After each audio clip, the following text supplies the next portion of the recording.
Okay.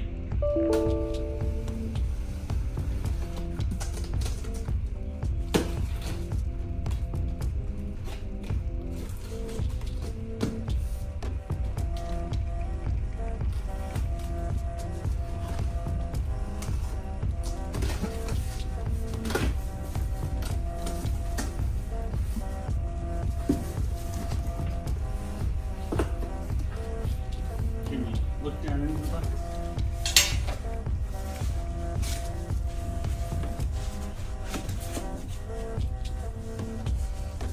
Alright, so pretty well packaged, quite big. That's what's in the box. You got a close up of it, babe? Yep. Okay, What cool. do you got there? And that's my son William. Say hi, William. Hi. Hi, friend. No, Theron, you can't come out here because you have YouTube playing. There cannot be any YouTube music on here. Okay. We would kill. All right. Sorry about that. I'm back. The family's here now. Anyways, yeah. Tainted Grail, The Fall of Avalon. Get the Collector's Edition questline. That's what I wanted.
Greetings, travelers. Welcome to Lorespire. Awakened Realms was awesome enough to send me a deluxe edition of the Tainted Grail Fall of Avalon. Alright, it came in the mail a couple of days ago.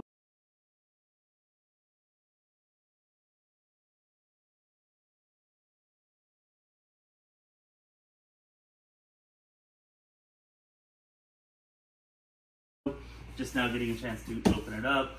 My awesome wife, Marifae, is the camera woman right now. Just FYI, say hi, babe. Hello. How are you guys? Anyways, yeah, so she's recording this for me. We're gonna check this out and see what's in here. Okay.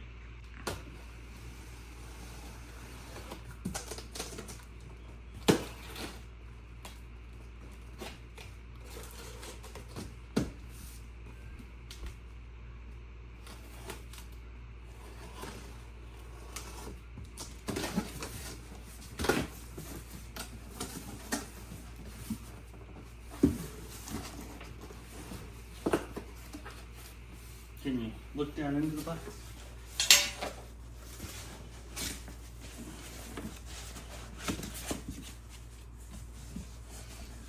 Alright, so pretty well packaged, quite big. that's what's in the box. You got a close up of it, babe? Yep. Dad, Okay. where you got that? And that's my son William. Say hi, William. Hi. Hi, friend. No, Theron, you can't come out here because you have YouTube playing. Don't. You can't have a YouTube volume on here. No. There cannot be any YouTube music on here. Okay. We would kill. All right. Sorry about that. I'm back. The whole family's here now. Anyways, yeah. Tainted Grail, The Fall of Avalon. Get down. Collector's Edition questline. That's what I wanted. So really don't want to mess this box up.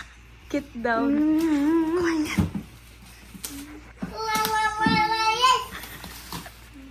Yep. All right. Kid's gonna serenade us. I got some beautiful 4-year-old music going on. All right. So there we go. We got it. We got the plastic off. Oh. All right. Box open.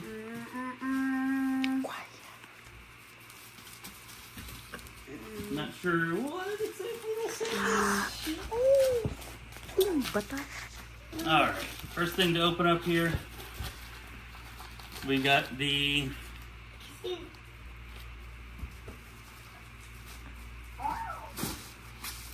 heck yeah, Tainted Grail, Fall of Avalon.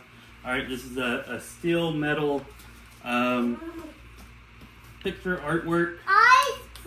Looks like it comes with magnets, so you can stick it on your fridge or anything that's metallic. Freaking awesome! The art style of this game is so amazing. The monuments and just the art style direction that they decided to go in. Really, really great. Freaking phenomenal. We'll find an awesome place for that in the house. Alright, just gonna set that there for now. Next here we have a book with the Tainted Grail, or a grail at least on it.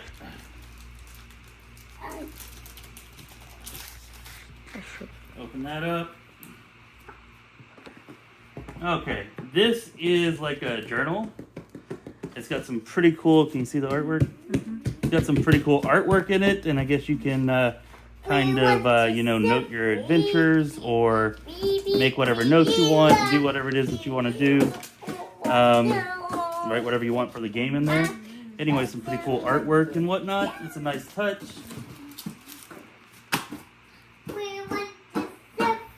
Alright. Enough with the singing, okay? You can come say hi, though. Dad. Alright, next up we have the art of Tainted Grail, The Fall of Avalon. Okay, this is just like a small hardbound book that's going to have art in it. It is sealed. I'm actually not going to break the seal on this, but there you go. Hardbound art book, Tainted Grail, The Fall of Avalon. Let's see, next we've got this right here. Alright, pretty cool. I think this is a menhir. Tainted Grail, The Fall of Avalon, etched on it, menhir magnet. Alright, so pretty cool. You can see it up close. Yeah? Alright. Loving that. And then the next up here we've got this is gonna be freaking bad. I love Can that. you actually see me or not? Yeah, I do. Okay. I just zoom in, zoom out. Oh. Ah. Oh, I got it upside down. Here. Okay, so freaking amazing. Yeah, the world here, the maps from Tainted Grail, The Fall of Avalon. I believe this is like a mouse pad, gamepad, but it's obviously large enough for your mouse and your keyboard and your wrists and everything else. So just like a game mat, I guess. But yeah, really cool. Really like it. Got that new rubber smell.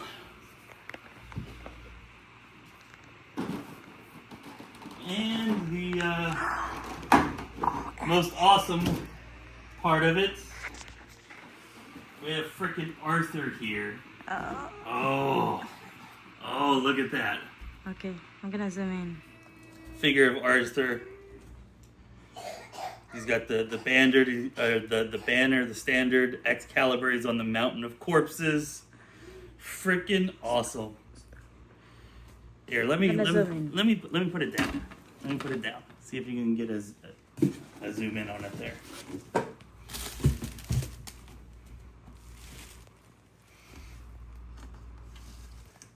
I'm gonna try it now.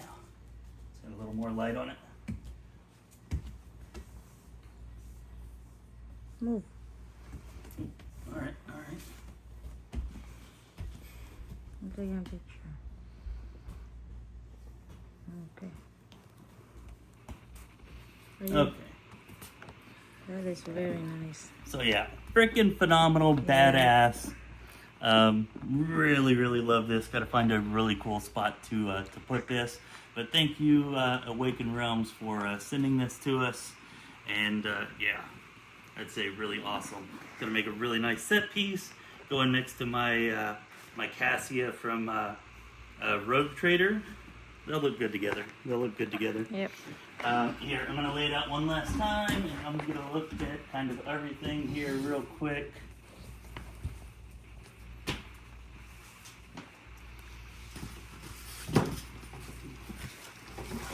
Taryn, put it down.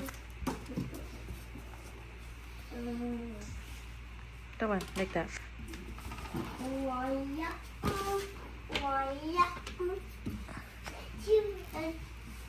Oops. The.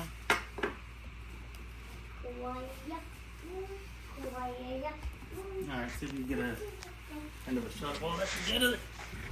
Okay, then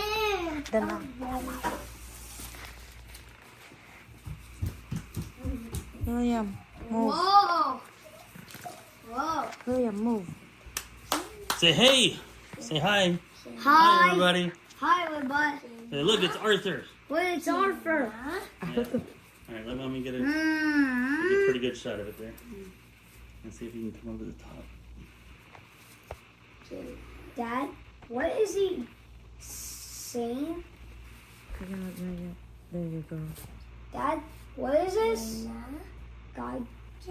Dad, what's he doing? Alright, that's good. Okay, That's good. that's good. Yeah, just stop it.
Hey, what is up? What is up, guys? What's up, Volgager? What's up, Deal Wolfstrike? How y'all doing? Yeah, I would say that the Awakened Realms has definitely gone above and beyond with the launching of the game. Like, the state of the game is, you know, it's really high quality, and the way that they were able to, you know, gift copies of the game to YouTubers and even deluxe editions in some cases, like the one that I got that I just showed off there. You know, really, really, really awesome. They went above and beyond, and I think it shows because the game's been exceptionally well received. The complaints seem to be few and far between. It's a high quality game, and all the stuff in the box was high quality stuff. I actually missed a coin. There's actually a coin that's the in-game, you know, currency. Marife pointed it out to me afterwards. But yeah, we did not get that in that video. But yeah, some really cool, high quality stuff there. Marife is looking for a display case so that we can showcase it out in the living room somewhere. Anyways, yeah, I've been working doubles like almost every day, so that's why we haven't been streaming. But hope I'm off today and tomorrow, and then hopefully no doubles this weekend. So hopefully for the next few days we can stream and, if not complete Tainted Grail, the Fall of Avalon, at least get deep into the story over the next few days.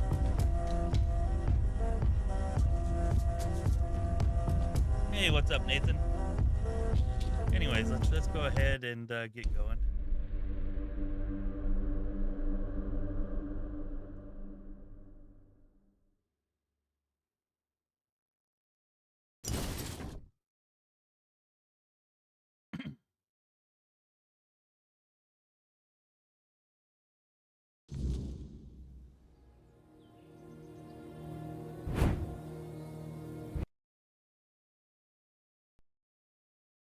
Anyways, all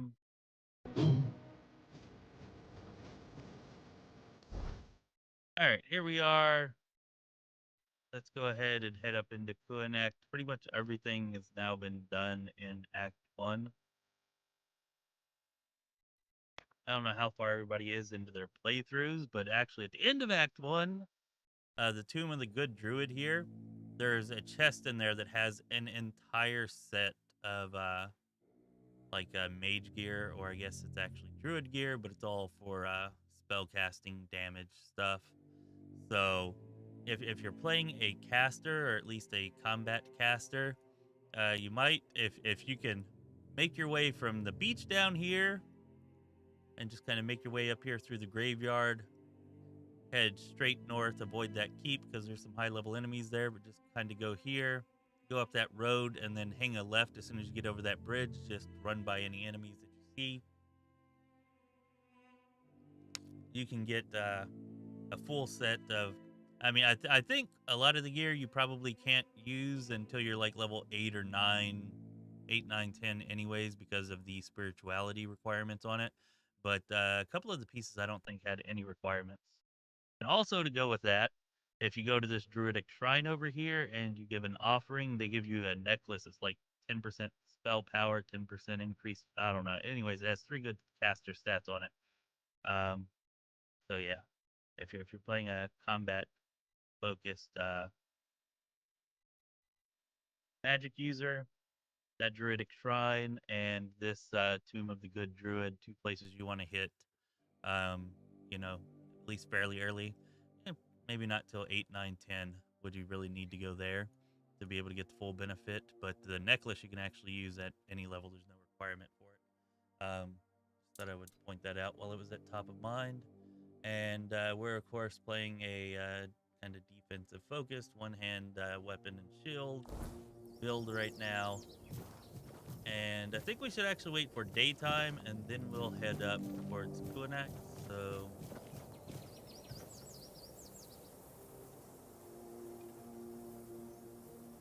oh, you still haven't purchased it, Deal Wolf Strike? Well, if you play a magic user, you get the benefits of those items early on, knowing where they are. Really, really easy. Like, it's a full set of gear just chilling in the chest, like every freaking piece, or every armor piece.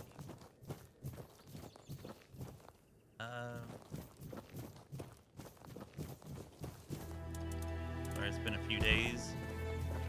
Get my bearings here.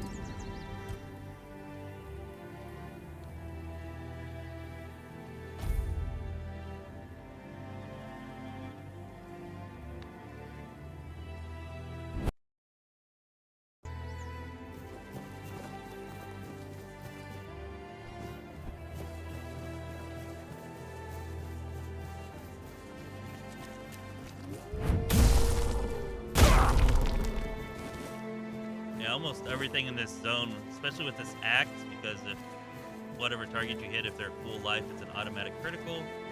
Kind of just one-shot everything here, but I'm betting as soon as we pass through this gate, that won't any longer be the case.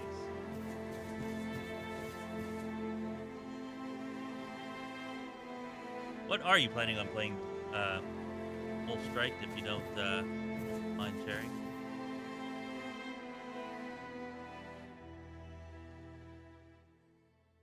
Melee? Yeah, the beginning of Act 2 is, we strayed into Act 2 a little bit. We didn't actually do anything, but we kind of ran around the map here a little bit. And yeah, enemies far, far, far, far more difficult than they are in Act 1. Like the beginning of Act 1, even the difficulty there is not kind of what the difficulty was here. Although we have gained a few levels since then, so maybe it won't be quite as much of a difference.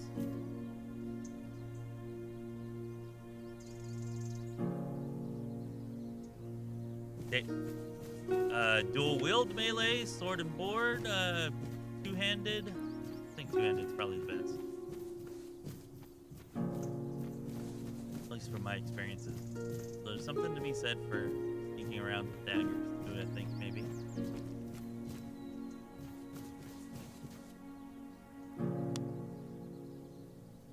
Well, you do get 4 weapon loadouts, so you can have a sword and board, a two-hander, dual wield, and yeah, however you want to do that. No one sneaks up on me. Wasn't trying to sneak up on you, dude. Oh, wow. I'll strike you down.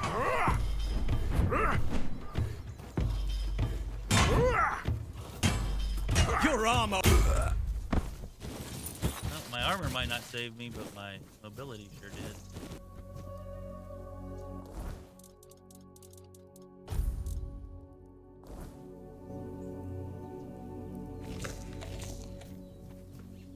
Oh, look.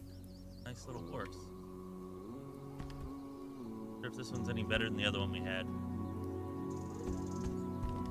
That first horse you get in Act 1, not... I don't know. I prefer just kind of walking around to having it.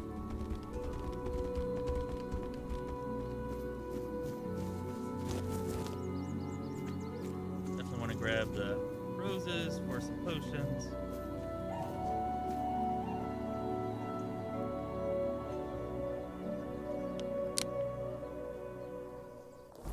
Yeah, we look pretty good right now like this. We do look pretty good. I will say I kind of wish I'd played a magic user just because the magic in this game is so varied. Like, the spells, a lot of difference between the different types of spells, and it's a lot of fun and really powerful. I kind of want to see what they did with it in the final release. I know in patch 0.9 it was awesome, and I've noticed some new spells and things that were not available before.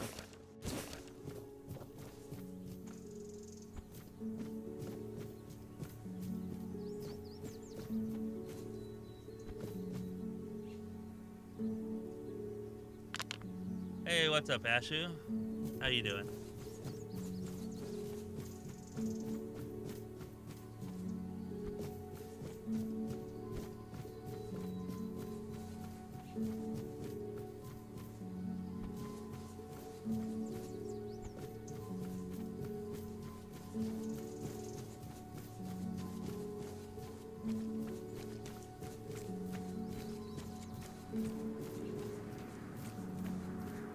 There's some broken quest issues in Act 2, huh? No, we're just barely getting into Act 2, so haven't run into any of those yet.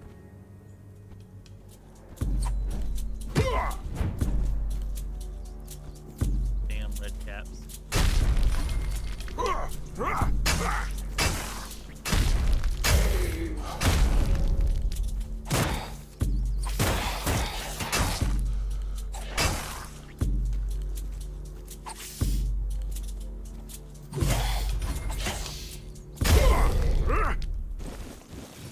It wasn't too bad.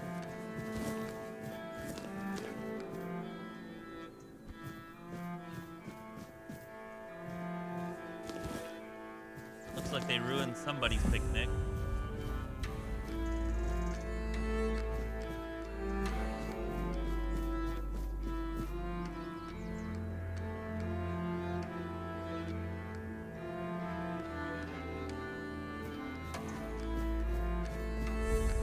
Well, I do have like, I don't know, 110, 115 hours into the game, so I do have a little bit of experience in it.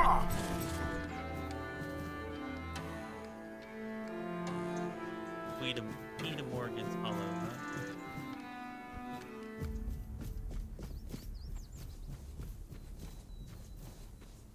huh? Alright, well, let's see how we do here. Hold your ground. A little off on that. Well, mate, not working. Show me what you're made. Show me what you are made of.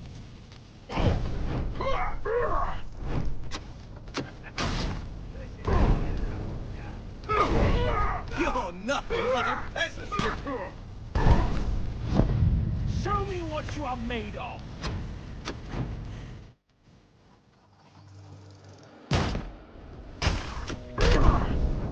You'll fall to my sword.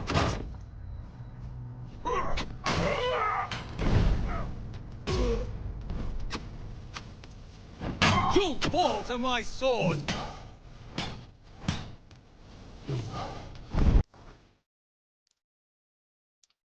Not doing as great against these three. You're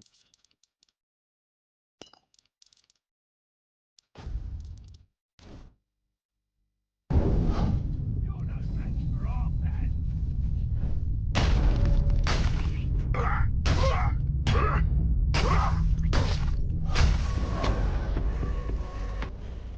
Hey, level 26. Nice.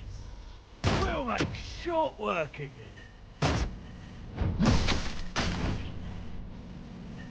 Your gold belongs to us.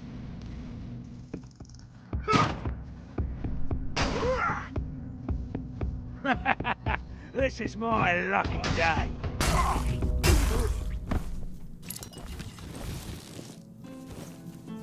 Yeah, that one was a little bit rough.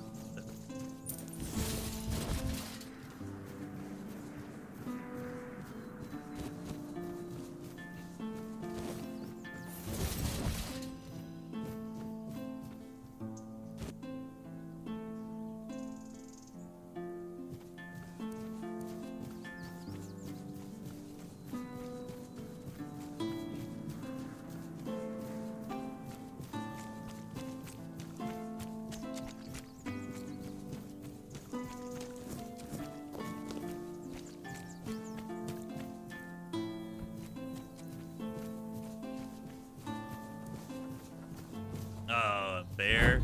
I don't know if I want to find an Act 2 bear. That's scary. Screw it. Let's see what happens. Hey, bear.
Sided with the rebels.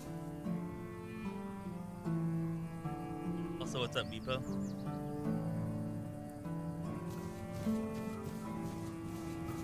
I was thinking about siding with Camelot because of what we were playing, but I decided that I wanted Arthur's gear, or not Arthur, Galahad's gear, and then ended up not even being that great.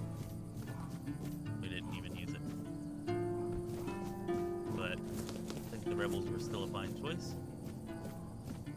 See how that turns out for us.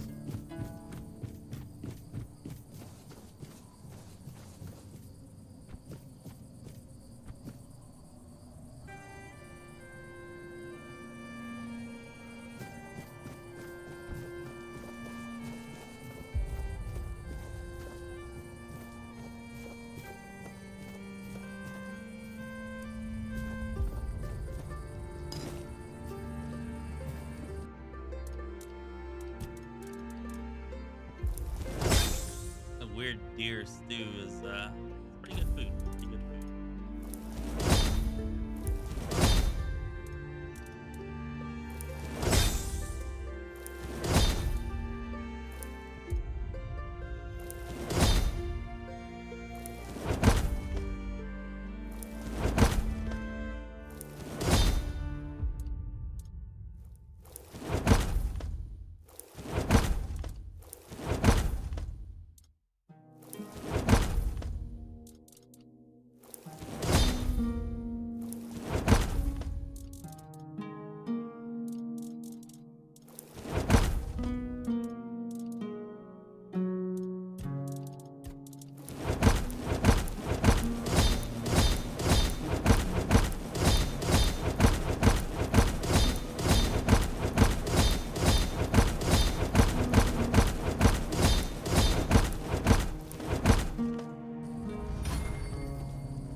Looking for shelter, traveler?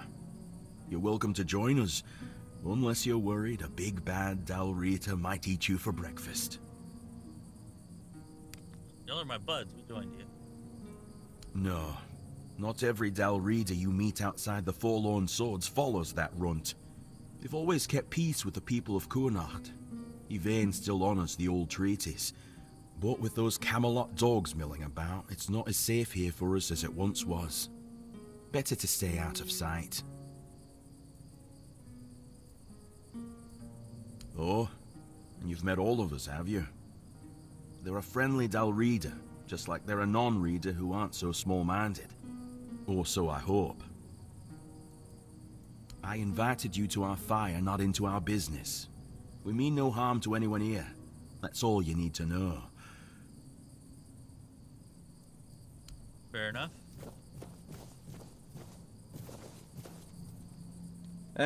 Kavor's got too soft a heart. Funny, considering it's made of weird steel. Here, have some stew. But if you want anything else, you'll have to earn it.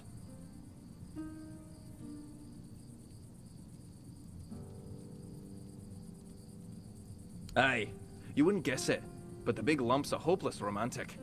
Soon as he met that man of his, he was ready to light the forge. Good thing Halvor's got more sense than he does. They're a good pair, and they never forget the forge comes first. As it should.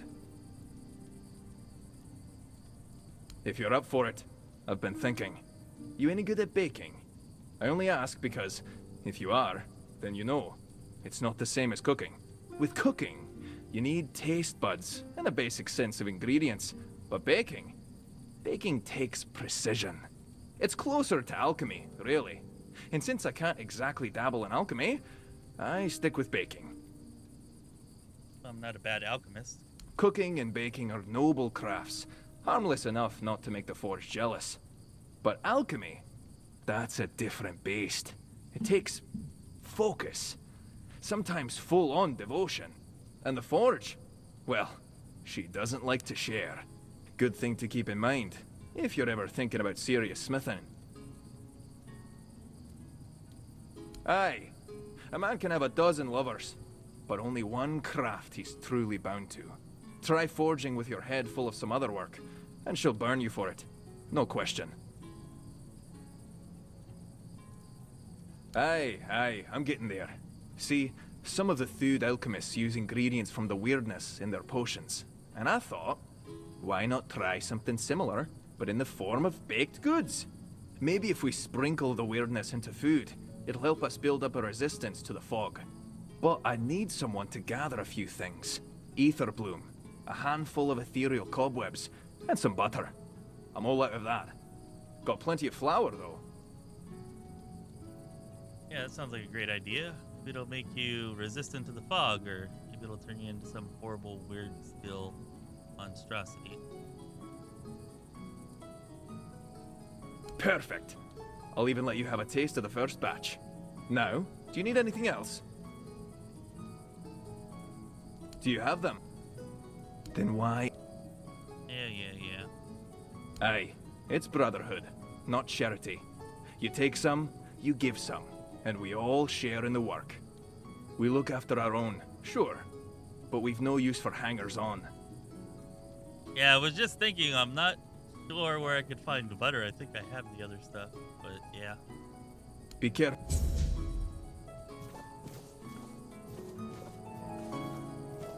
No, I don't have ether bloom either, it looks like, but...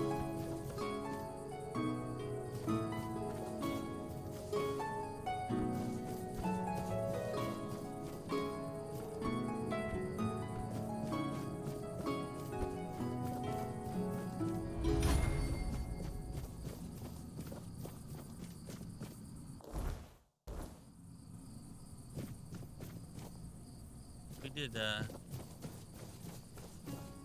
like, gain a level.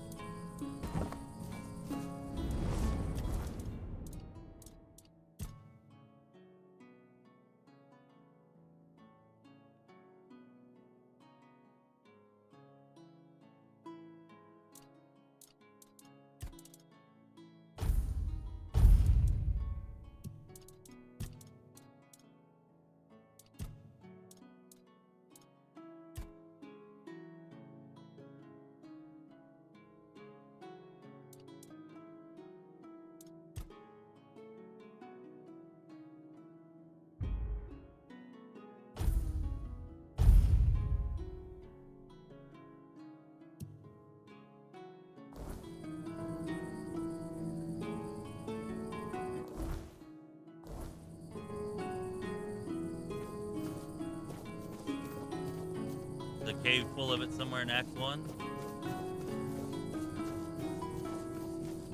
Yeah, hopefully it'll be easy enough to come around here. Is it just something you pick, like ingredient like sage or carnations or roses? I would imagine so.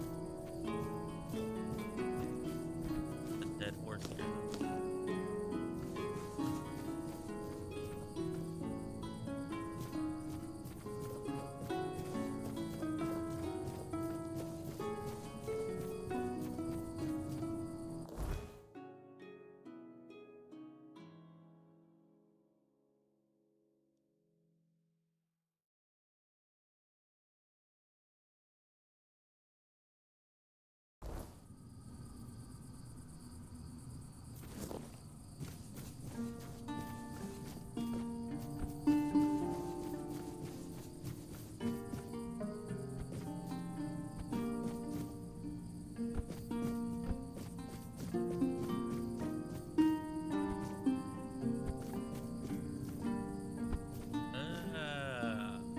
Damn it.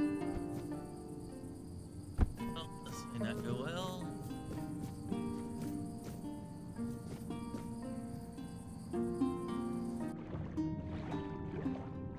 I guess that wasn't so bad.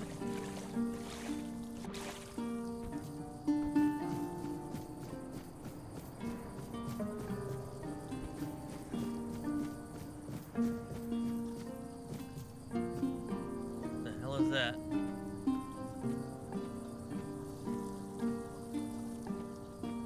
Corpse eater?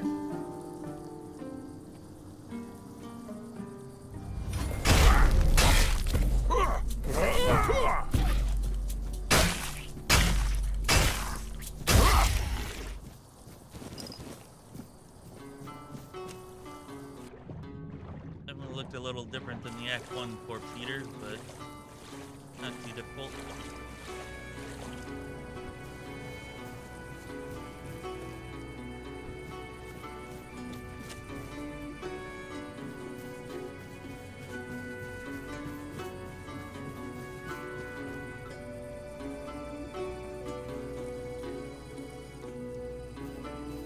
Don't really have an aim or anything that I'm set on doing right now. I do not want to be wandering around here at night, though, so we'll probably rest up here pretty soon.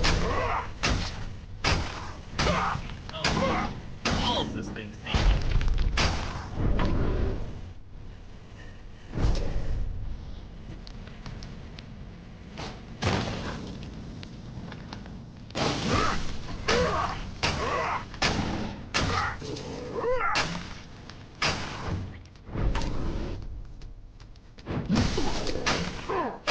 Oh, damn. Okay, taking behind you, huh? Still hit.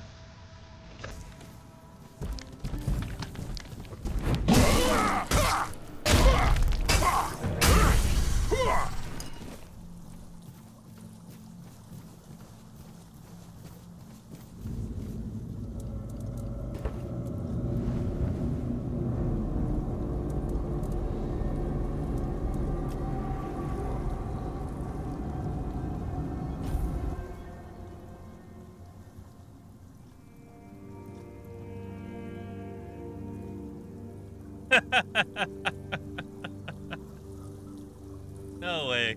Really? Asmongold rage quit? The game was too hard for him? That seems hard to believe. Would not have expected that.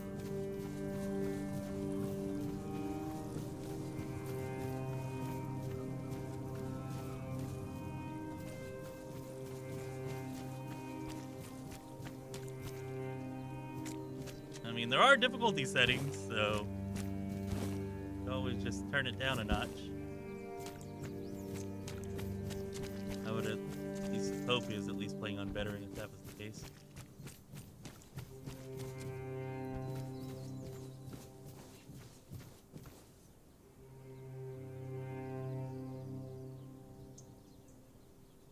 I'm not sure what Big Daddy or Skip the Bite means. You mean the four-armed raging ninja samurai weird monster thing that was chasing us all around Act 1? Yeah. Not, I mean, we fought that thing for several minutes one time. And then it just, like, disappeared on us. And after that, it's like, okay, I'm not fighting that thing again. Spending that much time and resources, and then it just disappears. It's still, like, nowhere close to defeating it, but... if that's what you're talking about, yeah. Not something I'm wanting to fight right now.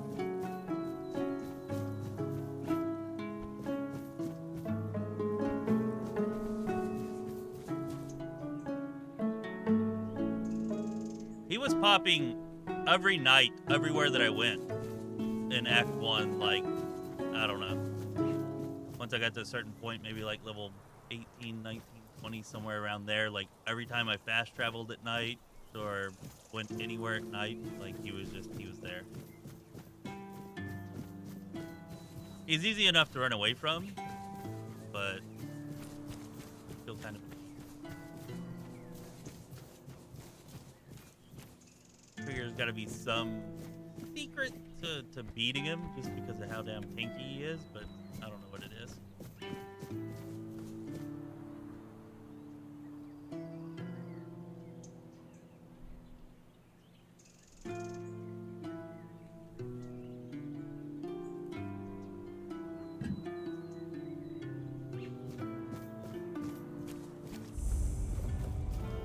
Well, I was not going to go with survival for my first playthrough.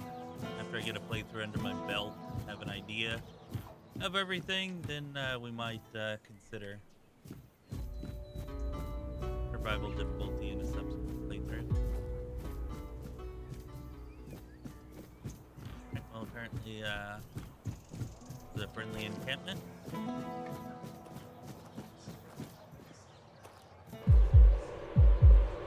Oh shit.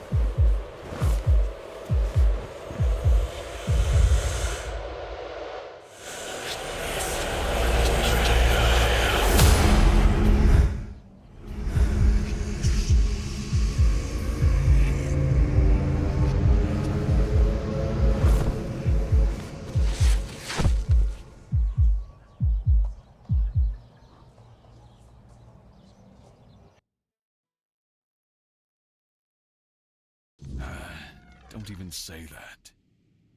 Someone comes, lights them in here, and then dies on all watch?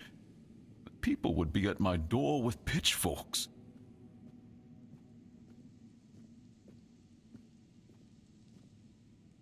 He's waking up. Welcome back to the land of the living, our hero. Help him up, Ansem.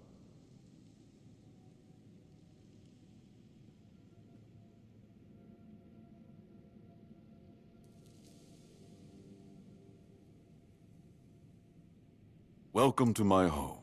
Quite a scene unfolded at the Menhir, with you at the heart of it. I can't decide if I'm more delighted or surprised. What was it that made the Menhir react to you?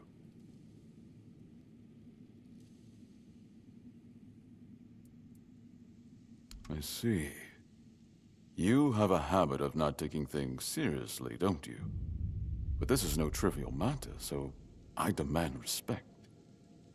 Come now, you must have a theory. Well, I already gave you my theory, but if you don't want to believe that... The local Menhir here have been rather lifeless for quite some time. Then you come along, breathe life into what was dead, and, whether you meant to or not, alter the course of our history. That's how I see it anyway. Tell me, do you know what this Menhir represents?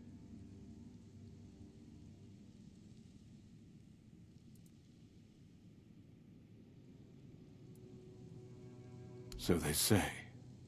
The Menhirs were raised by Merlin to ward off the ancient mists that burst monsters beyond human comprehension. But none of this matters in our current situation.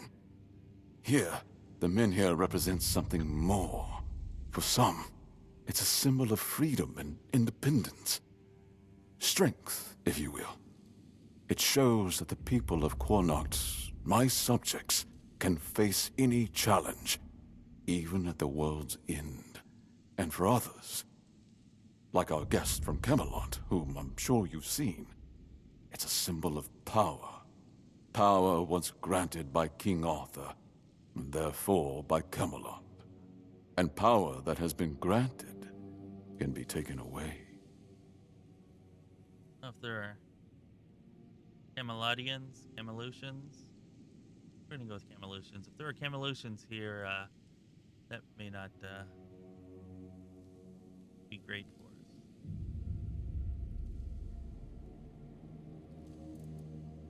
Officially, they say they want to gather all the Menhir scattered across Avalon, set them around Camelot, and bring people there to ensure their safety. That is, if they can figure out how to restore the power of the Menhirs. I don't think we know each other well enough to speak on unofficial terms.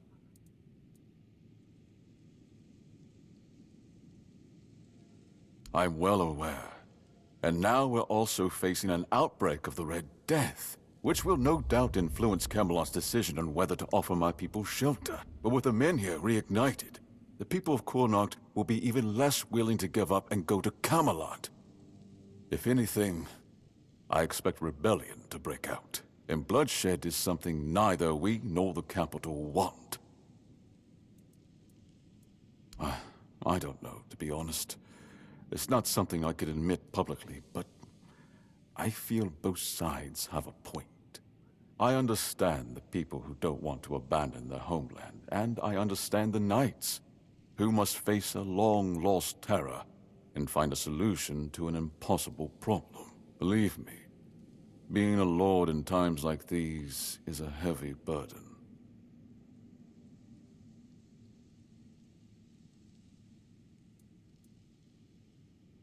Palamity shield, you say? An unusual request. That shield rests beneath the Menhir. And legend has it that it used to fuel its power for centuries. I don't mind if you look at it, touch it, whatever you need. Just don't take it. It's a treasured relic, and the people of Cuanacht are quite attached to it. And you're probably just as attached to your head, which you'll lose if we catch you trying to steal the shield. I want you to speak with Dinno, and try to calm him down. He's the commander of Camelot's forces stationed in Cuanacht, and as you probably imagine, your presence here didn't exactly make his job easier. With the men here active again, everything could change. If you need anything, speak to Ansem. He's the one who decides what's worth my time.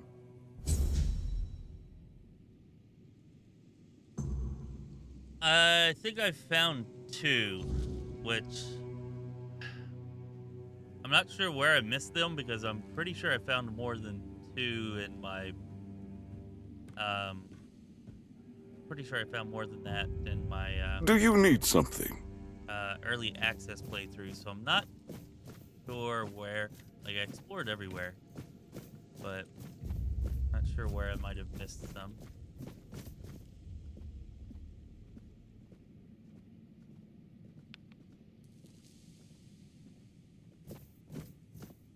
Oh, well, possibly they changed it then? Or I wasn't expecting maybe company. I'm misremembering finding more in the early access. Stay quiet. Stay safe. How far along are you, Nathan?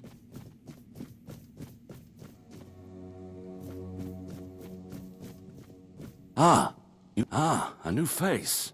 I am Anselm, Major Domo to Lord Yvain. Any business to be done in Cuanacht usually passes through my hands first.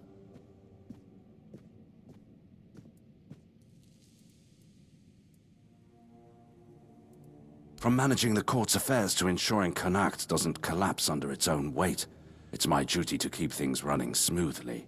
Not an easy task, given the times. And you? What brings you here? Wandering so close to the heart of Cuanacht's business. You don't strike me as the idle type.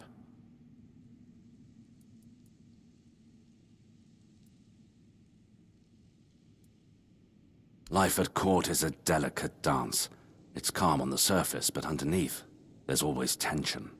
Managing affairs, settling disputes, keeping the wheels turning. It's not for the faint of heart. Lord Yvain means well, but he makes decisions slowly, too slowly sometimes. Not that I complain.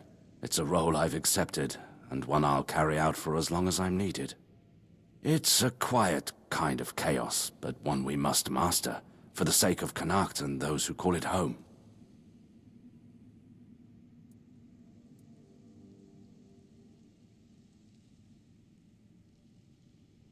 You're probably about the same spot I was whenever we started here then, because I was level 25 at the start of the stream and had done everything in Act 1 except for, like, the Geographers Guild quests and the, I forget what they're called, basically the assassin-y type, guild. We didn't do those either. Pretty sure we did everything else in Act 1. Challenging doesn't begin to describe it. The court is the heart of Cuanacht, and if it falters, the rest follows. That's a heavy weight to bear. But if I'm honest, it's the plague that keeps me awake at night. I've seen what it does, how it spreads, how it steals lives without mercy. I lost my family to it. The only reason I'm still here is because I was locked away at court while they were quarantined. Since then, protecting this place, keeping it safe, has been more than a duty. It's been everything. Nice, nice. Yeah, I actually wanted to do that and give that a try. Take care of. I think once we hit like level 30, I don't know, 29, 30, 31, somewhere around there, we're gonna respec.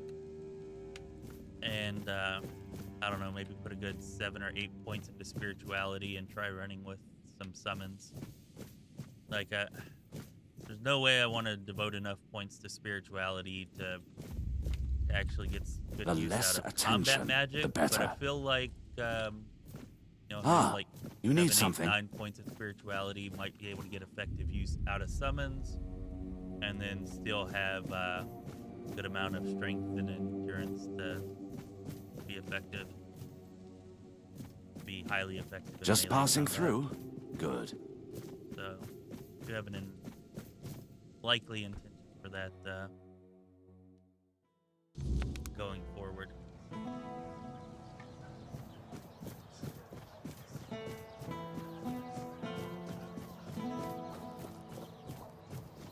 Probably take the points out of perception at that time. The only reason I have points in perception right now is for this axe. So like this axe, and it needs 3 points for it. Probably drop those and take a few points, maybe a couple of points out of endurance.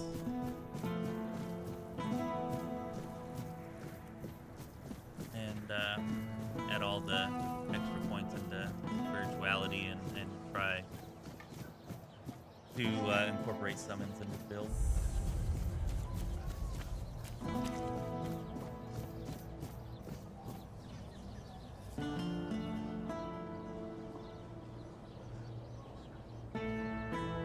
Do I think this game is like Skyrim with replayability?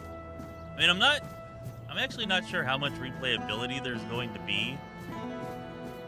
I'm not sure. I need to play through more of it first.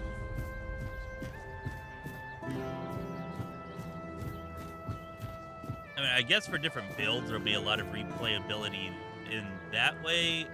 As far as the story goes, I'm not too confident that there's going to be enough variation in story choices to like give it replayability from that aspect. So I guess it just depends on kind of what you value in a replay.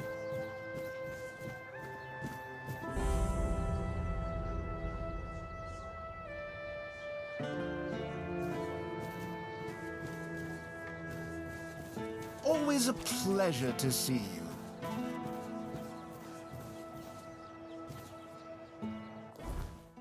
But I don't know. I feel like the different skill trees and the different types and variations of magic, different builds and stuff. I don't know. I feel like if you're looking at it from a pure build perspective, maybe you get a little more replayability than Skyrim, possibly. I don't know. Maybe not. Skyrim does have a ton of different types of builds, but there's only a few that I actually like to play in Skyrim.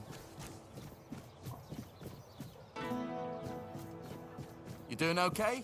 I haven't found a build here that I've tried, the 6, 7 different builds that I've tried so far that I didn't like and didn't find to be pretty fun. Have some spare food or coin? Anything else? Where is this, anyways?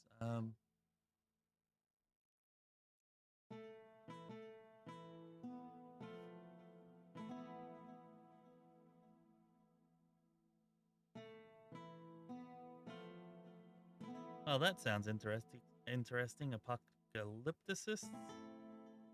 Oh, our stash. Okay, that's important. We should go there. Go find our stash. Know where that is. You doing okay? Maybe we check in at the tavern there too. Here it is.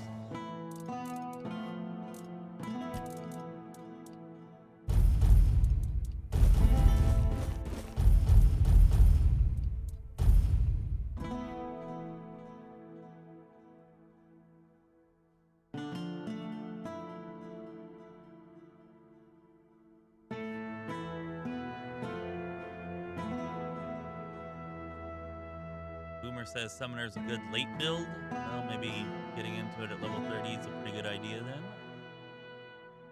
Many different endings depending on the choices you make. Yeah, but is it like just the ending that's different, or is it everything leading up to it? Because that can make a pretty big difference. Like if you're just kind of getting different story slides or something at the end, like that's, I don't know. That doesn't make, like it's cool to see the different things, but it's hard to go through an entire playthrough just to see different story slides at the end. Like some of the story along the way needs to have some significant variation. But again, if you're just doing it from a build perspective, then Oh, yeah. hello there. I feel like the replayability could be really, really, really good. Oh, this is unexpected. You look beautiful, you know, and you have a beautiful soul. Maybe even more than just one. I can hear them fluttering. I see their soft shimmer. Will you show me? Show me, show me. Trust me, even though filth is filth, I can be generous. I want to be generous. I want to be good. And you should feel special. That could happen.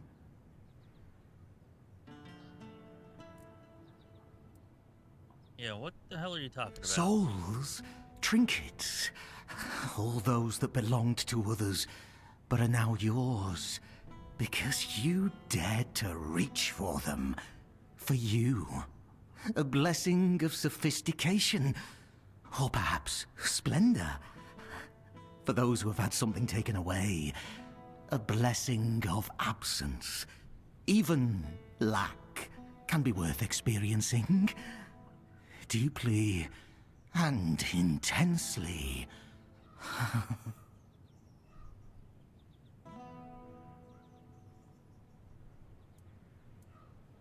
Coins, items become coins. They gain a soul.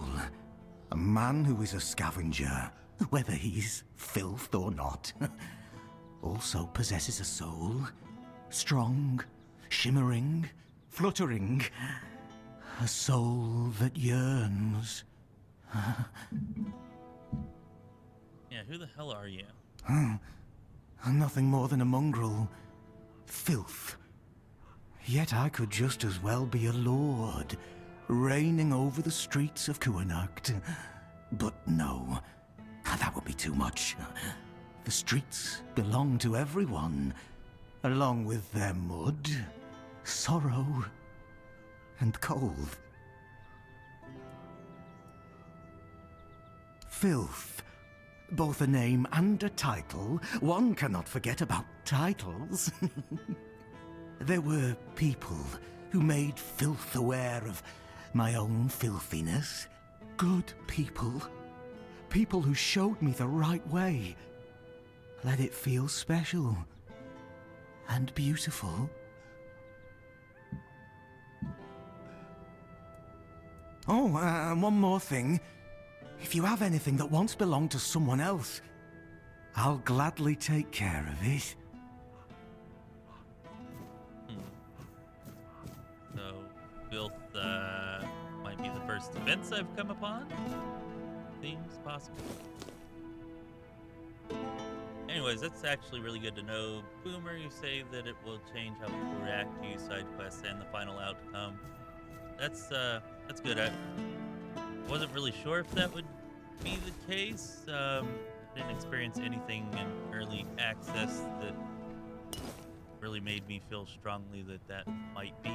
But good to hear that it is.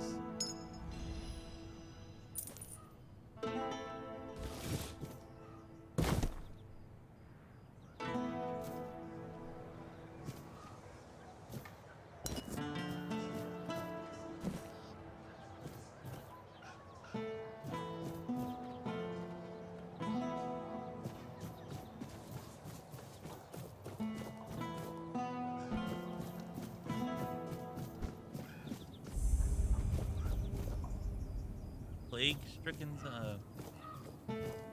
alright. Where they're keeping the people affected with the Red Death. O All-Mother, keeper of day and night, shelter us in your embrace.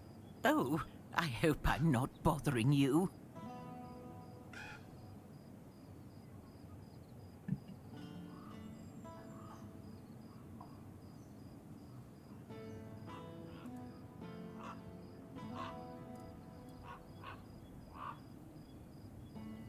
Don't worry about me. I don't have much time left anyway. Look after yourself, though. You've got a lot of life ahead of you. Don't look like you're touched by the Red Death, but I guess you have seen younger years. My family. My daughter, her husband, and my grandson. We all used to live in this house together. Now, I don't even know whether they're still inside. I was visiting my sister in the borough for what might have been the last time. She's 2 years younger than I am, but she's always been sickly. When I got back, the plague was already raging. The Red Priests either took the others or drove them away. Nobody can tell me if they took my family to the island asylum, or if they're all lying dead inside, with flies crawling all over them. So I sit here and pray. What else can I do? Well, kind of stench is coming from around that door. Might give you a good idea.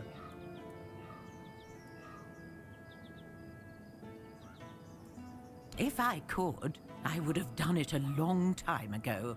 The doors are locked. Quarantine. I guess I shouldn't be sitting here either, but nobody's chased me off yet. Seems like they wouldn't quarantine an empty house, so they probably went to the asylum. Thank you, but please... Alright.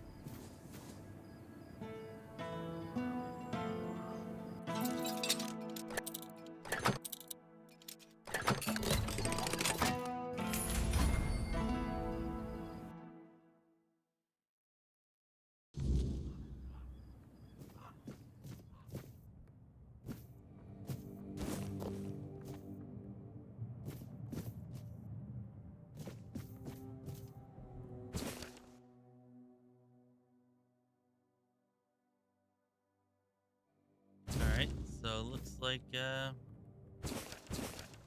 probably at the island asylum, which means they're probably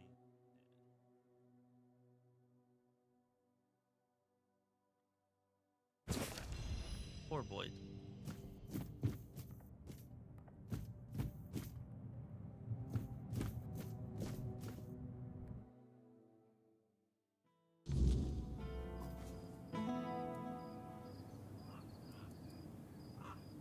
Thank you. You're a good person. Now I'll pray to the All-Mother for my family to come back safe, and for you too. Oh, no more than what we did. 1100 experience, pretty good.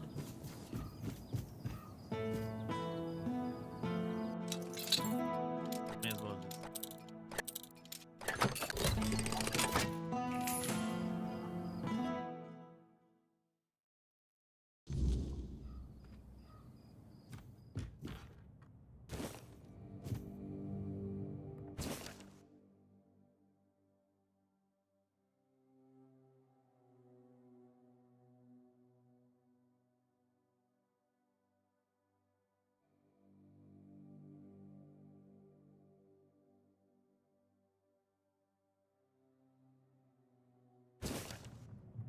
disappearance spell.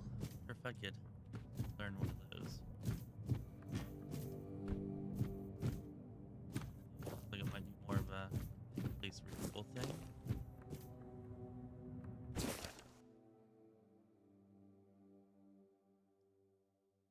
Shadows deep and night so still, guide me past this worldly ill. By the Red Death's grip I shall not abide. Take me through to the other side. Let this body find reprieve. In your hands, my soul I leave. Seems almost like a prayer. Alright, well, we did get... spell.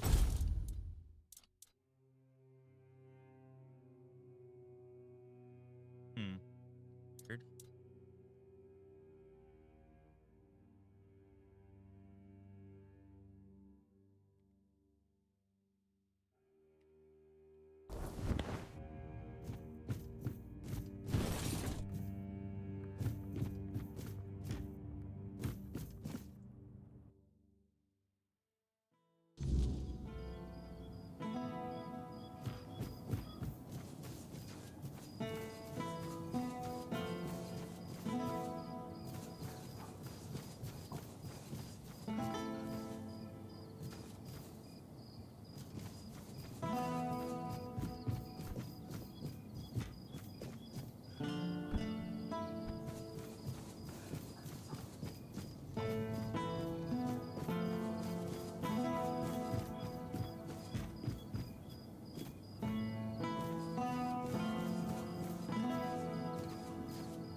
Have some spare food or coin?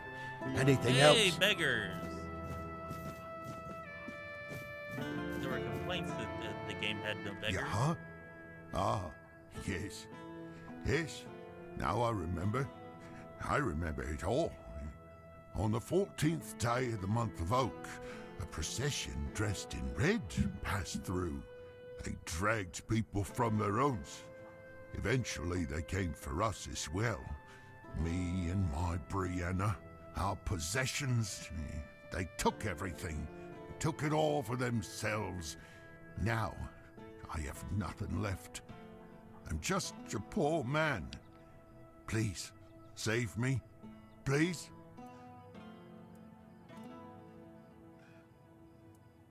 Thank you. Thank you. May the word of the prophet guide you. And one thing I wish this game did have instead of the Careful with that. C and X down there in the bottom right corner to kind of switch between your. Yeah. Instead of using that as a hot bar, I wish that you could just Let's keep map this items calm, shall to we? like actual keys.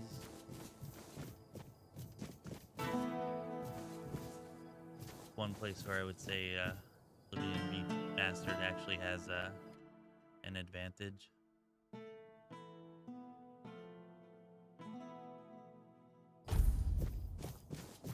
Closed tavern.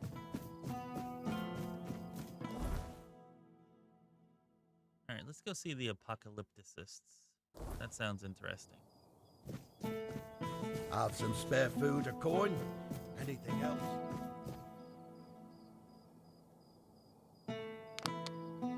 Nice, nice. Playing Oi, you. You're new here, aren't you? I don't think I've seen you around before. playing a mage Ashu combat caster or something else. Ah, no, sorry. It's just that we don't see many new faces around here. Just us and the locals and, well, if you haven't noticed yet, they're not the friendliest bunch.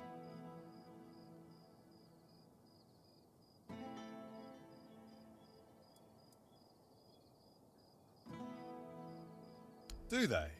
Then maybe we're all just sick of looking at each other. I'm sure they're not all bad. This must all be quite hard for them. But it's not like I want to be here either. I've got a pregnant wife waiting for me at home, and they won't even let me buy a book for her. Yeah, about birthing and labour and whatnot. It's going to be our first, you see, so my wife's worried sick. I wanted to send it to her to ease her mind, you know? But that Del Rita wench chased me out of her bookshop and won't let me back in.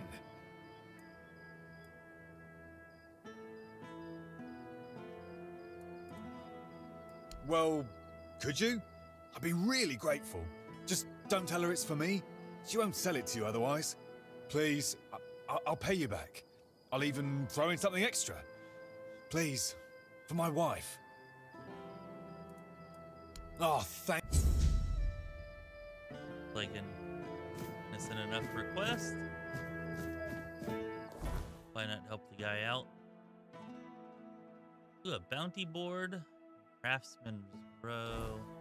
Alright, Apocalypse might have to wait, although down there. Okay.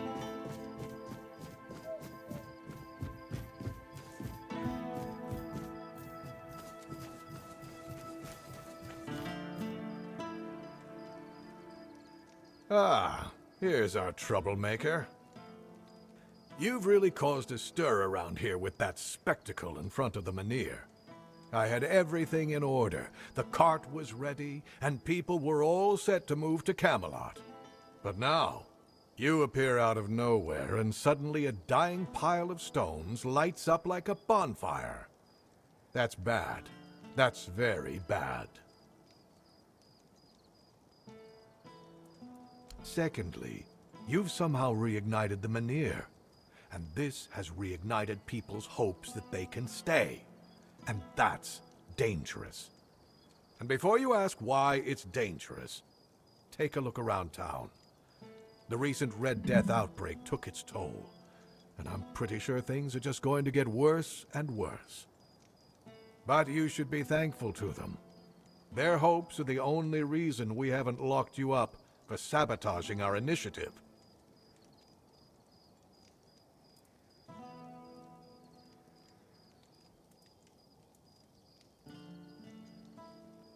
You can go tell Murig that your presence doesn't change anything about our deal, and that you are unwilling to help with his endeavors, whatever they may be. And if he doesn't listen, play along, but come back to me when you learn what he has planned.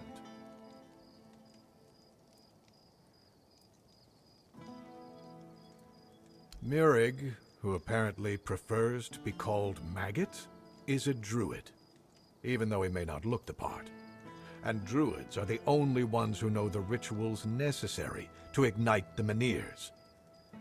Due to bad luck, or more accurately, the decisions of my superiors, our options for druids are limited. That's why I'm forced to work with Murig, and prophet be my witness, neither of us is happy about that. But I'm no fool. I know that what happened in front of the Menhir might make Murig consider double-crossing us. He'll try to find a way to reignite the Menhir so that it could stay in Cuanacht despite our agreement. So, if you ever find out what he's planning, if he ever asks you to fetch something for his ritual, you make sure you come to me first. Yeah, I'm not doing that. I'm going to him, and I'm going to work with him to reignite these. I'll await your return.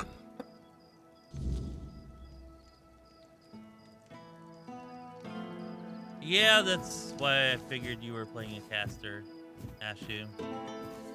That, and what I can tell, casters. Hey, we got butter. Sweet. Casters, particularly combat-focused casters, seem to definitely be the most overpowered, at least from my experience of all the builds that I've played. So, yeah, I would think a caster would have the easiest time of besting that brutal monstrosity.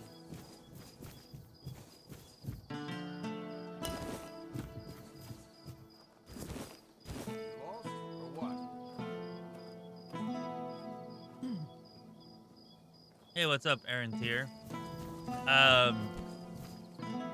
I know that 40k Dark Heresy is a thing. Has there been another announcement, like about its release date or some other new info about it? If so, I'm not aware of that.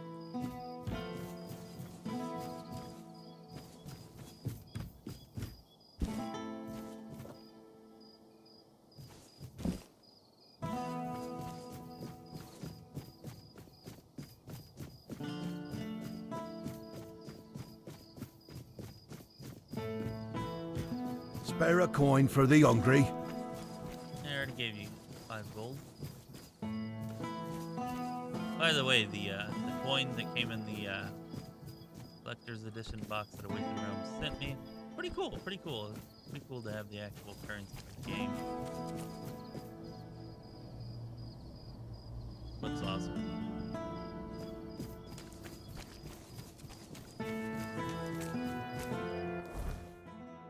Not as heavy as you would think it might be, so not too hard to imagine myself carrying around 1,300 of them. Oh, hello there.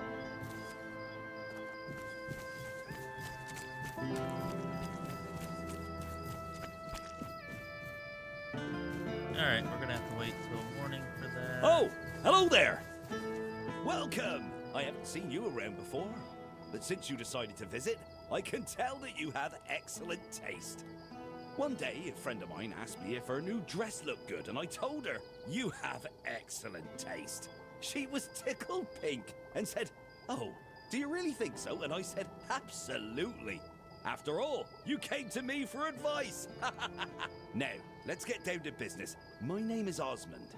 If you're in need of a bow or some arrows, I'm here to explain everything and offer you some advice. Oh, well, let's looks like Osmond will be somebody you want to come see here pretty soon, Nathan. As soon as you make it Act 2 anyways.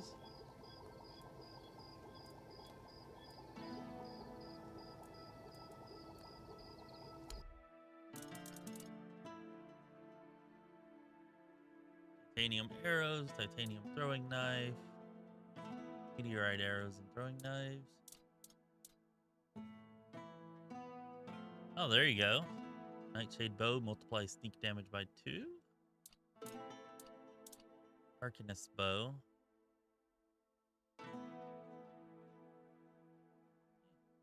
That might be right up your alley.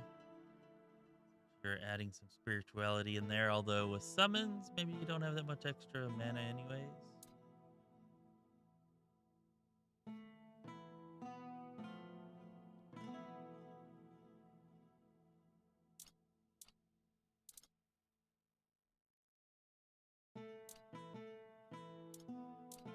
And definitely not going to be using money on any of this stuff.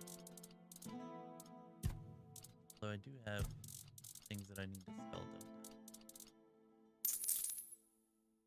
Camelot Legionnaire Spear.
There's that amulet I was talking about that was great for casters, and you get pretty much as soon as you get to the beginning of Act 1 from the Druid Shrine that I pointed out at the beginning of the stream. Pretty good, especially if you're grabbing it at level 2 or 3. I envy you. Hello again. As it happens, there's something you can do for me. I've written a letter to Lord Yvain, a few suggestions on how, in my view, he ought to handle this whole business with Camelot. Figured he could use a bit of advice from someone with strategic sense, a head for negotiation, and a touch of military experience. Would you take it to him? You've got younger legs, and I'd rather not leave my stall unattended. I'll give you a few coins for your trouble. Brilliant! Here you go. Just don't lose it. I've only got the one copy, and I've no mind to write it all out again.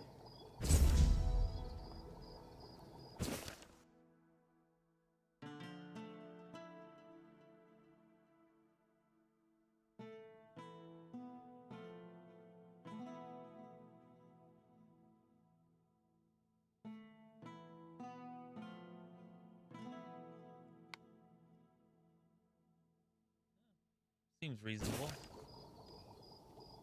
Hello. No. Good advice is always handy, especially when it comes from someone experienced. And believe me, when it comes to archery, I'm not just an expert. I'm beyond that. In fact, I'd be surprised if you found anyone on Avalon who knows more about it than I do. Well, find me someone else who's been doing this for over 40 years. Every aspect of it. Back in '84, I was chosen to represent Cuanacht in the team archery tournament. And I wasn't even a lick over 18 back then. During one round, we were shooting at targets 100 meters away. The target was the size of a small apple and the wind was blowing from the left. So, I took aim and wham! Right in the middle. Even the captain of the Camelot team jumped up and asked, Have you got any more like this one? Maybe the boy would rather shoot for us. If you were older, you surely would have heard of me. I could have been the first of Avalon's archers. They almost knighted me. But as it happened, I joined the watch, got married, and... well, that was that.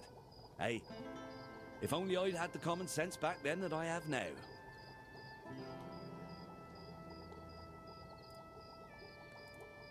Gossip is for women and innkeepers. You should see Morag for that. She's both. She's a good one. About 3 years ago, I helped her fix her roof because her husband had died, and there was no one else to do it. She still mentions it. Osmond, you fixed that roof better than any roofer could. She tells me that every time she sees me. This guy's definitely full of himself, huh? Nice to see you.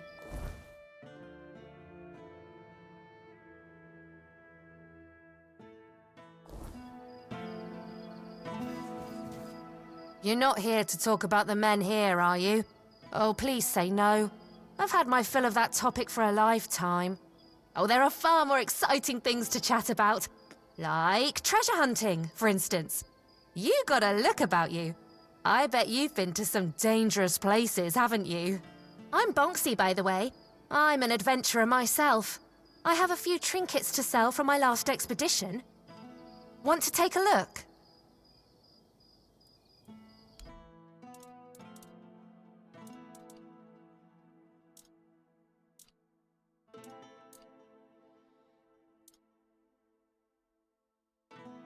Ooh, that's kind of nice. Weapon deals an additional 10% damage.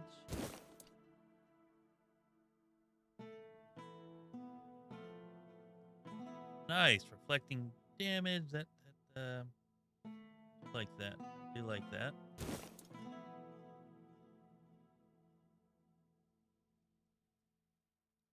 There's just no way to get enough relics for all of your armor, even close to it in Act 1, so nice to be finding some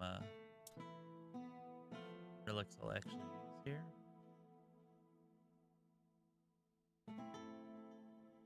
By 3 isn't that great, but I guess it's better than nothing. Oh, here we go. Nathan, you were asking about permanent skill increases. You know, I didn't check any of the vendors for permanent skill increases. I may have overlooked one at one of the vendors in Act 1. Damn, I don't have enough gold for that. But yeah, we got to remember Bonksy has +1 skill point. Consumable item. That's pretty damn valuable. Your athletics proficiency by 20. That's not bad either. Anyways, we'll have to come back for ashes, I guess. Maybe we can sell from the stash. What do we have over here to sell? 2 items to sell.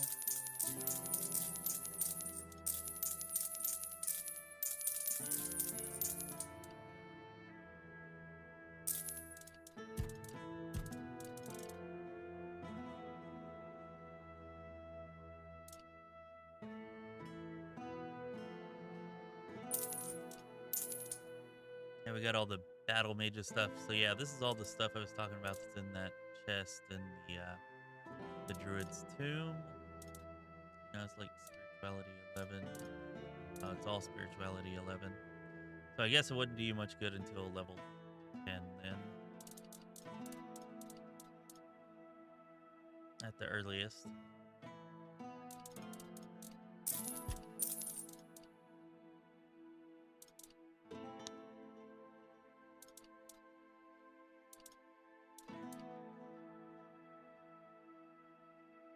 Hey, what's that, Boomer? The battle mage's gear here? Is that what you're talking about?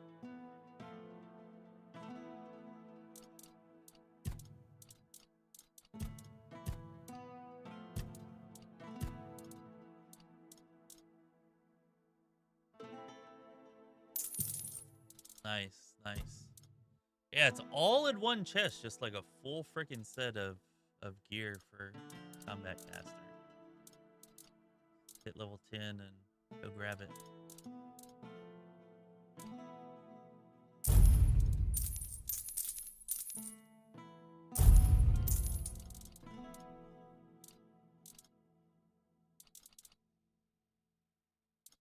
still nowhere near the 2,500 that we need.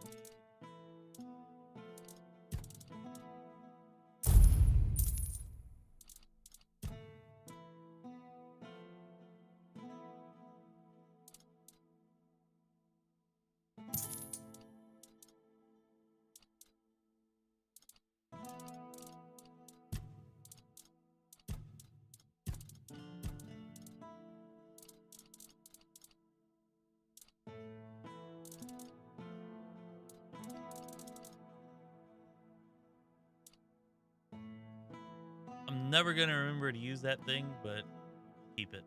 If I do, it'd be pretty cool. If I do ever remember to use it. Anyways,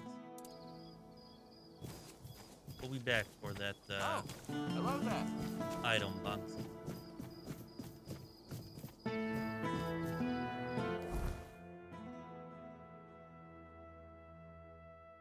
Home. That's probably a home for sale, I'm guessing.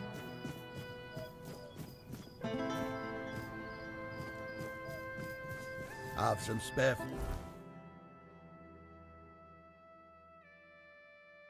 Go Anything to else? Yvain's Manor and talk to him, I guess. We got a couple of quests there now.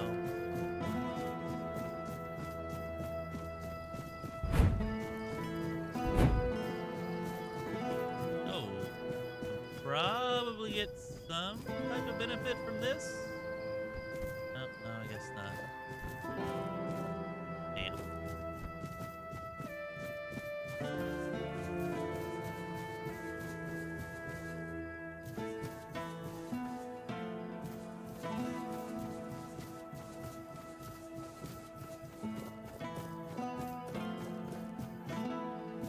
Could get something here, though.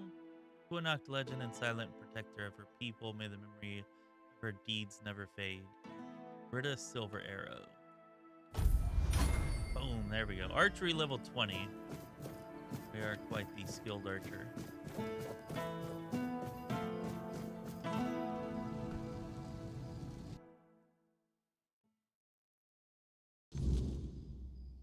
The less attention, the better.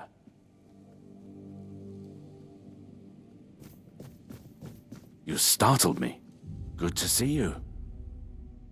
Until next time.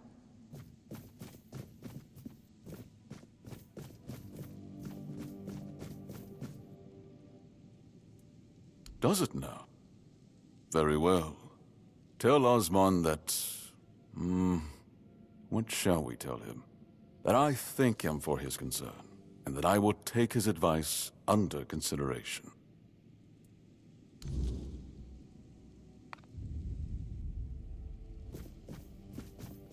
The less attention, the better.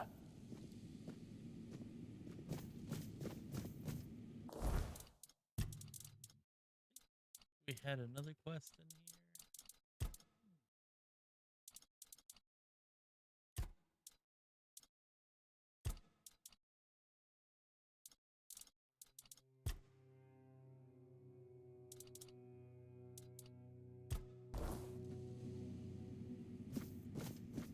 Do you need something?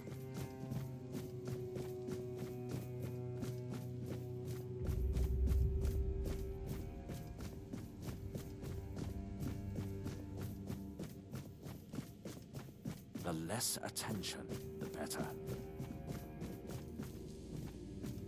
What is it?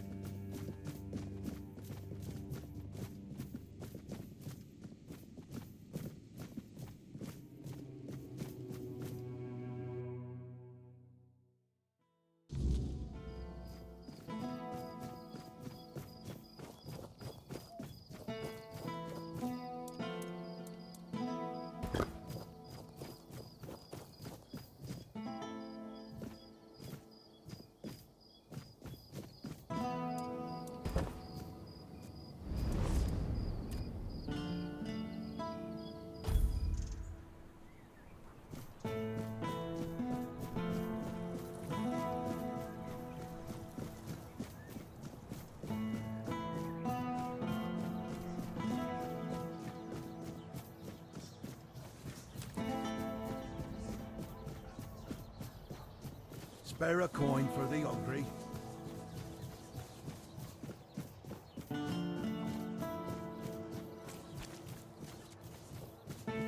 Hello again. Oh, how did it go? Did he read it? What did he say? Ha! You see? I always say when someone speaks sense, even a lord perks up his ears. Good work. Here's the payment I promised. Nice to see you. Oh wow, 500 coins for that? That's more than I was expecting.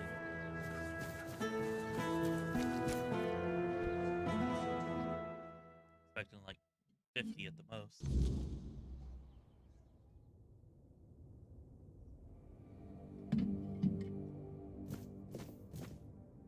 Oh, forgive the mess. I didn't really have much choice about where to set up my things. Normally I'd be in a tavern, but, well, it looks like the tavern is closed until further notice. That means Varel's bookshop is the only place where I can read and work in peace. He look like he's got like a greenish, almost undead like tint to him.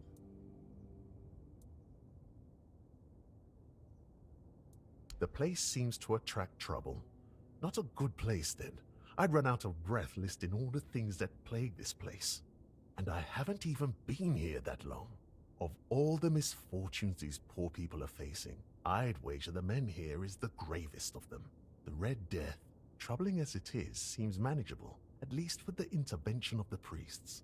But the weirdness, shoot.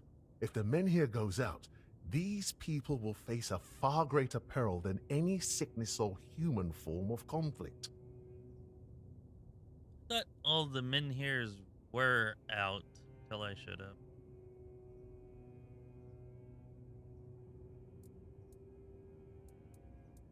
Oh, of course, my apologies. I'm Imran. My thoughts tend to drift far from the present. I'm a scholar of sorts, though not the kind that hides behind walls of parchment. My calling is to seek out traces of what was lost, ruins, relics, anything older than old. And yes, I'm a Pict. Not many of us wander these lands, I know.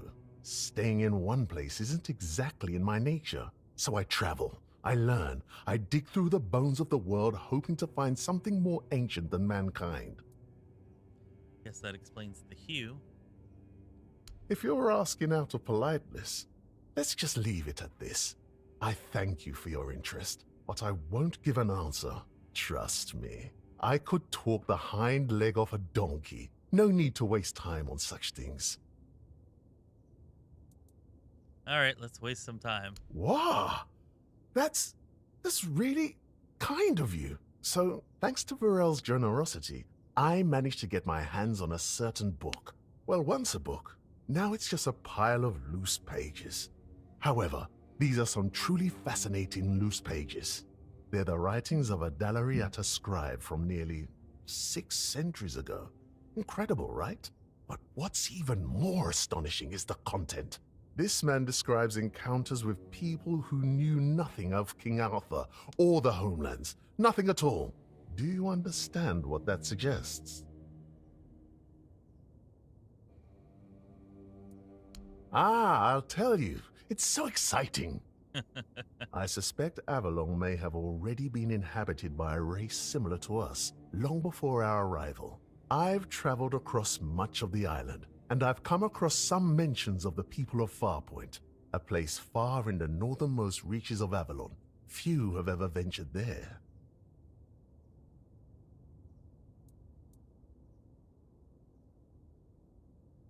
Perhaps the weirdness started to gather and ruin their crops, or made hunting more dangerous. Or maybe it was some sort of conflict that forced them to seek a new place on the island. Or perhaps they simply had a nomadic spirit. It's hard to say with the scraps of information I've managed to gather so far. And so, my friend, here we are, staring down the question, or rather the flood of questions that wouldn't leave me alone. Many Picts I've known have prolonged contact with the weirdness. I thought it was just them, a bunch of lunatics, who first dared to embrace that strange force. And what if it was the first men who knew how to live alongside the weirdness? And think about it. If we could uncover how they did it, the possibilities would be endless. It could change everything. For now, I'm trying to pull together more valuable information from these writings. But honestly, I feel like I'm hitting a wall. I won't uncover anything new just sitting here. And unfortunately, I'm stuck here for the time being.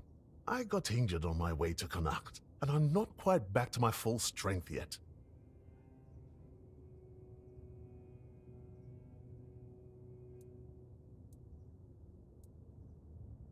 Oh, don't worry about that, really. It's more of a, let's call it an occupational hazard rather than an actual ailment. I have to give myself some time and everything will settle back into place. I'll be as fit as a fiddle, or whatever it is you say here. Yes, something like that. Alright, give me 2 minutes. I've got to go slay a bug in my son's room. I'll be right back.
Alright, I do apologize for the interruption. I'm back. The bug has been slain. All is right in my son's world. So, let's continue this conversation. The Grotto of First Men. That tribal scribe detailed where it should be located. And I'm assuming you're asking for a reason, aren't you? I'd love to go there myself, but this is a matter of some importance to me. I don't want to wait for this one. So, if you're one of those bold souls who take such ventures, I'd be more than willing to entrust this task to you. Truly excellent. I'm deeply obliged, my friend. Here are the notes. They should guide you to the location. Return swiftly, and more importantly, safely. I'll eagerly be awaiting your return. Farewell. Remember to take a good map. I'm gonna get a good map. Welcome to Vrel's bookshop. No reading without buying. And if you're here for porn, kindly leave before you start. Oh, that was funny. Unexpected. Aye. Look, I don't begrudge anybody their reading habits. Each to their own. But some things should be kept private. Aye. Not only can I read, I can even make recommendations. Imagine that. So, if you have a joke to tell, don't bother. I'm pretty sure I've heard them all. Well, that is actually quite convenient. Definitely worth considering another possible go at him. Not having to worry about him.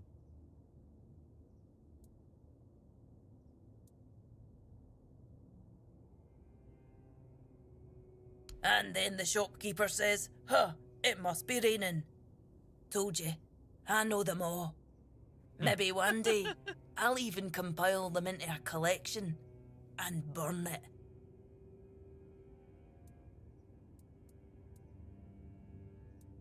Oh, expecting a wee one?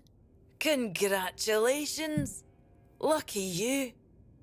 I don't think I've seen a newborn in Cuanacht for as long as I've lived here.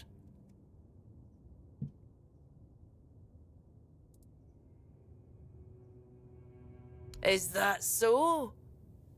How about you tell me the truth? Oh, is it now? Well, well, well. And why can't he come home and buy it himself?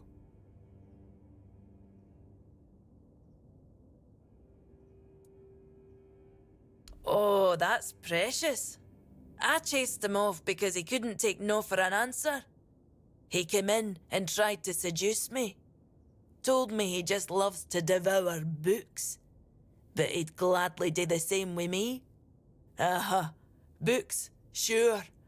Maybe for breakfast, to add variety to his military fare. When I told him I wasn't interested, he got all pissed off and called me an ugly dumb savage. I only let him leave with his teeth intact to avoid proving him right. Tell you what, I'll sell you that book. But fair warning, I'll be sending his poor wife the story of Giron the Unfaithful, with a special edition forward for me. Deal?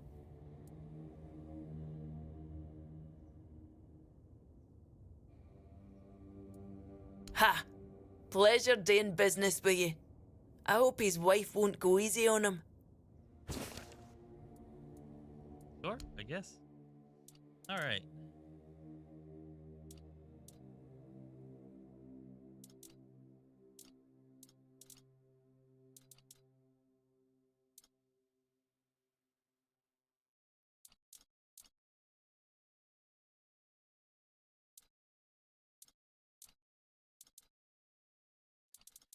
Okay, so nothing here that's really all that interesting to us, at least not at this time.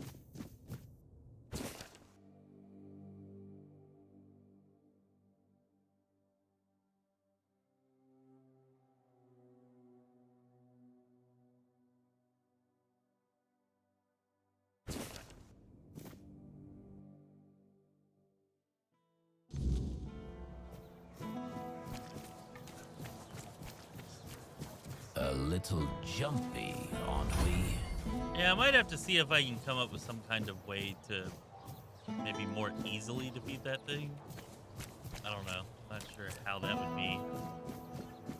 But that definitely seems like something people would be interested in if could find a way, like maybe Have some spare food or coin? weak to a certain Anything else? element or something, or I don't know. Have to think on that. Hi. Have you had a chance to drop by the bookshop yet?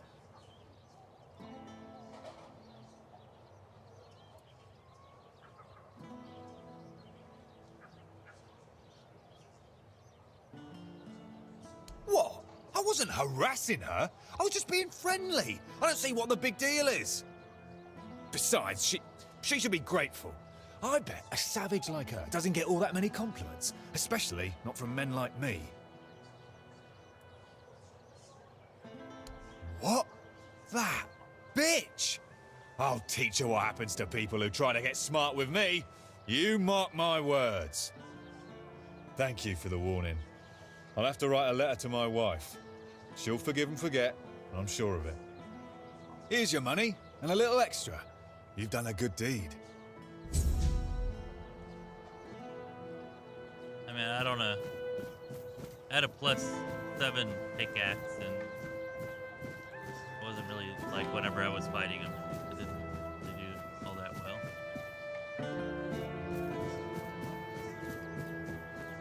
Help a soul out on your journey, will you?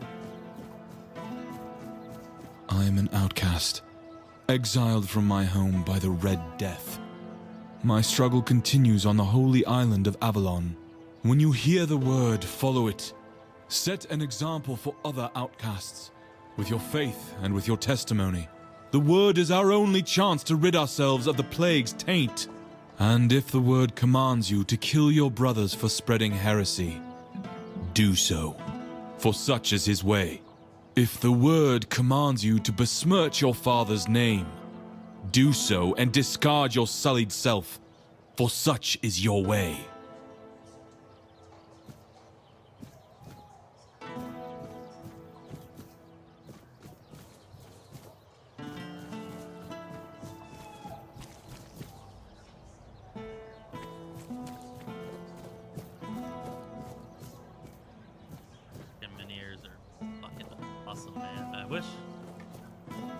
I wish there was somewhere where I could get to a good vantage point to get a better.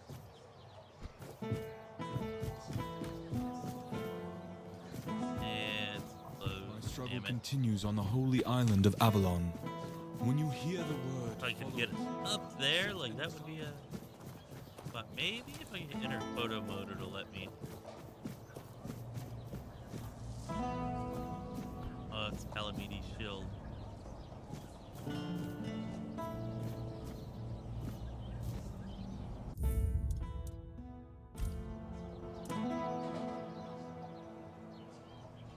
Oh, photo mode ain't gonna get it done. Yeah. Oh well.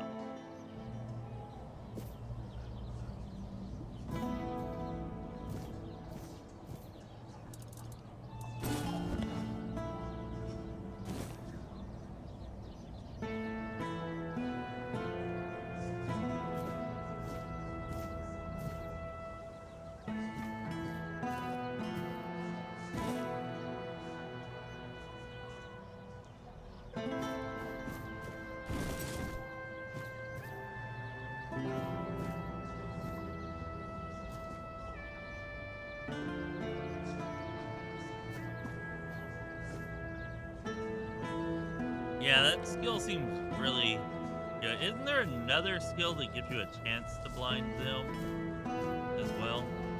Yeah, combo like that is pretty nice, Nathan.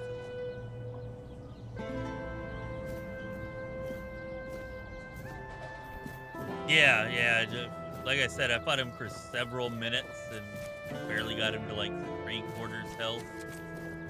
I don't know, it might have been more like 80% or something. And I'm probably like, must have been a good 3, 4, 5 minutes.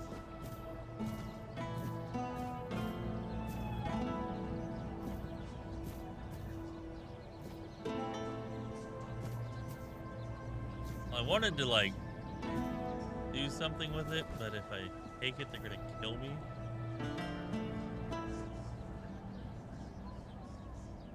This is my shield, but there's no part of my soul inside. We need to look somewhere else. But I can feel the missing part. Close. Maybe it's the men here. Maybe it needs something from us.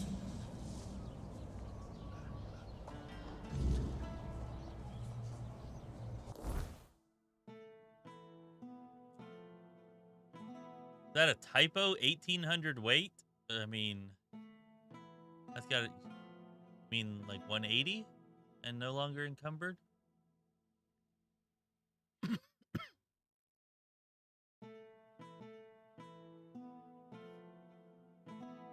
I don't think the dash actually works off your actual encumbrance either. Like it actually works off of the weight here, like the higher your worn armor weight is. I don't think that your actual encumbrance, unless you're encumbered, like as long as you're not actually encumbered, I don't think it affects your dash. As long as you're not, it goes by this for how many dashes you get or how effective they are.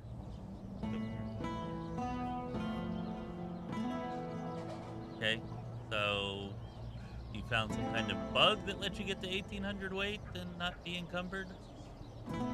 You must have found some kind of bug. You're pretty good at that, or what do you like to call it? Creative use of game mechanics? Something like that?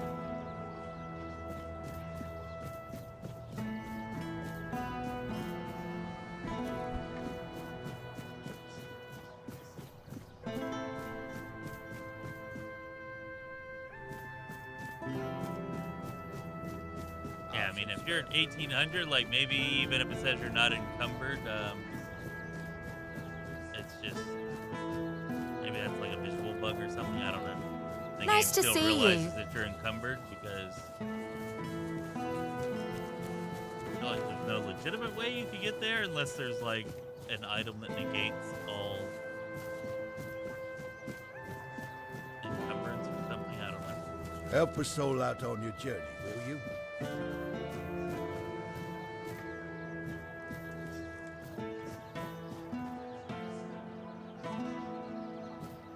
Well, I don't. Yeah, I don't know. Seems like a bug. Definitely seems like a bug.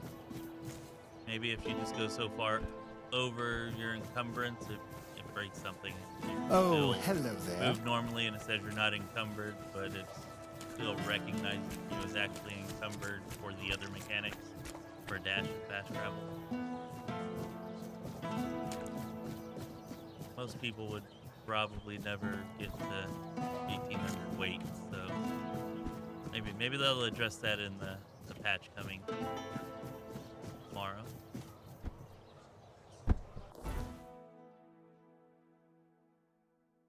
Anyways, where were we going here? Oh, right, the bounty board. Yeah, let's go around the bounty board. I know we've been here in town forever. Let's do a couple more things here. Watch then we'll it! get back out there into the wider world. Go do some combat.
Where is Scene?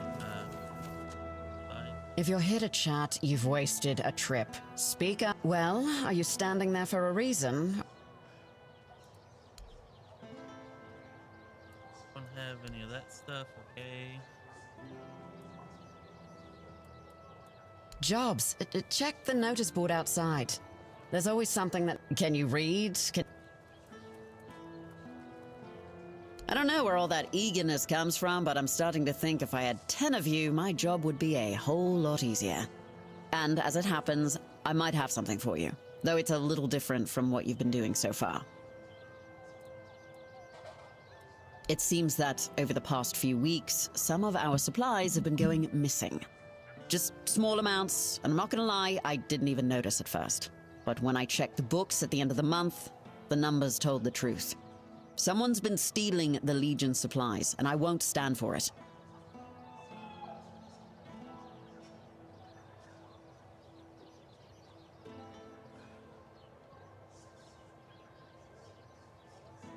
So we're just picking stuff up? I mean, you must have been encumbered for, what, 1,600 pounds or so? You mean you just took everything out of your stash and tried to carry it all at one time to like a close by vendor? Maybe that's what...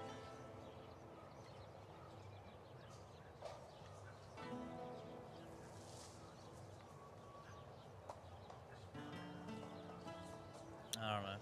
A lot easier just to go back to the stash than have to walk so slowly. Especially since the stash is pretty much always located conveniently next to like vendors and whatnot, and not too far from a fast travel point. I don't know, do they have mods for this game yet? I'm not even sure if this game's moddable. Surely it is. Seems like encumbrance, removing encumbrance would be one of the first things that they'd come out with a mod for.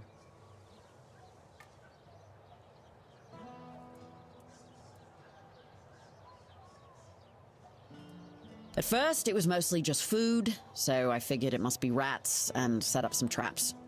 But not only did the traps turn up empty, the next time I checked, a hammer, a saw, and a couple of knives were missing too. I don't know about you, but I've never heard of a rat that can chew through iron. Appreciators. So you can move normally on a horse, so you just get yourself as over encumbered as whatever and then ride your horse back. I guess that works. That works.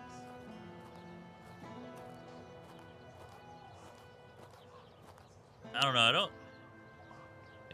I guess that is a use case for the horse. I don't like the horses that much. They don't seem to be much, if any, faster than running on foot. And it sucks whenever you get knocked off of your horse. But yeah, I guess if you can move at normal horse speed with any amount of encumbrance, then maybe there's a reason for it there. Although the fast travels are never really that far, like kind of just fast travel. I don't know. You've done it, I haven't. So of course, it's a better way to that. I've just been making a couple different trips and/or leaving the stuff behind, depending on what it is and how much I need the money. Anyways. I thought I did. One of the lads, Percy, volunteered to guard the supplies. Seemed like a decent enough guy, but, well, I guess I was wrong. The next day, Percy was gone, and with him, even more of the supplies. His mates swear he'd never do that. They say that the army was his entire life, but I find it hard to believe. The problem is, the thefts haven't stopped, so I'm guessing he had some accomplices. Well, that would definitely be convenient, Nathan.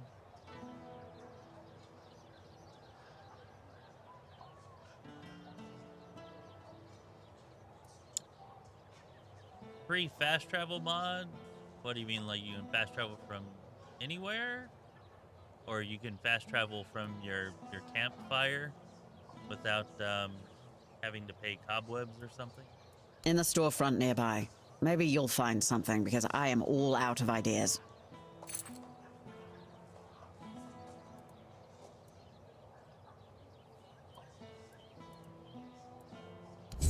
Alright, well, I guess we can go try to figure that out. Investigate the warehouse.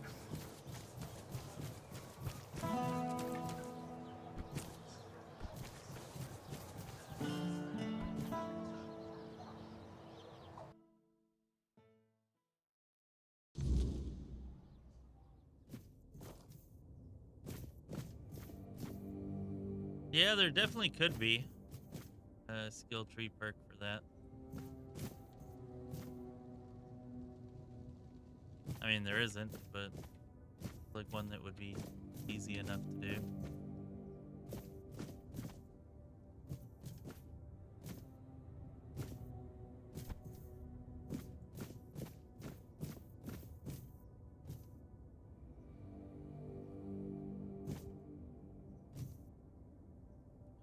Surely they'll have a no encumbrance mod out soon. I can't believe they don't already. That like always one of the first mods for a game like this.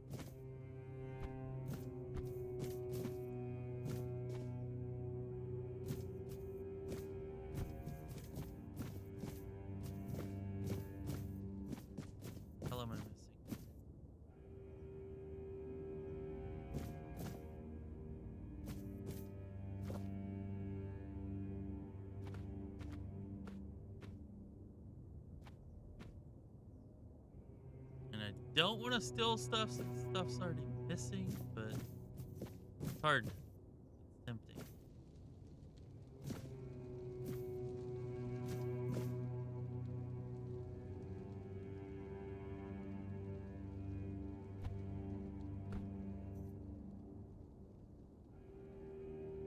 I'm sure everything possible can come out of that. Seems like it's a pretty popular game. Read an article that it had already actually become more popular than Oblivion Remastered, which is pretty popular.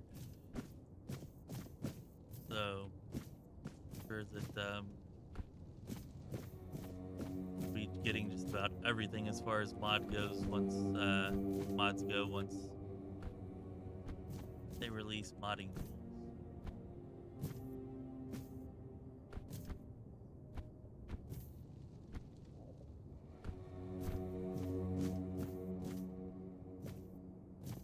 Why couldn't this game come out like 6 weeks earlier before I started working like 50 hours a freaking week? It's been nice to have a bunch of videos for this, but just not able to do that now. Must have been something in there, but for the life of me, I could not see what the hell it was.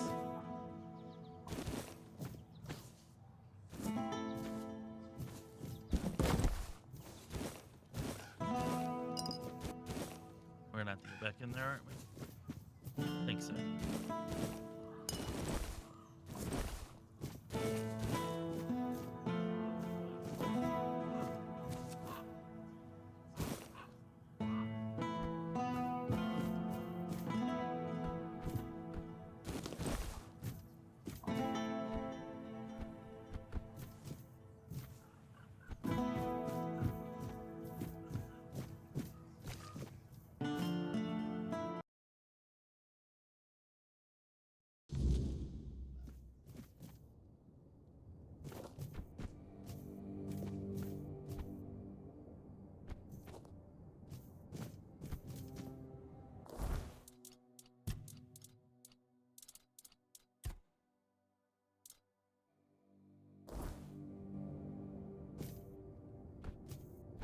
About to just start stealing everything in here, which I tried not to do since theft is what I was supposed to be preventing, but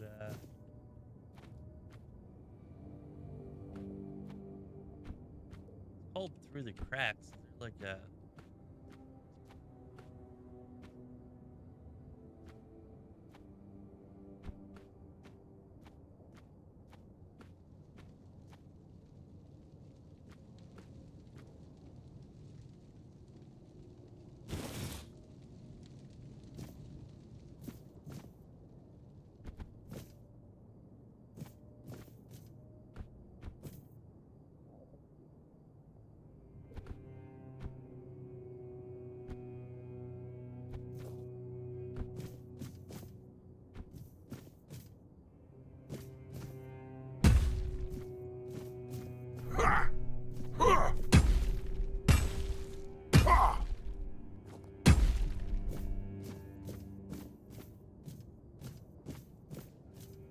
just steal everything that's in here.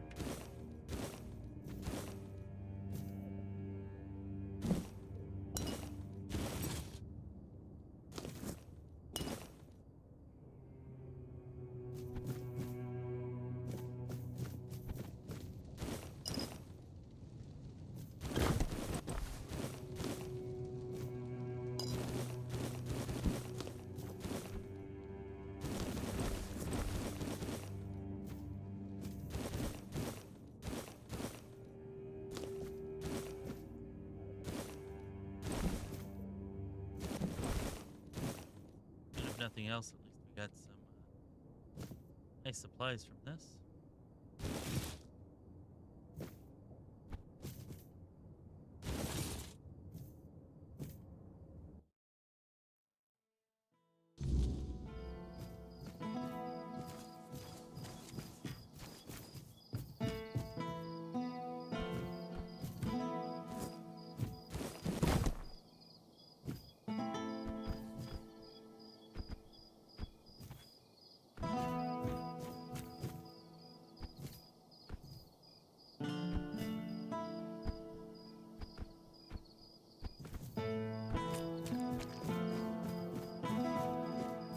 Screw this. We'll come back into this later because it's boring as shit.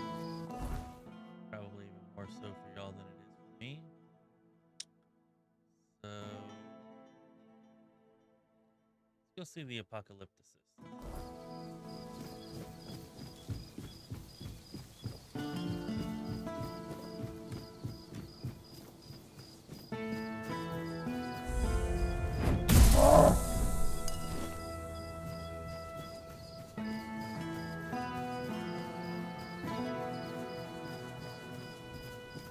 I don't want any part of this. Well, if you want to buy eggs, go talk to the missus. Look.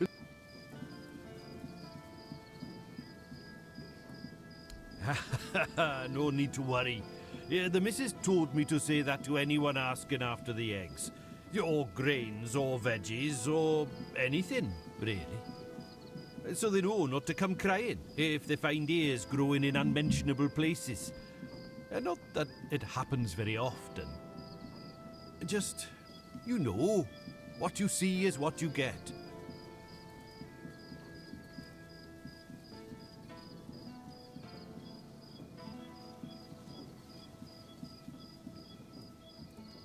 Nothing wrong. Well, not at the moment. We'll see how the next crop comes in.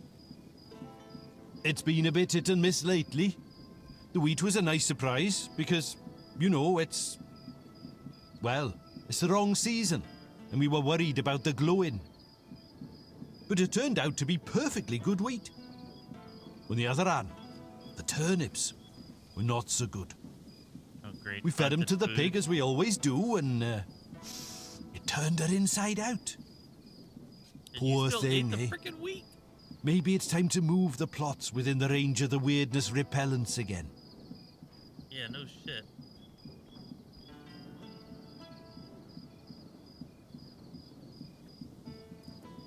Aye, that we do. It was getting into the crops one way or the other, so why not use it, you know? You see, with the weirdness, sometimes it's good and sometimes it's not. but the good has saved us from starving to death. I ate potatoes that looked like pig hearts and carrots that tasted like what standing in a field in the middle of the night feels like. All perfectly nice food. I say, it's better to have a meal that's a tiny bit different than what you're used to, than not to have one at all.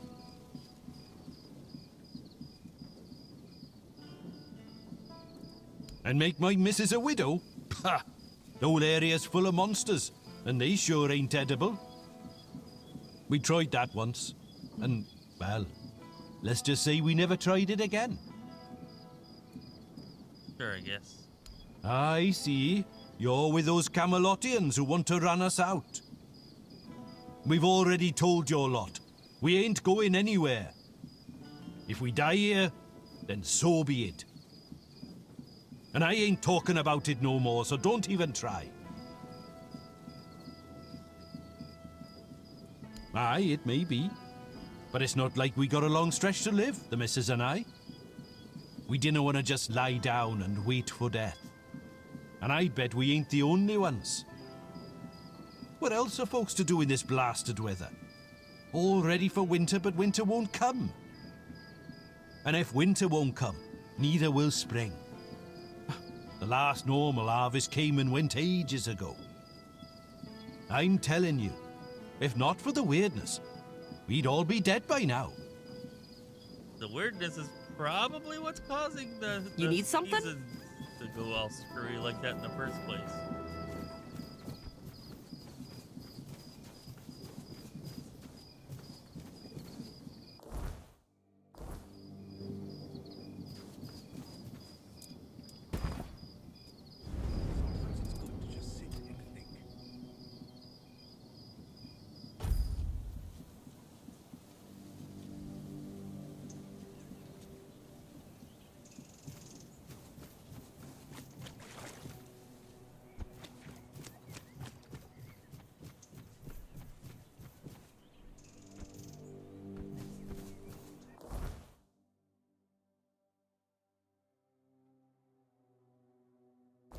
Alright, well, just a hop, skip, and a swim across.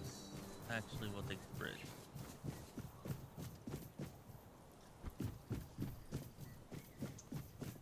What the hell is that thing?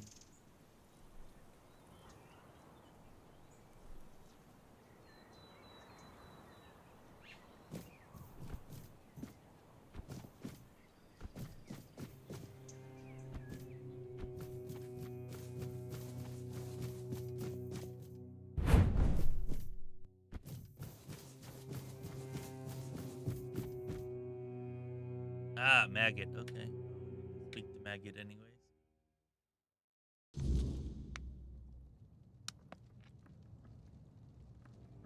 Dalridish.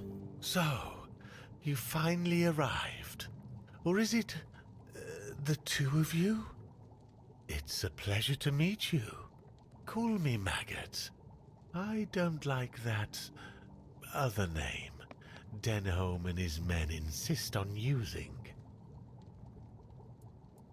I don't know, and that bothers me a lot. But I sense something lurking inside you. Something quite terrifying, I must say. All I'm sure of is that you've been exposed to vast quantities of the weirdness and survived. And that's rare. Let's say I have certain skills when it comes to magic. Yes, the Menhir. It responded to your presence. It reacted to you. And that's unusual. It means big changes are coming to our small Cuanacht. Do you know why all those Camelot troops are here? That's right. Unfortunately, they believe that by gathering all the dying Menhirs and placing them around Camelot, they'll stand a fighting chance against the oncoming weirdness. But they don't know, or they don't want people to know, that a Menhir is nothing but a piece of rock, unless it has been ignited by a special ritual. And if they were ignited once, they can be rekindled again. You see where I'm going with this? Do? No. I want you to rekindle the Menhir in Cuanacht. I'm too old to play a hero, but I can help you become one if you care about things like that. And I, for once, would like to stand on the right side of history.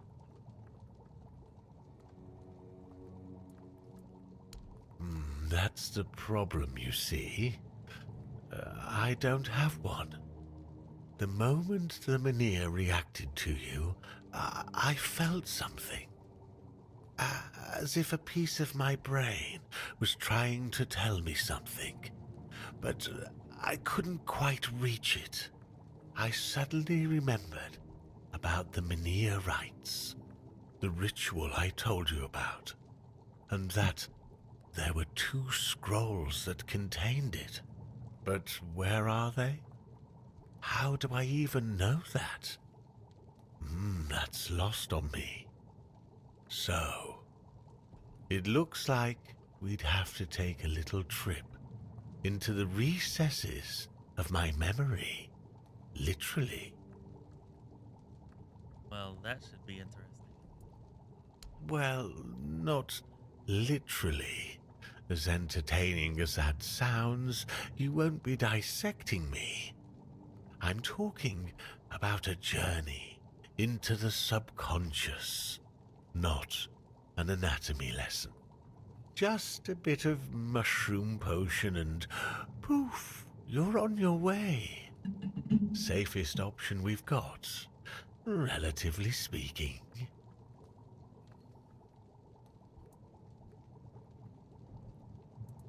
I like your eagerness, but I don't exactly have the materials required for this particular kind of potion on me. It's not like I'm letting people inside my mind every day, you know. Here's what we'll need in order to make this thing work. Just grab these and bring them back and we'll see what happens. Well, that sounds promising.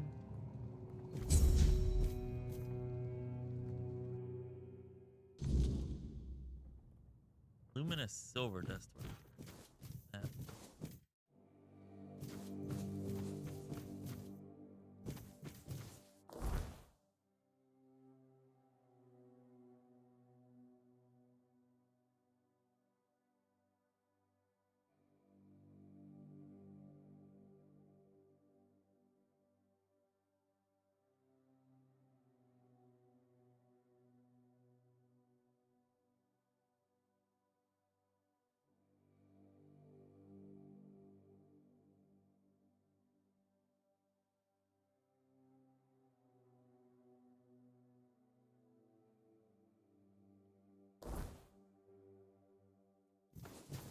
A silver mine or something nearby?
Remain vigilant. I will be your downfall. You'll fall to my sword. I will be your downfall. You'll fall to my sword. You're nothing but a peasant. I'll strike you down. I'll strike you down. You're nothing but a peasant. Show me what you're made of. I see fear in your eyes. I will be your downfall. Strength of 100 men. Damn it. Why can't I get that knocked down? I'll strike you down. You'll fall to my sword. Blow for blow. You're nothing but a peasant. Back to your hovel, coward. Back to your hovel, coward. I'm invincible! I'll get you back tenfold! You'll fall to my sword! You're nothing but a peasant! You'll pay for that insult! My arm has never failed me. You'll fall to my sword! Show me what you're made of!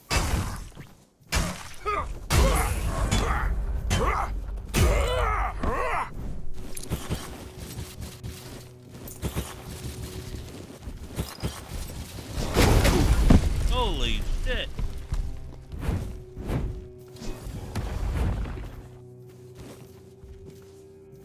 I did not see that coming. He almost did me in there.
Can sprint now, but not dash.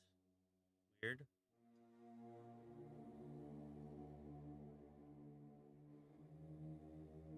Stamina drain weapon. I haven't run across any of those yet, but thanks for the tip. Meepo, I'll definitely keep an eye out.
have enough spare belts now, maybe.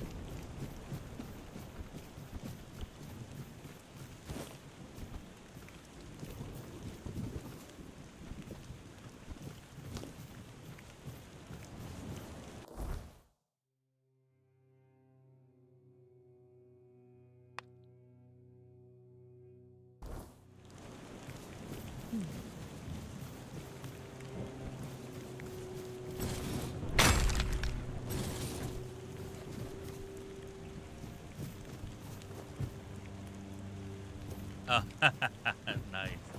Just going faster because you weren't crouching. Nice. Yeah, I don't think I can make that jump.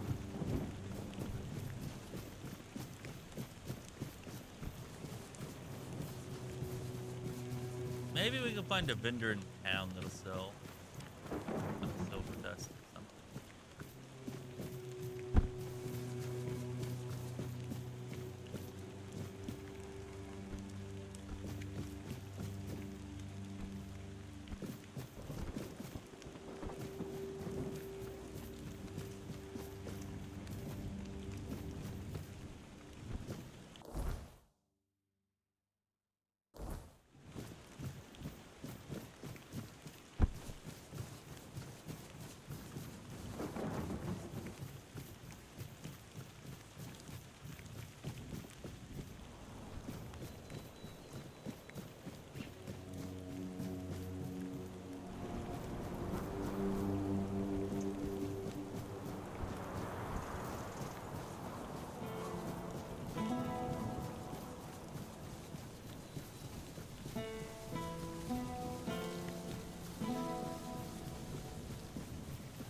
You're here.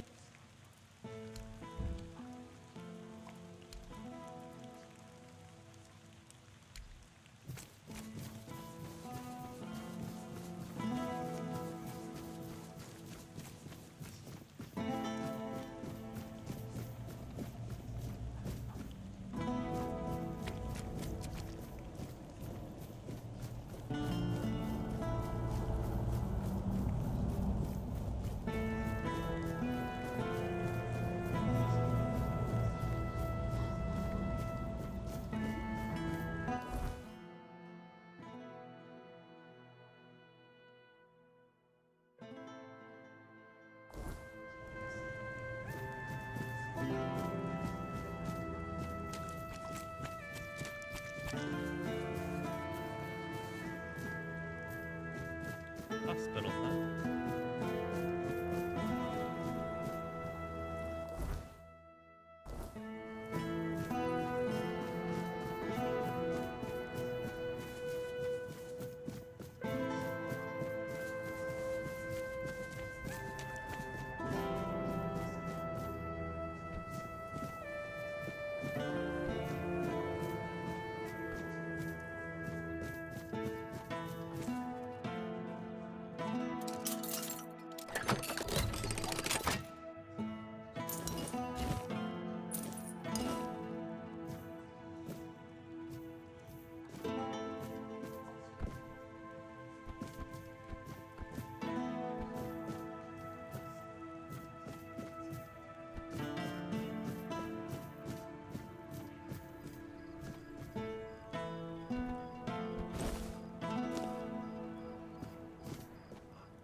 If nobody's working the anvil, then it means the forge is closed, and it will stay closed until Beor gets better.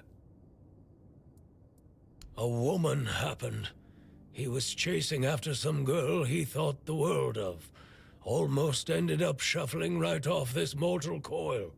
One time he went to see her and didn't come back for 2 days. I looked for him all night. It was only in the morning that I found him. He was all the way on the outskirts of Cuanacht. Alive, but barely. Afterwards, he seemed to be getting better. Everything went back to normal. For a while, I could see that he was starting to struggle with swinging the hammer, until one day, he just passed out completely. Now he just lies there, barely breathing. I have no idea how to help him.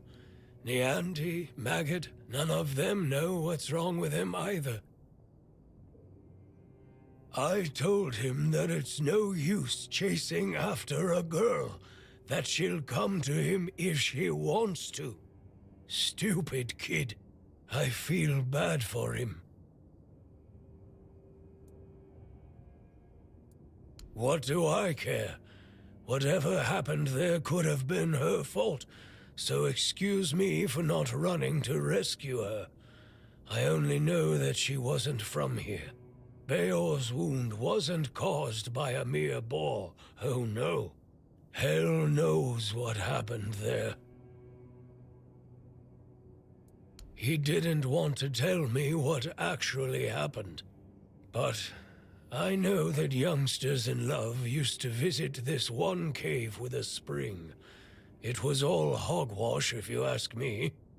Maybe they went there and were attacked by weird beasts or something. I don't know. To be fair, I don't give a damn now, and I didn't then either. I only cared that Beor was alive.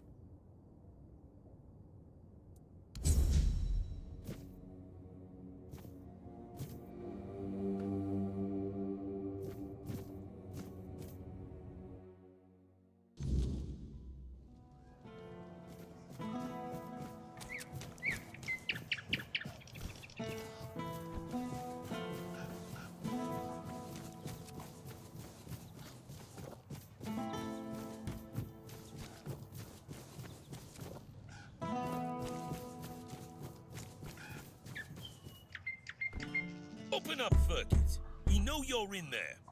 Get lost! You've taken everything from me. I won't give you anything else. Stop whining and open up. We've got to talk.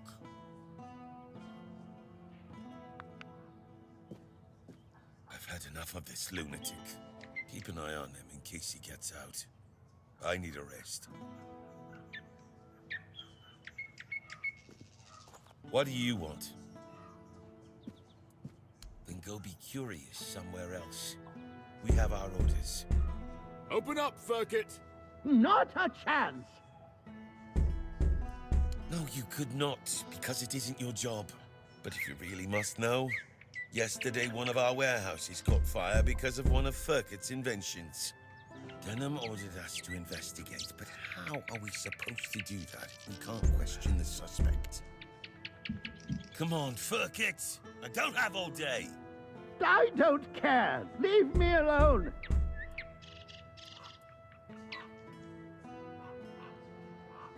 I don't know you either. Why should I trust you with such a delicate task? Unless Denham says otherwise, we'll keep at it. Get lost!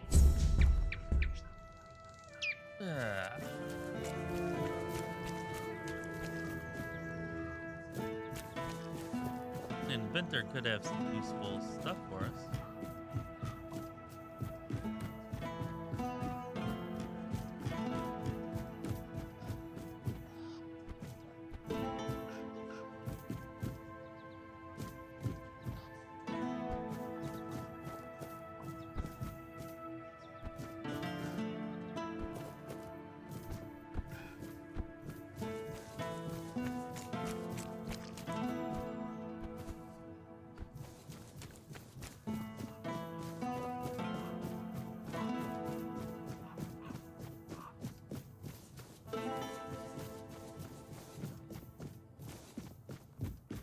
Prison, huh? Don't fancy going back to... Just passing through.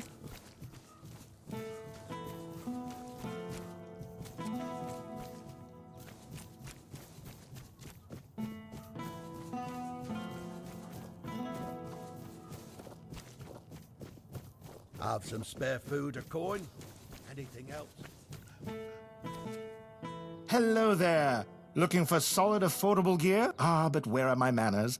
I'm Alwyn, and you, my dear stranger, look like you're in dire need of a resupply.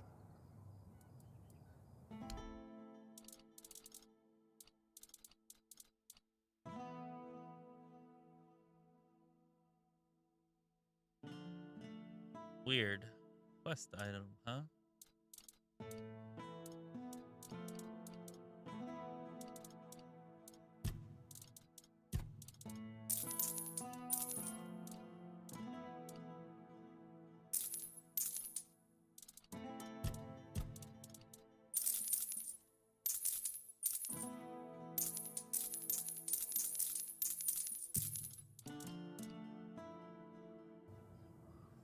What brings you this way?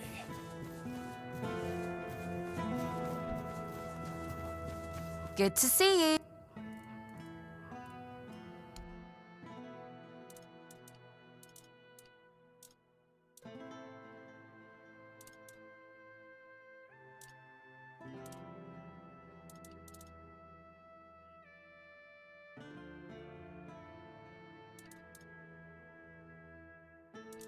Oh wow, she restocked her relics.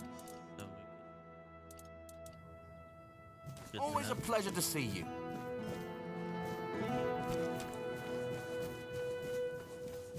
Fortunately, nobody around here seems to sell reagents.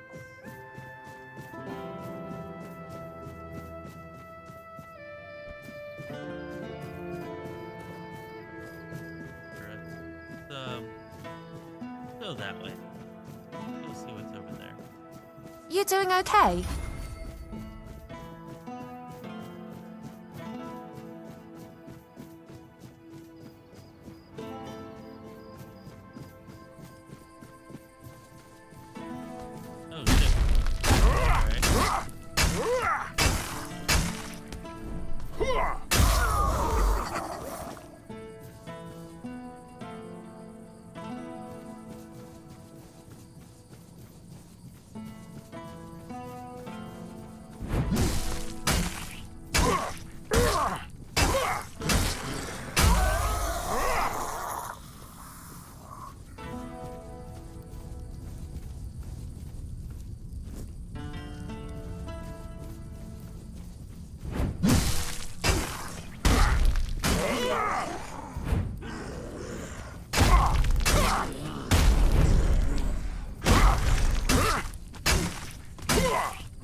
Where the Red Death egg is coming from in this area.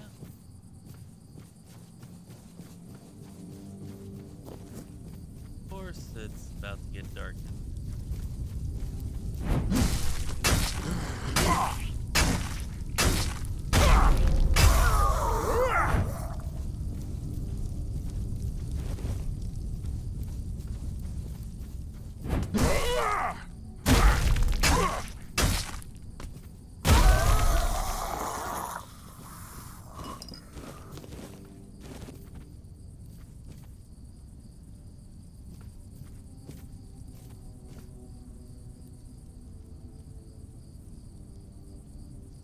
Nice, nice. Got a spell to summon wolves. I don't know, I feel like they're maybe a little bit weak for your level, but maybe you can summon quite a few of them because they're cheaper.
guy is a pain in the ass.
Like, maybe if I had a two-handed weapon, it wouldn't be so bad. Maybe.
melee or heavy armor? Is it 82? That's kind of what the hell is this guy?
Well, that was fun.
let's see if we can try the horse thing.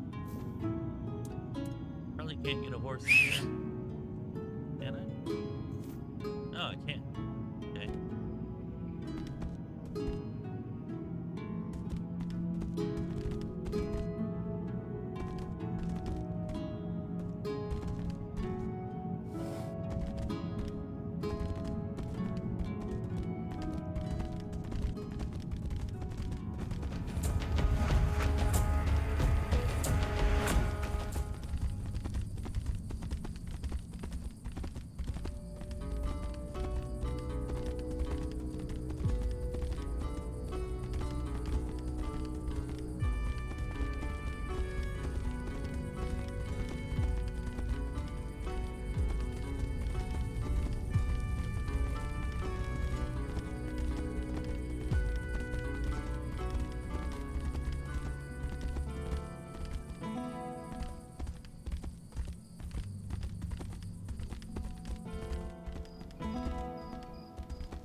You doing okay? Wonderful.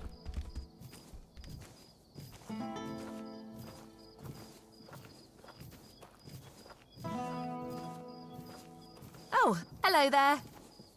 While we're doing this, just ask y'all, anybody who hasn't already Good to done see so, if you. you wouldn't mind giving us a like on the stream, subscribing to the channel, you know, out really doing that if you're able to.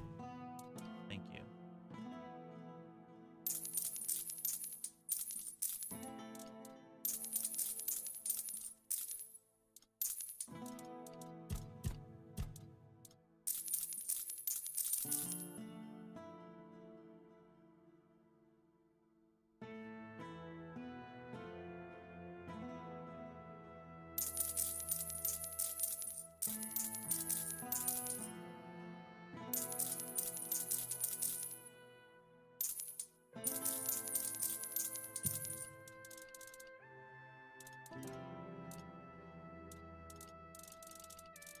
Why I'm keeping all that magic.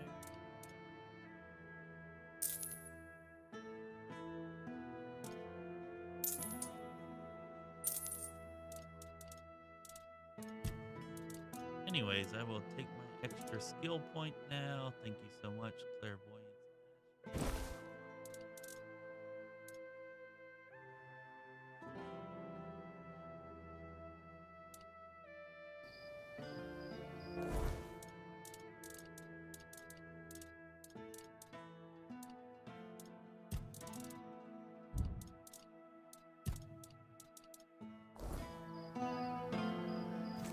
Nice to see you.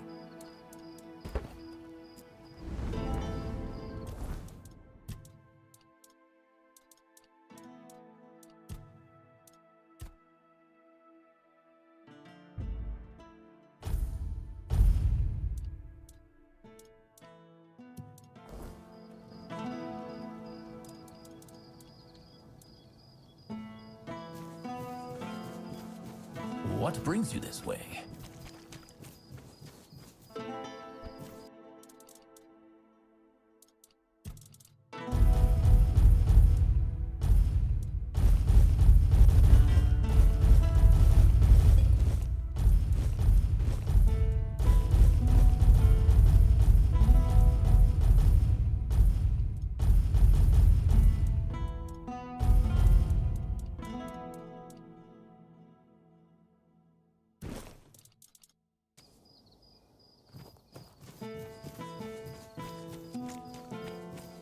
No need for that, is there?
guess the question is, do I want to go over there or do I want to go to the top over here? I feel like I want to go to the top over here.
You are made of.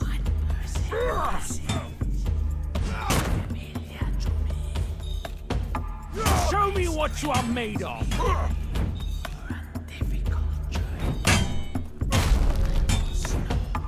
Show me what you are made of.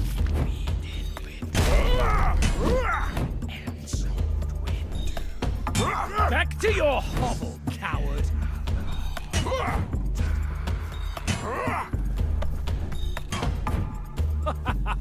You are. What was that?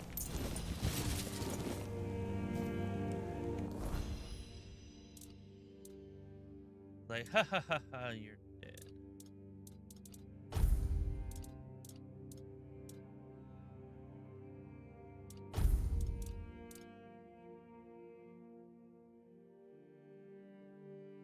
Seems 1 mana per second. Huh? That's weird.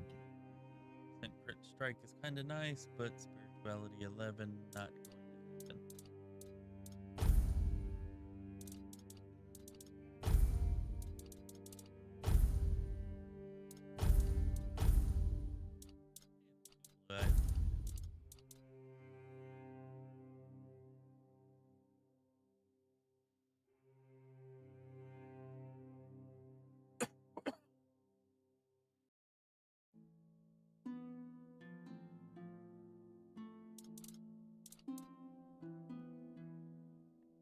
So many one-handed weapons.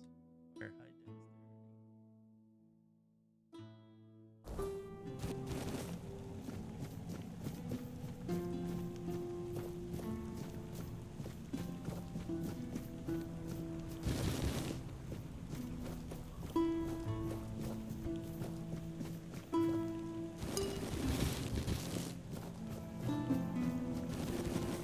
Great. About to be night again. That's gonna suck.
Howling of the incoming weird night.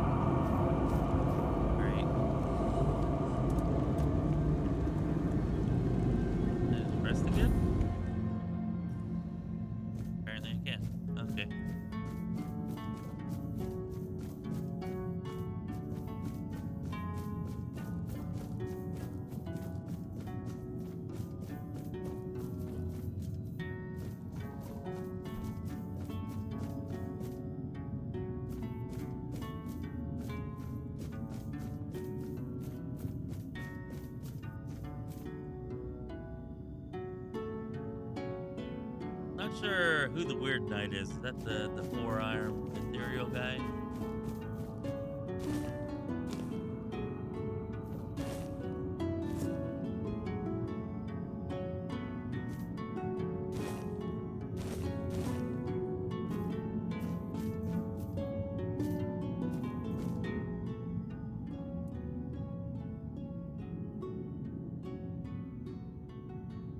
Hey, what's the sacrifice?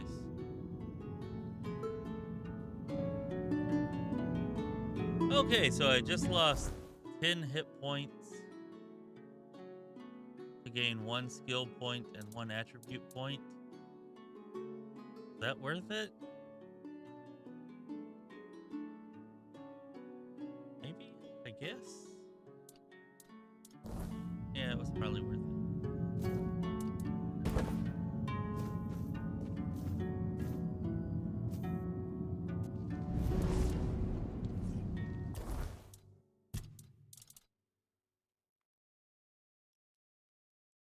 If I spend it on endurance, then I really only lost 2 health points.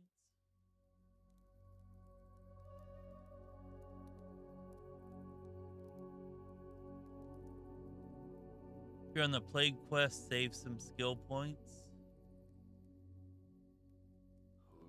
Alright, I mean, I don't think I'm on the plague quest. I just came here because, like, alright, we'll go over there. I don't think I have an actual quest for this place.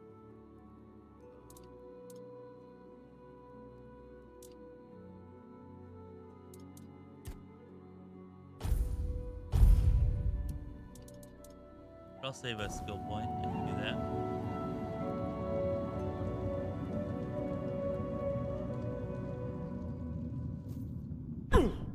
Wow.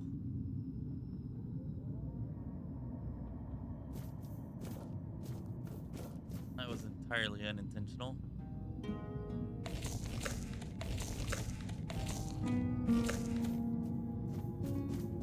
Maybe I should go back and look for whatever quest is here before I go through this and do all this.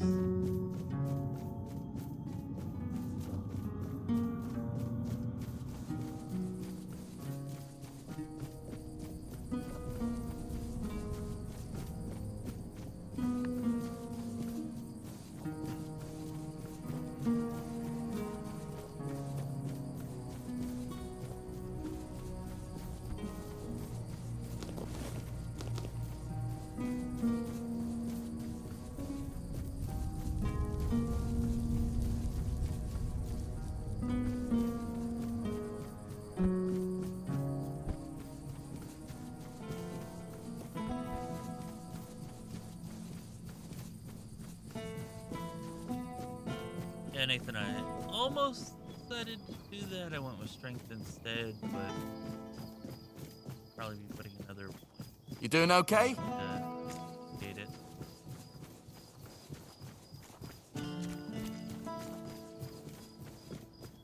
Oh, a new skill tree. That's awesome.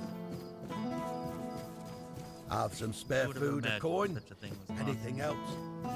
Alright, I believe the red priests are down there, and if there's a plague quest, it's probably gonna be through them. Let's go down there.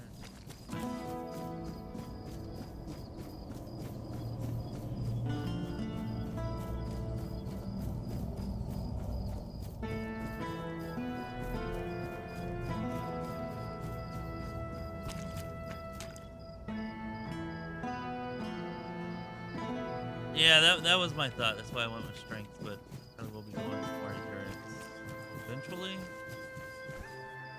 Maybe soon. We'll see.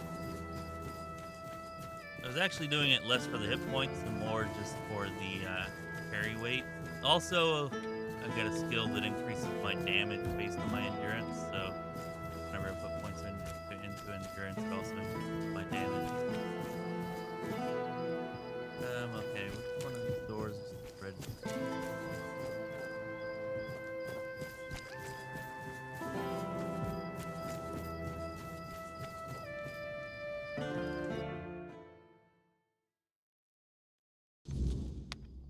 The quest is in the hospital.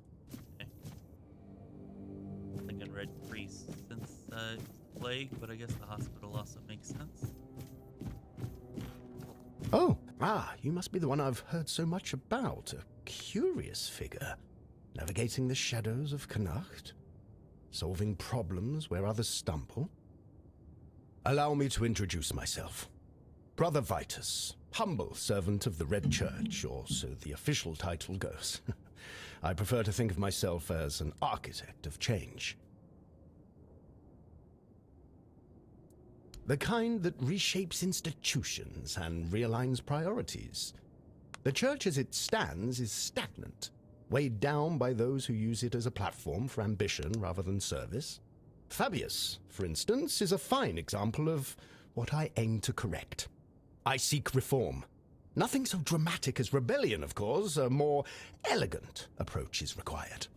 One must lay the groundwork, build alliances, and ensure that when the time comes, the transition is seamless. I'd like to ask you to speak with Anselm, Yvain's major domo.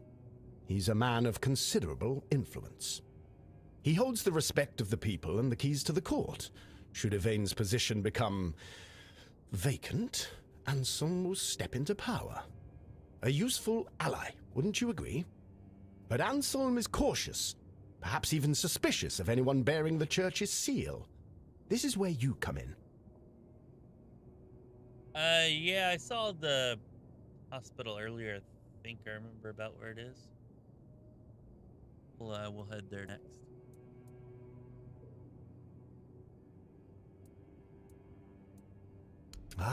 Pragmatic soul. I like that.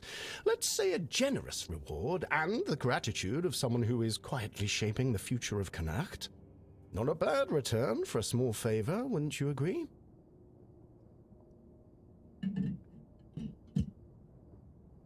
Excellent. I knew you'd see potential in this opportunity. Together, we'll ensure Anselm sees the value of our efforts. The caravan is on its way. Find it, secure the supplies, and deliver them along with my greetings. Take whatever else you find. Coins, trinkets, that sort of thing. But the sealed crates? They must go to Anselm untouched. Consider it a sign of good faith. Do this, and you'll have my gratitude. And perhaps more. Better be more.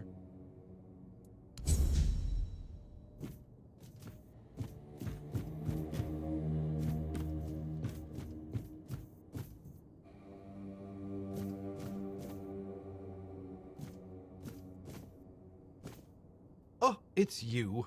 You look, well, all things considered.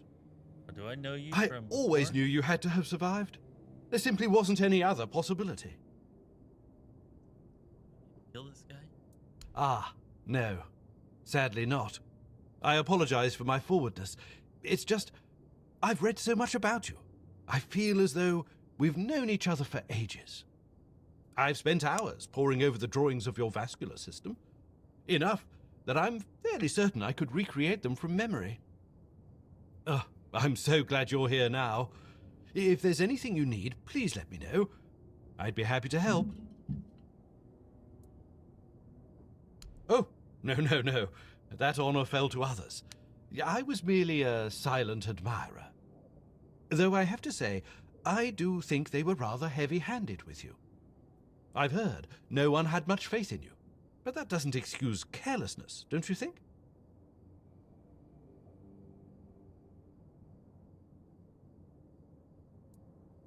Why, indeed.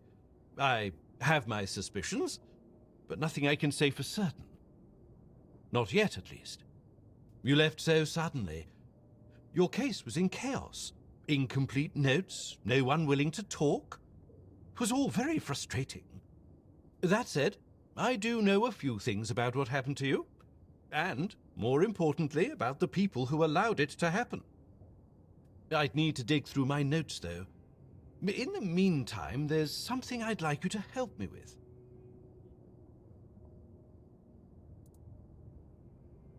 Not at all. You're a mercenary now, aren't you? Or did I get that wrong? I simply wish to hire you for your exceptional talents. Straight to the point, I see. Oh, I do like you. You've got a sharp mind, and I'm really glad they didn't break it by accident. I need items touched by the weirdness.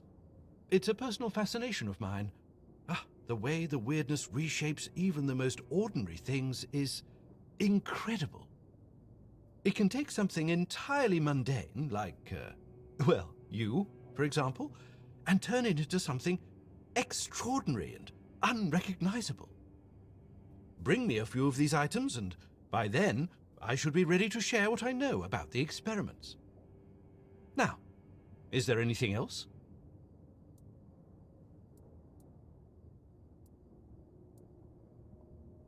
Those who arranged your escape from the island asylum were also the ones responsible for your capture.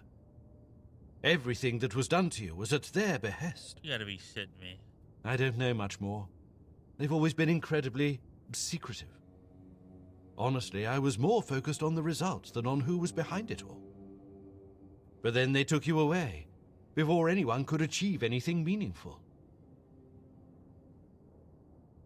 So the Knights of the Round Table, or Caradoc, was responsible if what this guy says can be believed? I don't think so. From everything I've seen, you were just supposed to be ordinary Avalon rabble, but with the potential to become something more. I don't have all the details about your case, especially concerning the Red Death, but something must have been done right, since you're not infected now. Sadly, the research was never completed. Now, I know we've never had that kind of relationship, but would you perhaps be willing to lie down and let me rummage a bit?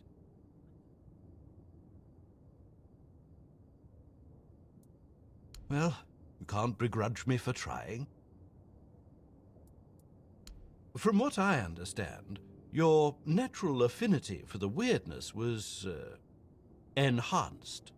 You see, centuries of living on this island have led to more and more people developing a certain tolerance for it. Sometimes that tolerance can evolve into agreeability.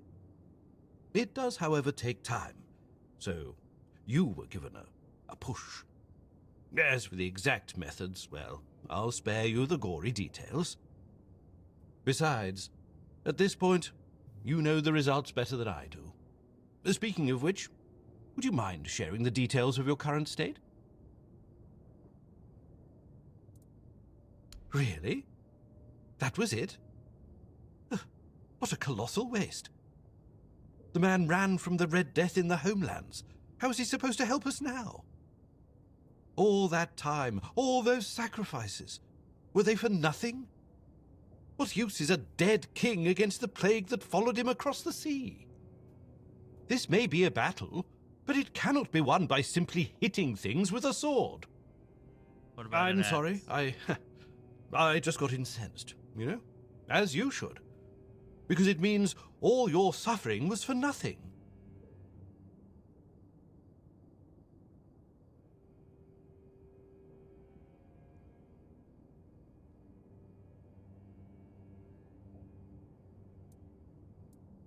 Abhorrent.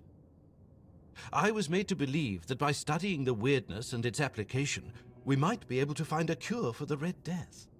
We have suffered failure after failure, and now you're telling me it was by design.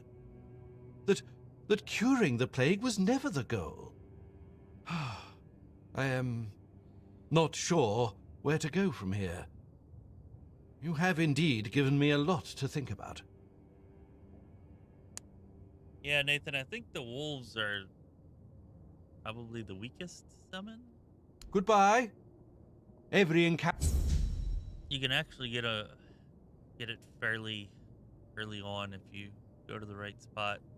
Anyways, yeah, I was thinking like if you had the skill to summon 4 or to have 4 summons at one time, which you said you were doing the summoning thing, so I figured you probably did.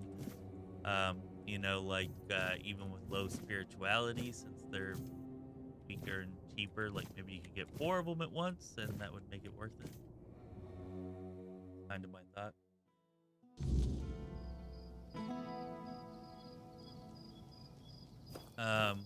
There's also skills in the summon tree that give you benefits whenever your summons dies. So I don't know. I don't know how good those benefits are, or how helpful they actually are, but you know, maybe having weaker summons that die more easily could be beneficial because of that. I have to go actually look at the tree to really decide if that might be feasible or not, but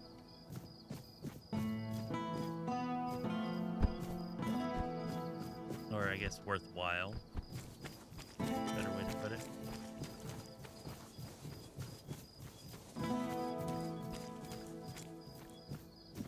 Oh, you've gotten up to 5? I remember there being a... Oh, you can put 2 points into that skill, right? First point probably gives you 4, and then the second one 5. Nice, nice.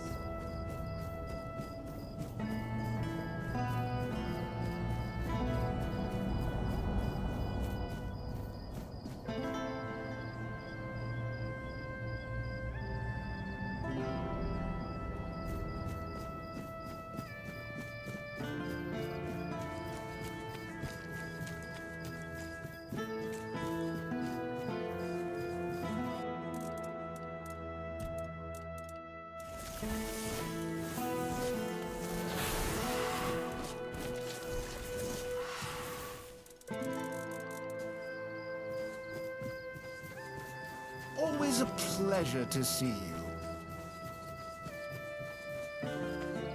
Good to see you.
You do it okay. Right, we might go visit the forge.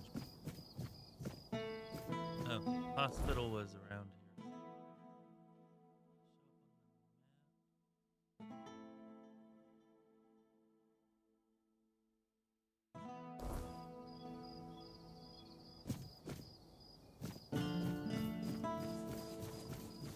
Have some spare food or coin? Anything else?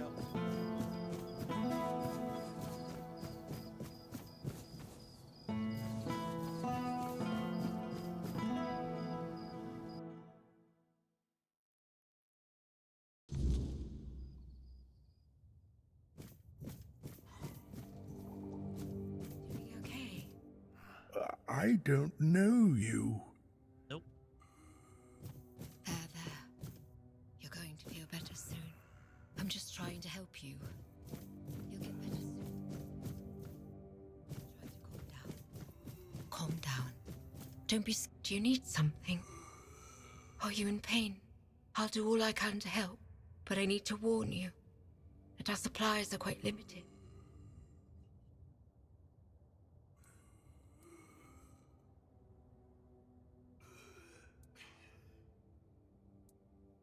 Well, actually, the hospital is run by Camelot. I'm just an apprentice to Neonte, the priestess of the All-Mother here in Cuanacht. But the healer from Camelot is dead, and Neonte spends most of her time at Lord Yvain's manor. So, it seems I'm on my own.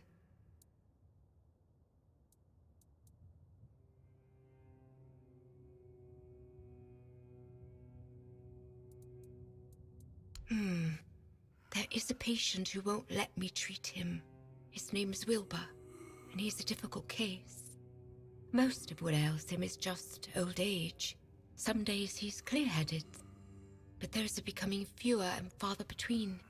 Lately, he won't let me touch him. He yells at me, claiming I'm keeping him here by force, away from his family. He's even stopped eating and refuses to take his medicine. Honestly, I'm at my wit's end. I don't know how to help him anymore without scaring him even more.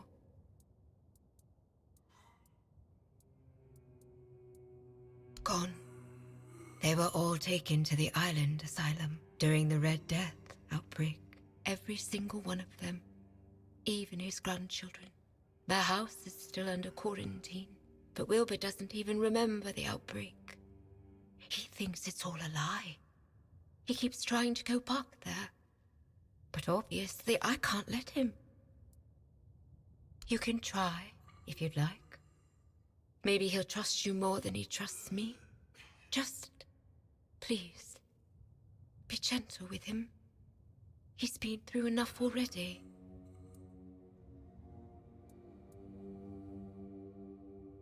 Oh, she thinks I have everything well in hand.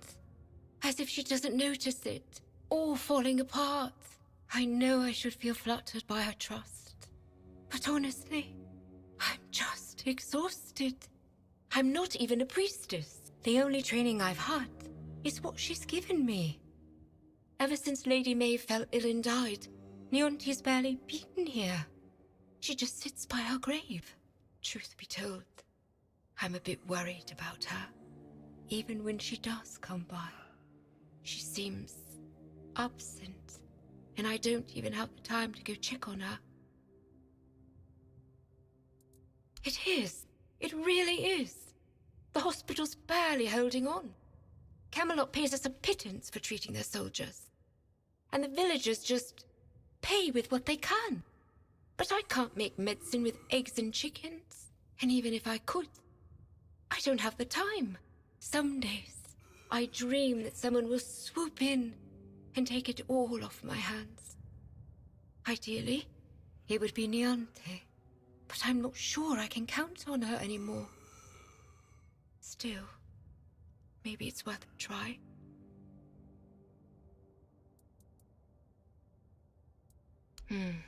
Here, take this. I hope it helps. Unfortunately, that's all I can give you. We have to make sure there's enough for everyone in need. Camelot treats this place like a field hospital. To them, it's temporary. Though I suppose that's their outlook on all of Cuanacht right now. The legate says Camelot simply can't spare anyone else. According to him, one priestess and her apprentice should suffice. And yet, his soldiers are the ones who are supposed to get priority. Even if they only have a blister, I'm required to treat them before a local with a broken leg.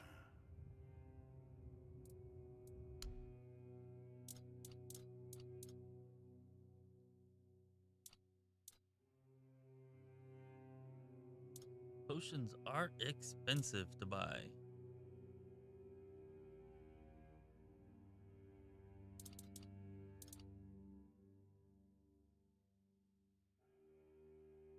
Oh, that's pretty cool.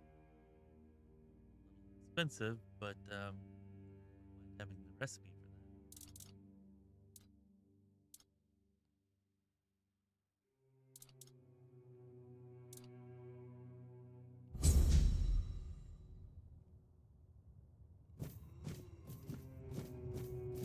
You're helping that jailer with the weird face, are you? Might as well throw me in the stocks then. I ain't going down peaceful, that's for sure. I want to go to my family.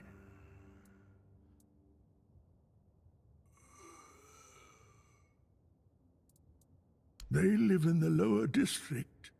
I'll go to them, but that cursed wench won't let me leave.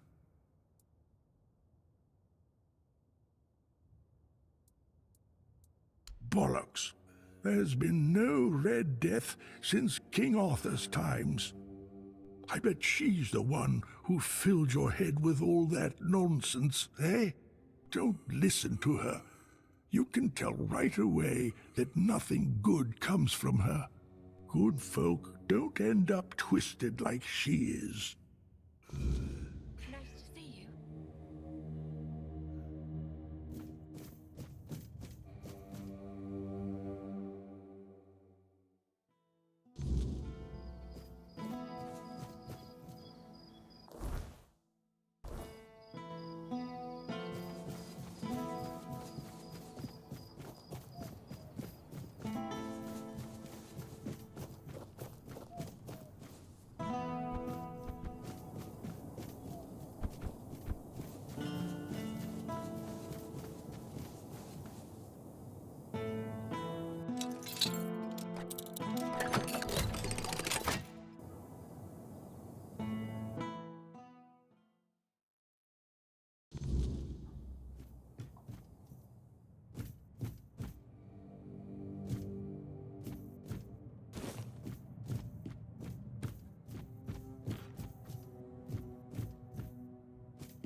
Alright, well, we just show him the letter. Maybe he'll believe it. Maybe he'll recognize Emily's handwriting.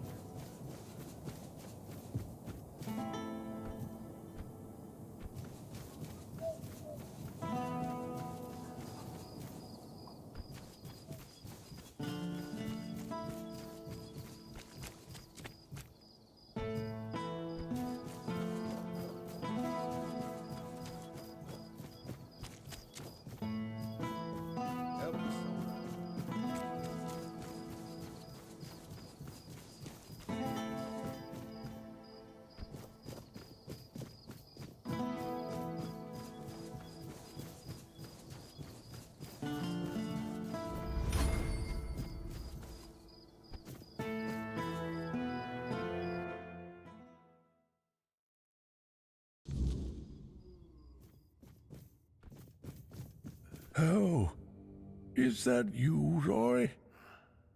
Have you finally come to visit your grandpa?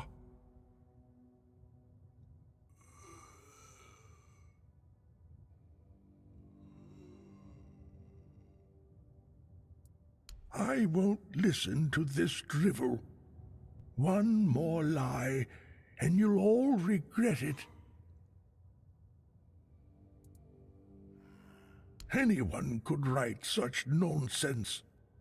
That's it. I've had enough of your scheming. Goodbye.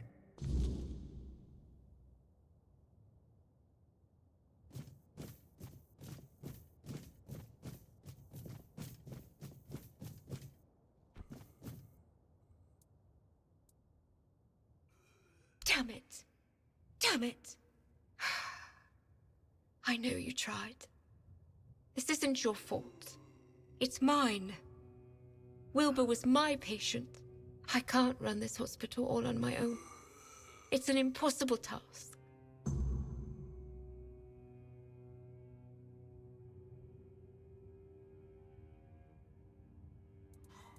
Someone with money, preferably. I won't lie.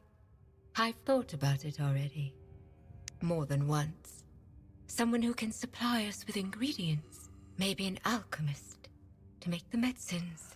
At one point, I even considered asking the Red Priests for help. But Neonte would have my head. Then I thought about Orwin and the Merchants' Union.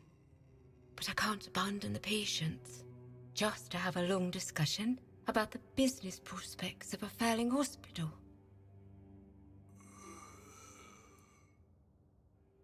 Huh. What doesn't she have against them? First, she abhors the doctrine of K on a purely theological level. Her words, not mine. And then it's all about politics. She says the influence of the Red Church is undermining the position of the All-Mother on Avalon. I don't know. Maybe people just turn to whoever is willing to help. If the priestesses aren't enough, someone has to step in. I know. That's why I'm hesitant.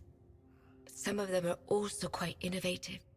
No one can deny that their research into the Red Death has led to real progress in medicine. I suppose if I were ever to run a hospital with one, I'd have to make sure they don't get too ambitious. You do that? For me? Why? I just told you the hospital has no money. I can't pay you for your efforts.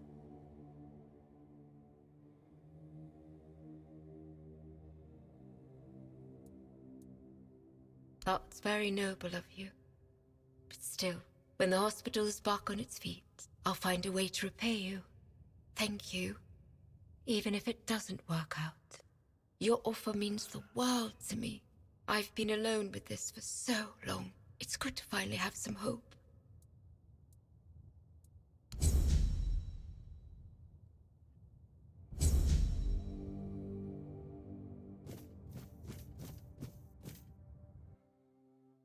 Well, I was thinking talking to Neonte might be the best first choice, but the game is suggesting the merchants, so that's probably a better first choice. Try that anyways.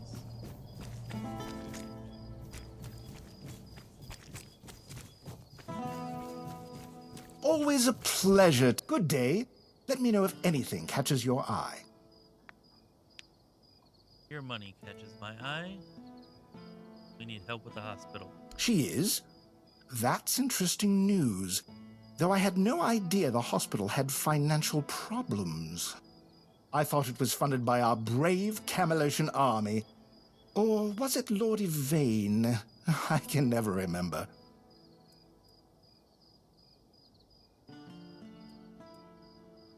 Who in turn dumped the entire responsibility onto her poor apprentice. That sounds like a complete disaster of mismanagement.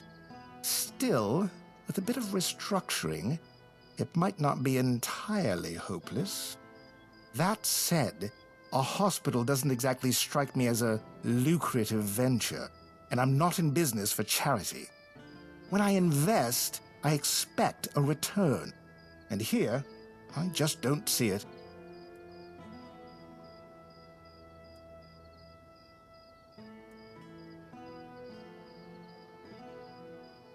That's true. But in Cuanacht, people would sooner dig up their grandmother's miracle recipes than pay for something they used to get for free. I need some concrete ideas.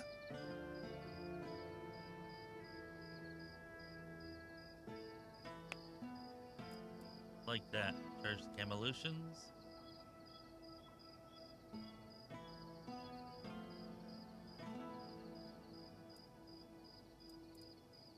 I'm not sure I'd want to make an enemy of the legate. It's not a bad idea, but it does feel a bit risky.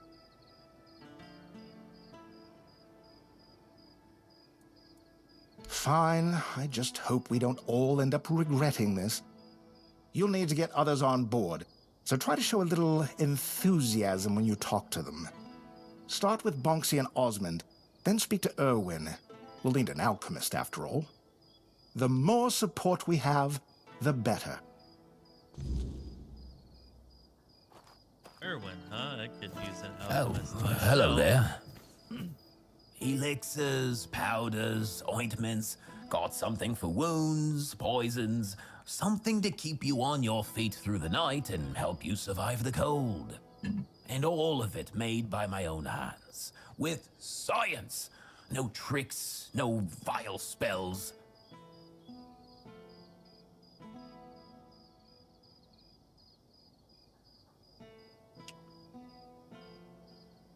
All right, thanks, Ashu. Yes, all magic is a scam. An illusion that pretends to give you something but always takes more in return.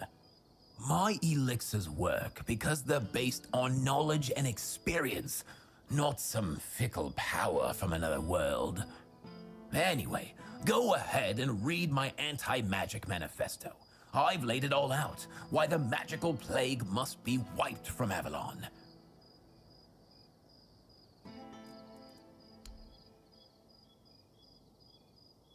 Got money? You have any silver tears?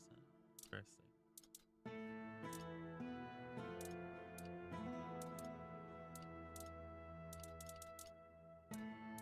Silver dust. Damn.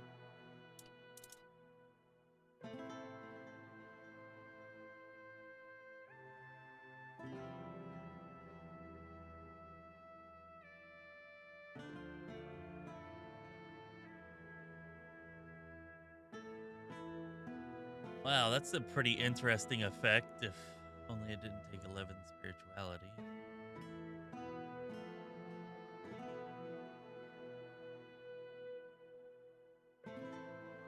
Still, could be.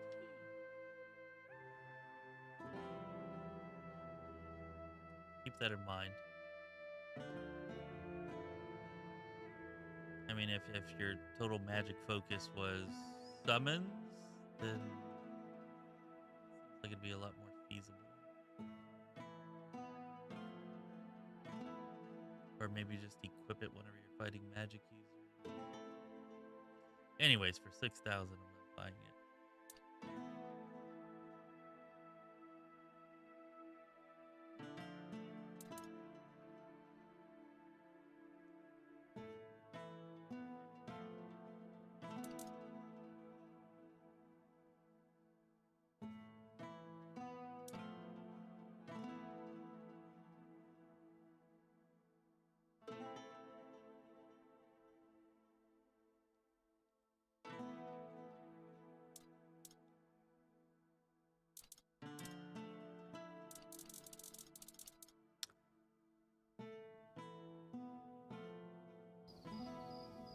Elixir. And I assume you're here to hand me an invitation? Let's skip the pleasantries. Why would merchants take over the patronage of a hospital? And why should I have anything to do with it?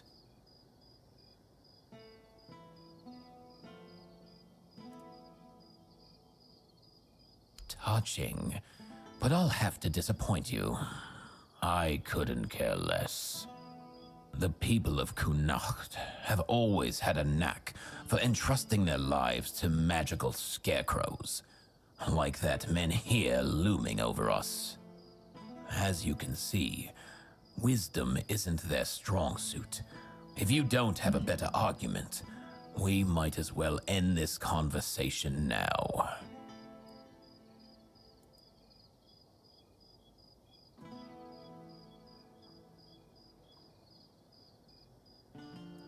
It's true that my business has been struggling for some time now. The priests are to blame. Ever since they started strutting around Cuanacht, people have been hesitant to use the services of alchemists, afraid of how the Red Church might react. Fine. You've got my attention, but you'll have to put in some effort. I've been having a serious problem with my supplies lately. The Red Church is hoarding every remotely valuable alchemical ingredient for themselves. Here's a list of items I particularly need. Come back when you have everything. Then I'll join this union. Whatever that turns out to be.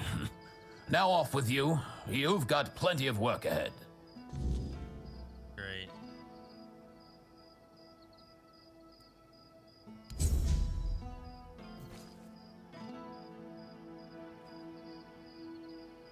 Draw child. Oh, hello gold? there. Where the hell am I going to get that phase blood? Not sure about that one either. Hello again. What do you need today? Hello again. Ha! I'm not surprised he's asking me. Without my financial backing and, more importantly, my experience, most of the guild's investments wouldn't stand a chance. They really value my involvement, and that gives me leverage. In other words, I can do a bit of bargaining. Have you heard the legend of Robbie of Grubwood? A bandit who stole from rich merchants and gave the gold to commoners. They say he was an incredible archer. At least, that's how the story goes. People say the same about me, but I'm still waiting for someone to write a song about me, like they did for Robbie. It's only a matter of time. Robbie's long dead. I heard someone in his gang betrayed him. He's buried in a tomb not far from here, along with his bow.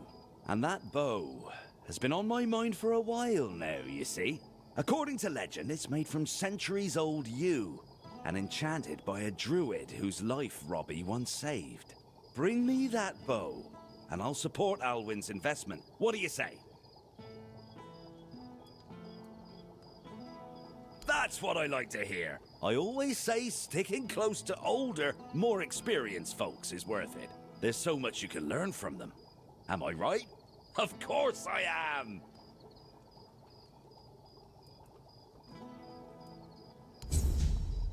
Oh, hello there. Well, so far so good. Good to see you. I don't know. I got an offer to supply ingredients for healing potions. But honestly, that doesn't sound very exciting. My adventures are more about leaping over chasms and escaping collapsing ruins than gathering wildflowers. Maybe so, but it's still not worth spending as much time on it as Alwyn wants. I could be exploring underground labyrinths or running from guards across rooftops instead.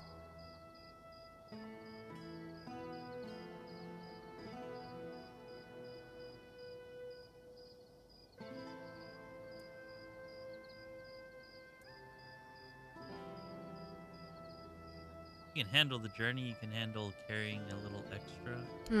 You know what? You're right. That could work. But I can't go anywhere until I sell off all my wares. How about it? Want to take the lot? I'll give you a big discount. Yes? Did you manage to scrape together the money? Oh, I hope so. Oh my god, I could have gotten everything for 2,000. I spent 2,500 on one frickin' item. Ugh. Damn it. Sure. I hope you managed it before I start growing roots here. There's Always a pleasure to see you.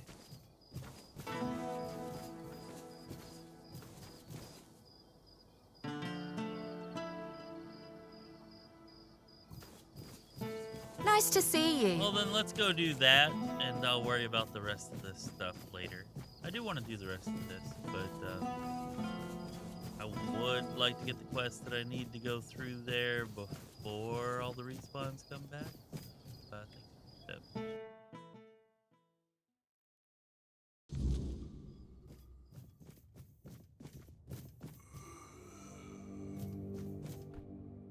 Have you come to offer aid?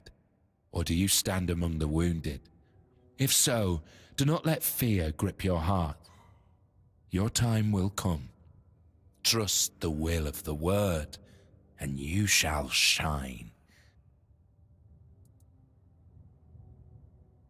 No, I am no priest. Merely a corpse through which the word is fulfilled. My path is clear now. When I am strong enough, I shall speak of the miracle I have lived through. In the shadow of the plague I stood, and yet I survived, shielded by the divine protection of the Word. I am but an empty vessel, yearning to be filled with the sacred joy of the Word. Now I am perfectly blank and naked. Alone I lie in this cold place, silently watching, patiently waiting. But soon, all shall be perfectly splendid. I have been marked, a gift given to me so that I may pass it on. Tell me, do you wish to become a hollow shell, an obedient corpse, able to hear the voice of the one who guides us to the final act? Nope. Nope.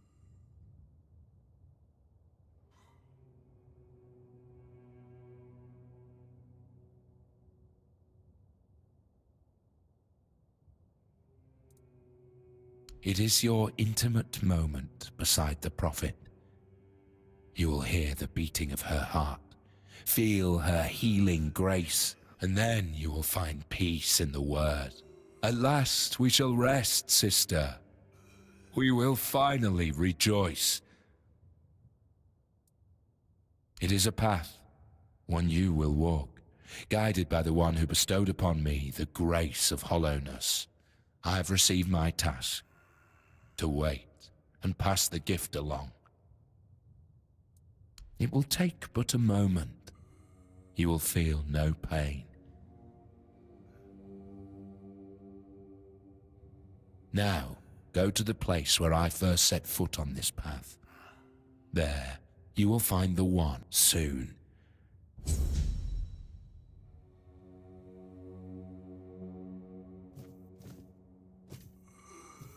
Help us all out on your journey, will you?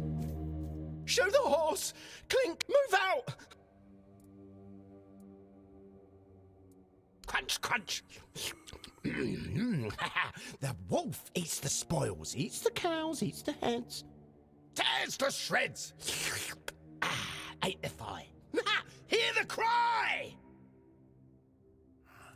Crunch, crunch! Oh, the wolf eats the spoils, eats the cows, eats the heads, tears to shreds.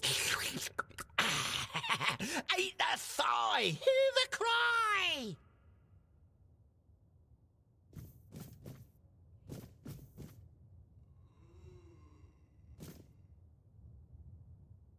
Corbin doesn't want to talk to me. Have some spare food or coin? Anything helps.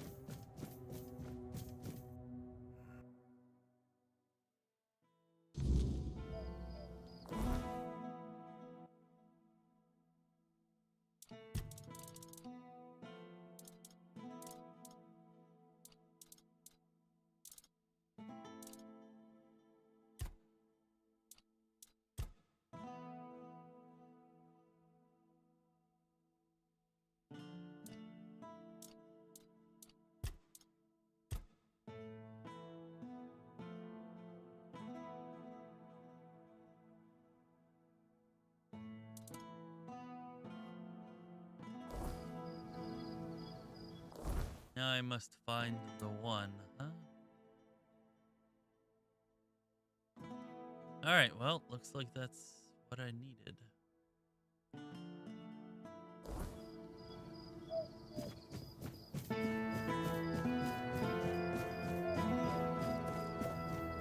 You doing okay?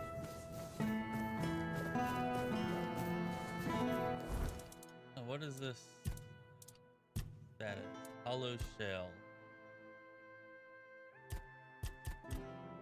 Have any negative effect? At least that one that's explained.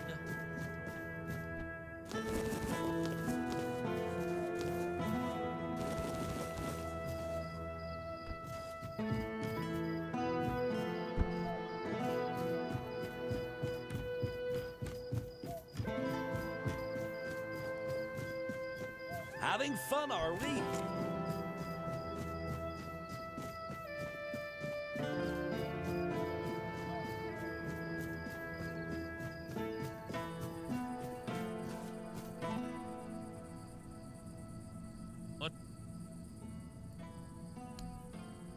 160 health.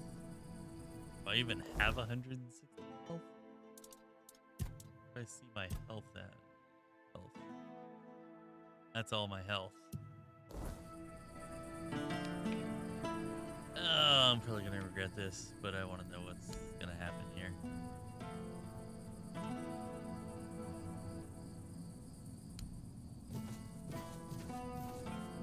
Huh, okay, well. Nothing seems to happen.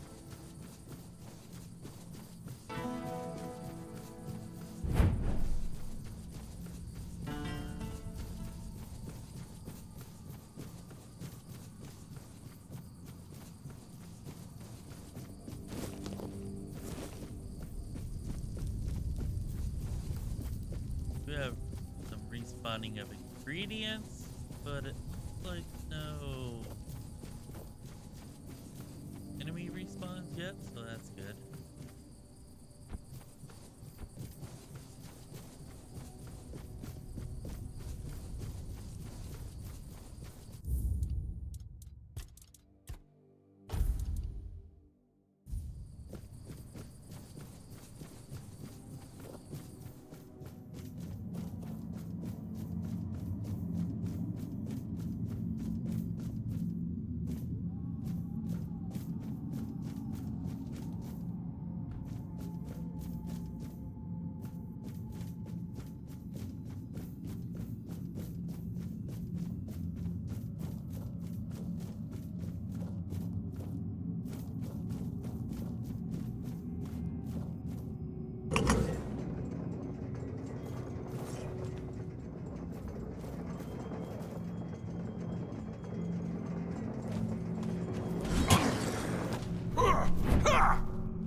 All right, we have level, but yeah. All right, we're gonna take like a 3-4 minute break. Be right back. Come back here and we will find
Alright, I am returned.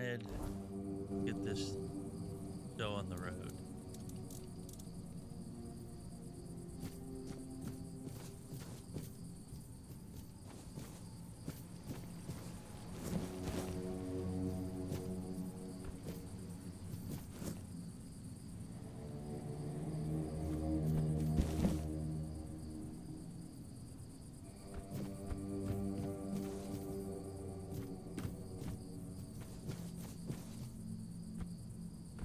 About to fast travel from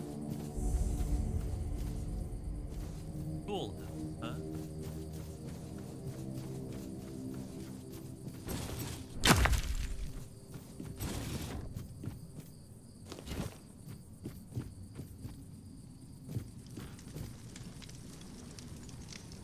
Oh, great.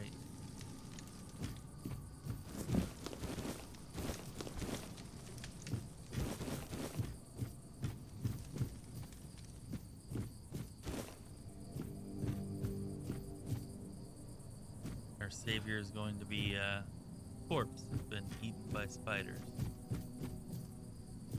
Flippin' phenomenal. Alright. You were awaited. In the past, in the present, and in the future. All stages have converged into one. And here you stand. Welcome, hollow shell. It is time to begin the next act of your journey. I am the one, the vessel, the bearer of grace, the giver. I have worn many names, but names matter little, except for the prophets. Kai,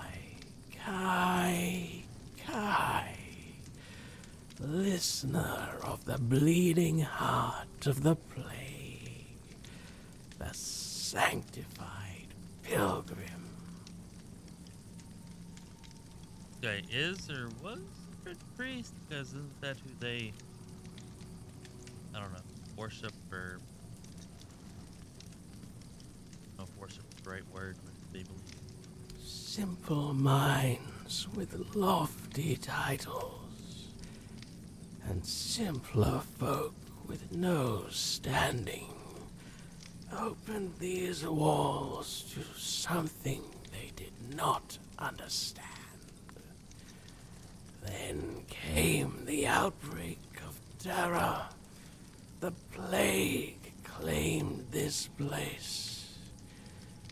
Red Death. A holy relic. A fragment of the sanctified body of the prophet.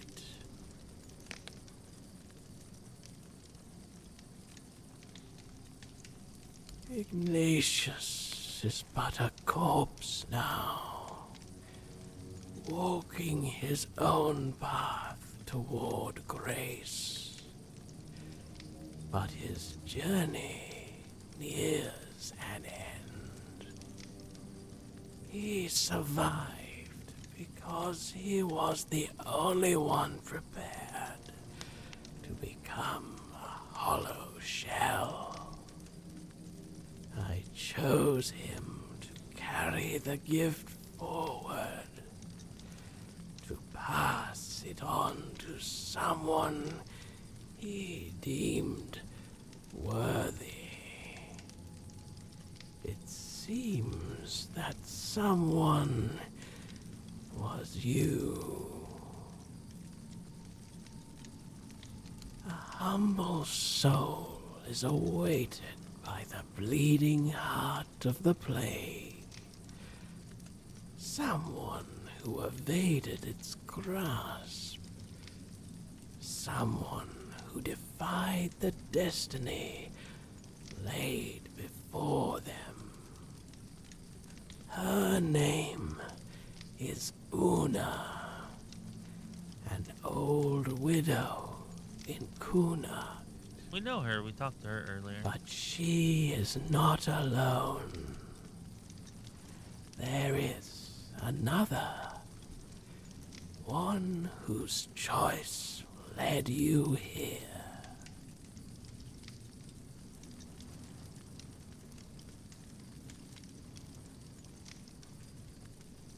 Yes, him. His role as the hollow shell must end. His purpose is fulfilled. He is no longer needed.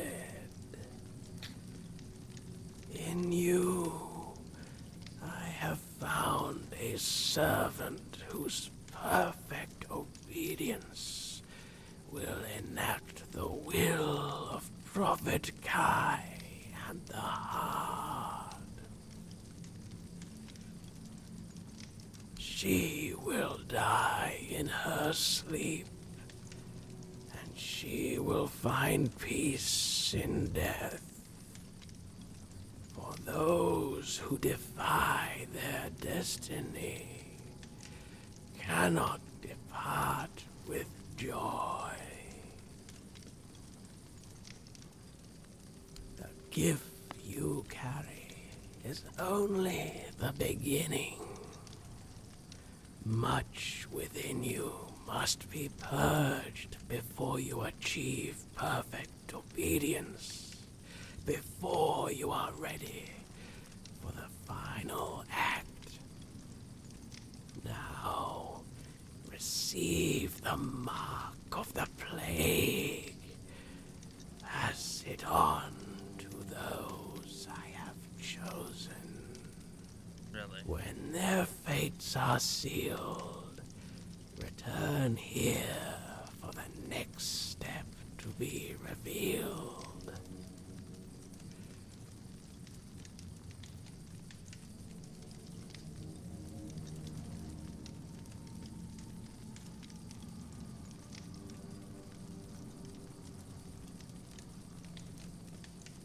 Weeks, months, years may pass, but you will in your time. Or you may end it now. Close your eyes forever, and your part in this tale concludes.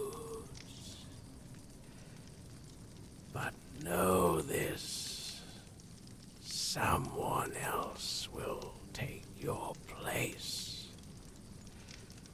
The heart bleeds, but it never bleeds out.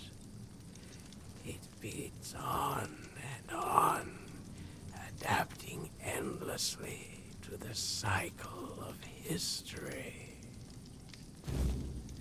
I just killed you.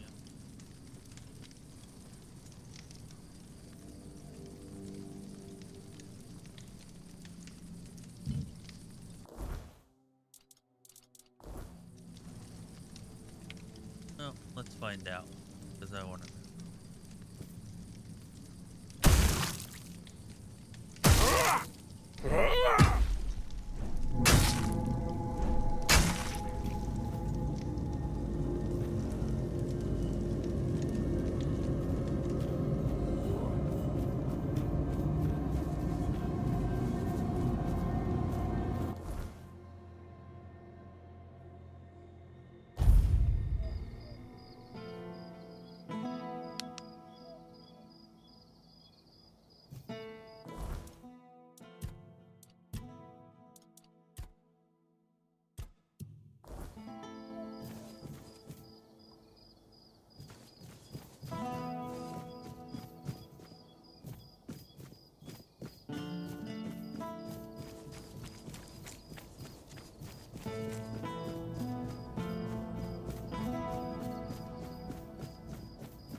Do you hear it?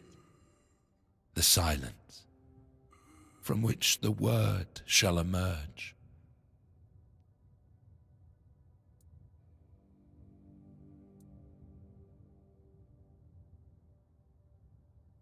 A handful of Camelot soldiers, myself among them, were chosen for a special mission under the command of the Red Church. The priests sought an artifact said to be hidden within the toll house at the border. Yet, what we found was far more precious. Blessing and peace. None returned but me. It was then that I received the gift. I've heard the tales of the Red Priest's brutality, and I have witnessed it myself. Their methods are harsh, yes, but tell me, what better way is there to cleanse the flesh, to hollow the body, and make room for the word's glory? We are not perfect as we are. We must be bent into the proper shape.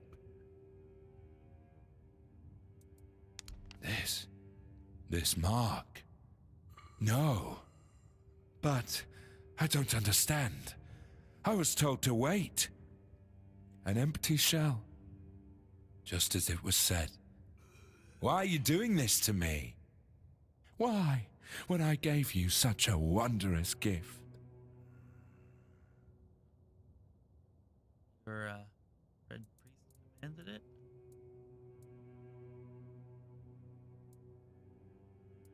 I don't know. I don't know what to do. I didn't want it to end like this. I just wanted to live a little longer. Go now.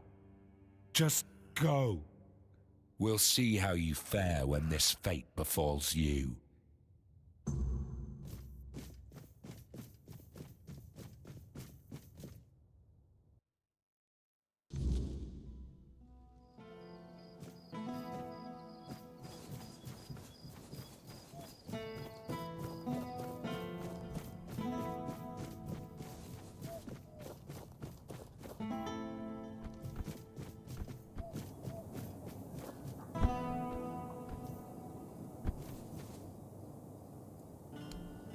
The plague's mark.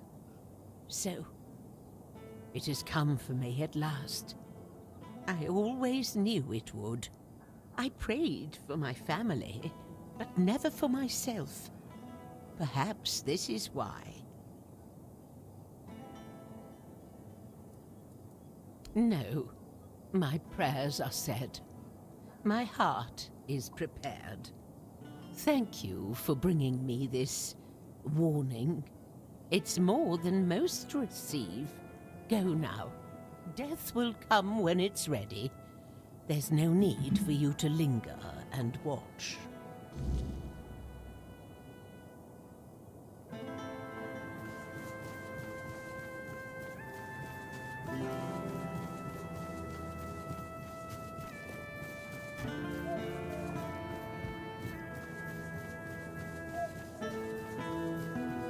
One was fairly accepting of it, and the other less so.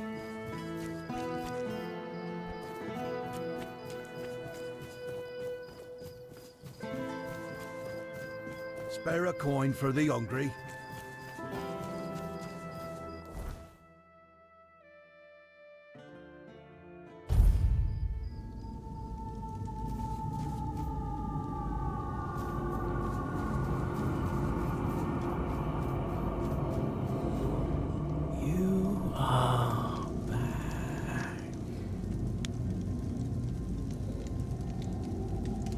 Ignatius, Una, these souls have taken their first steps onto the path that leads to the embrace of the bleeding heart of the plague. Soon they will begin their final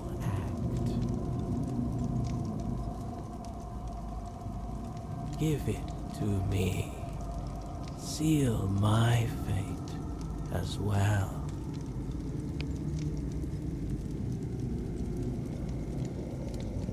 And so, my final act unfolds.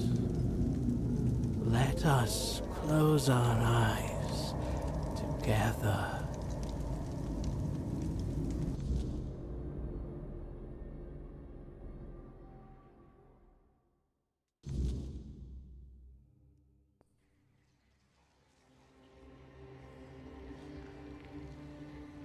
Oh, great. Okay.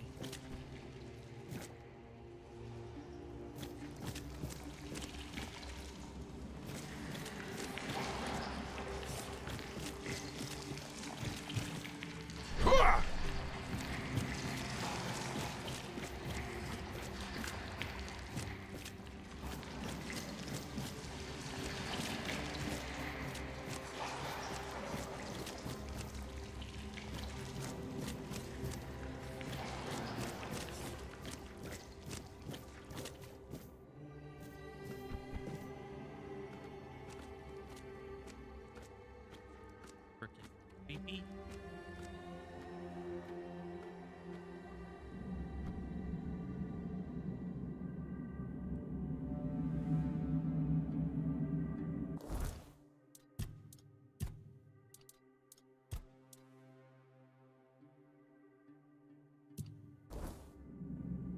To death and beyond.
I remember finding this letter in the prologue. Weird.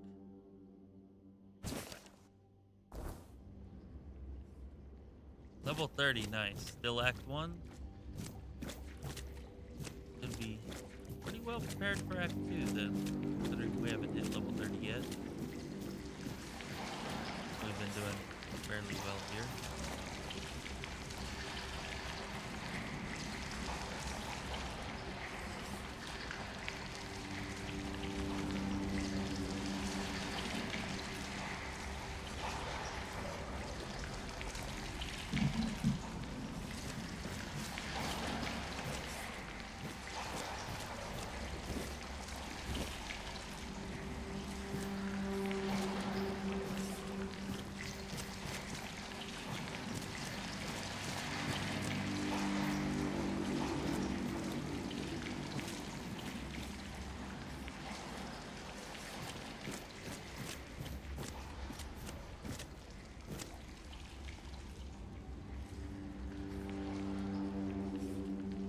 You just want to be well prepared.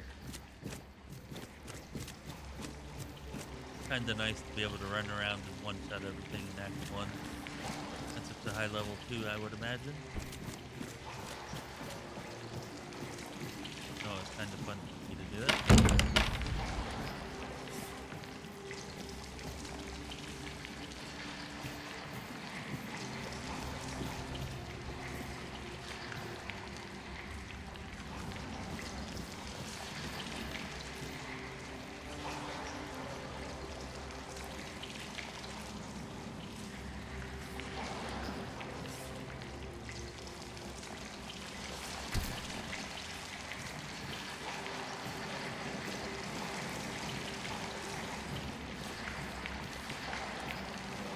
Gonna be something freaking nasty in here, isn't there?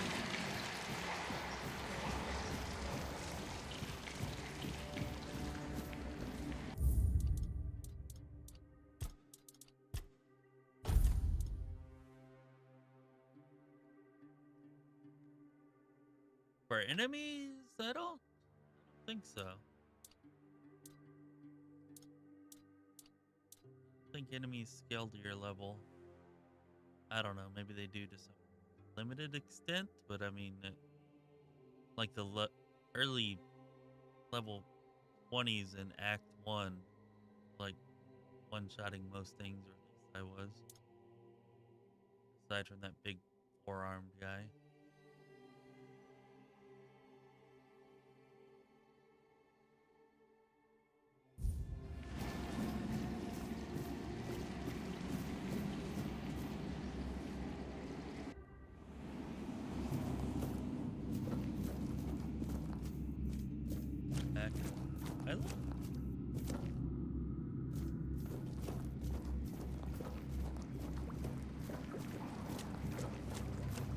Not a part of it that I recognize. Play grade, huh?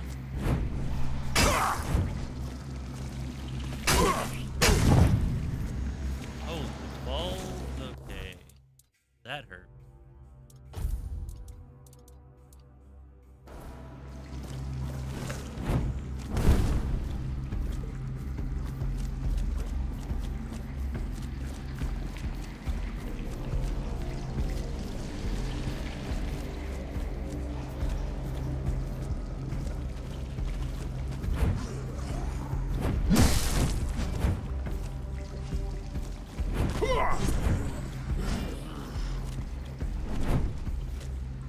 Damn it, having a one-handed weapon is such short reach. Just...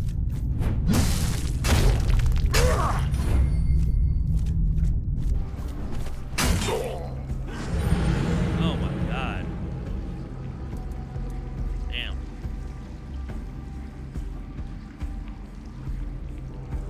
That was...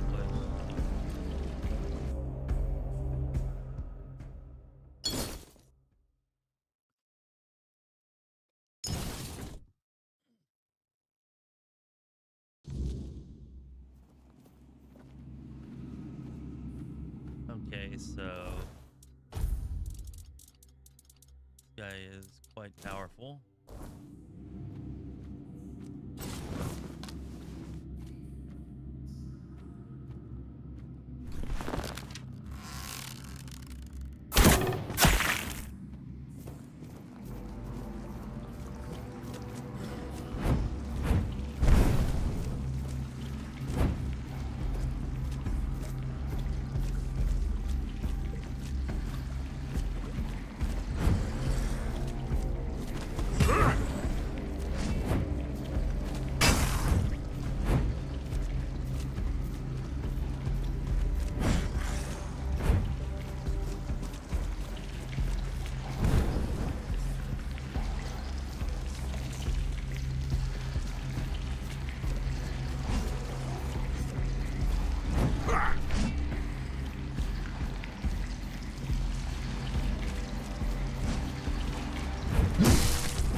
guess I could try this.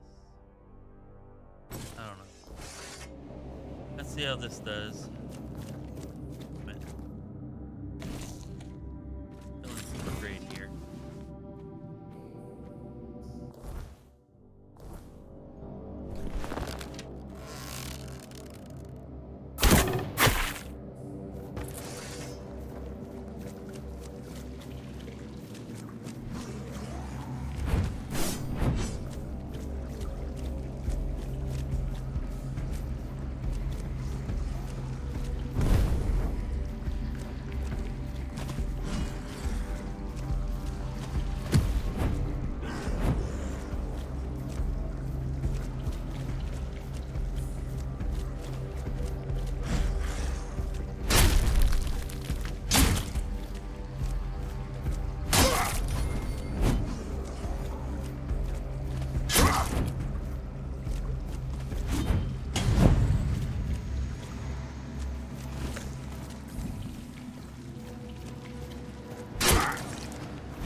Bullshit. This thing has health potions. That is bullshit. This thing has freaking health potions. What the hell?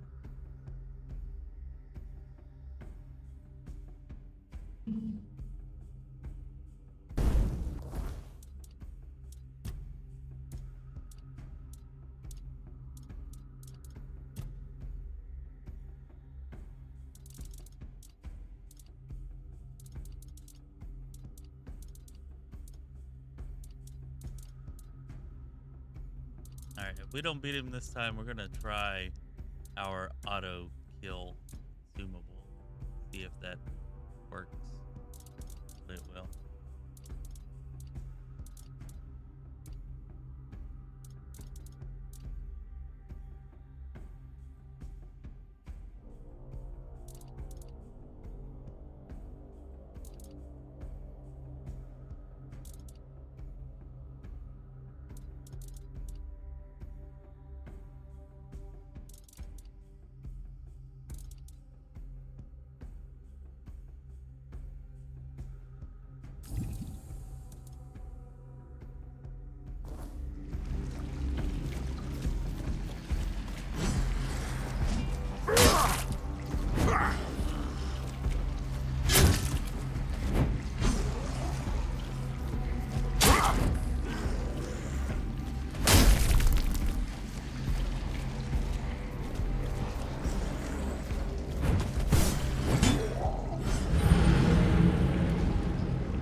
probably gonna be immune.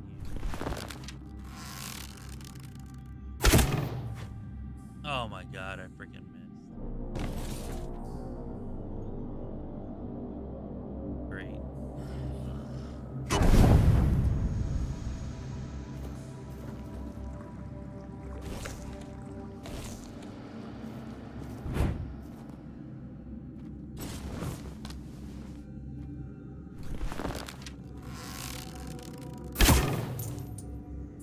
Oh, still works. Sweet, let's go.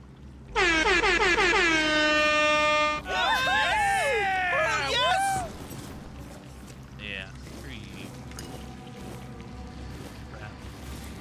Big raise cake, huh?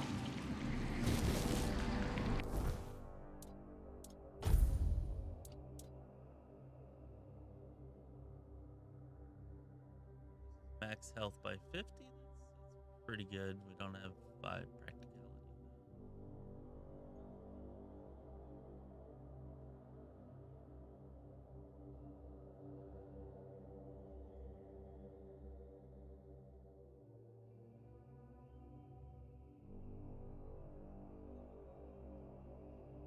Five practicality is worth it for 50 health whenever we're gonna lose 25 stam regeneration and 10% crit chance.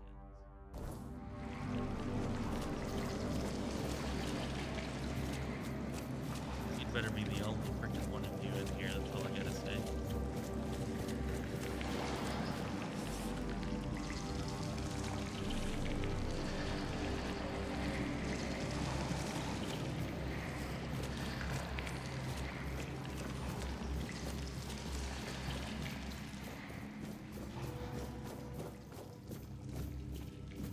It occurs to me that maybe I could have just ran by him, not had to fight him. Save that item for something later on, but oh well, done is done.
What is this? What is this?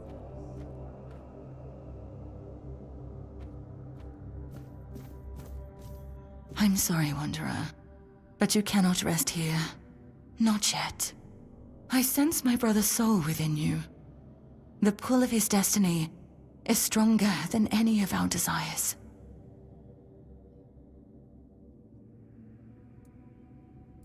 I am, well, his half-sister. A very important distinction at court. To Arthur, though, I was always just sister. The one he liked, not only loved. I stood by his side, listened to him, and spoke my mind when he needed it. And when the visions came, I was the only one who understood they weren't just madness. My poor brother.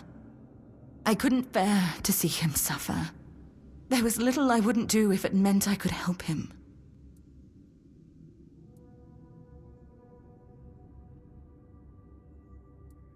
They came with the plague.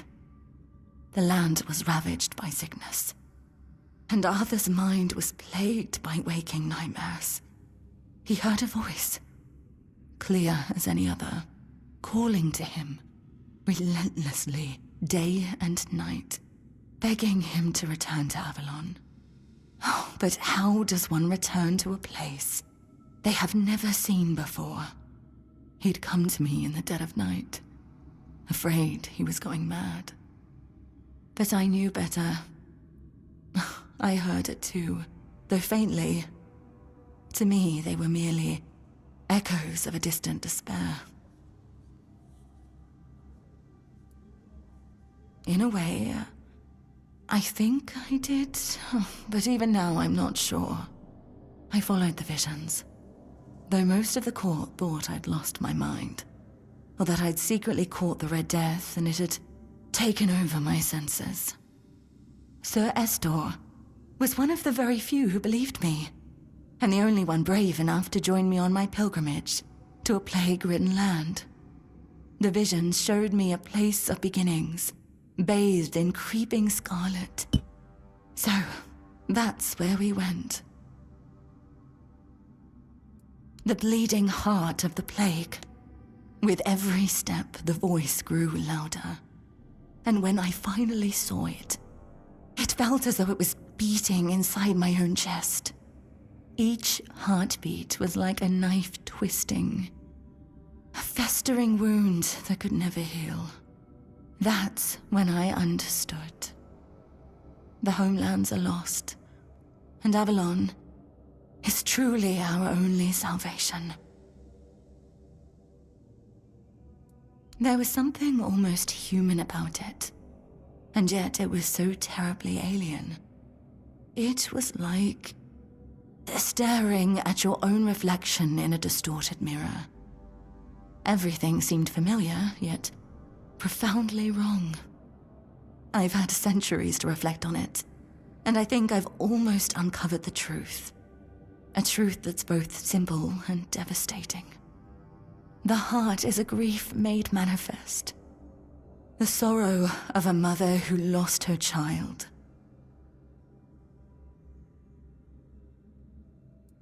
Undoubtedly, yes. These are three aspects that could not exist without one another. There was a heart, struck by immense grief. That grief gave birth to a force as untamable, as relentless as the plague. I believe that there's no cure for such matters, except time. And time is a luxury only we humans have. I don't know. I thought leading Arthur to Avalon would keep us safe. But then it followed us here, too. I'm not sure there's anything we can do to cure a bleeding heart. For a being that exists outside of time, with only a rudimentary grasp of mortality, there's no such thing as an end. I doubt she wants everyone else to suffer with her. She just doesn't know how to stop.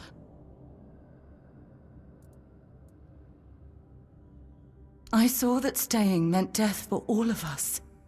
Nothing in the homelands could stop the plague. And the voice, it kept calling night and day, promising safety on Avalon's shores. Arthur once told me it sometimes felt familiar to him, though he could never say why. Even then, he wasn't sure if he could trust it.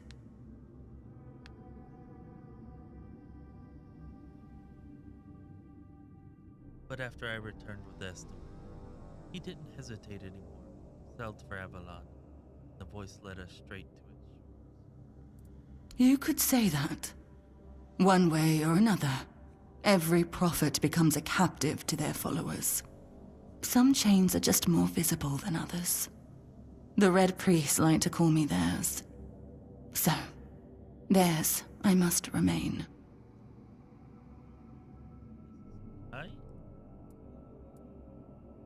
After we left the homelands, people started listening to me.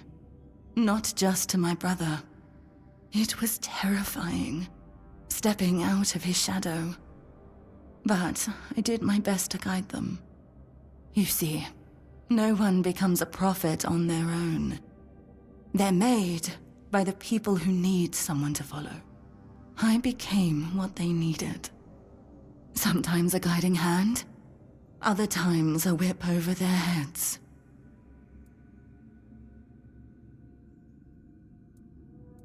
keep going.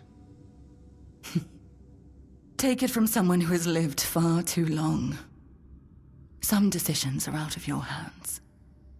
You just have to make the best of what's left. You'll do fine. You're in excellent company, after all. And, Arthur, I'm sorry I can't stand by your side this time. But know you're always in my heart, brother. This is for both of you. May we all find peace at the end of this path. Please, take care of my brother. Now go. There's nothing more for you here. Not expecting that. This game's pretty good with the surprises. At least it has been so far.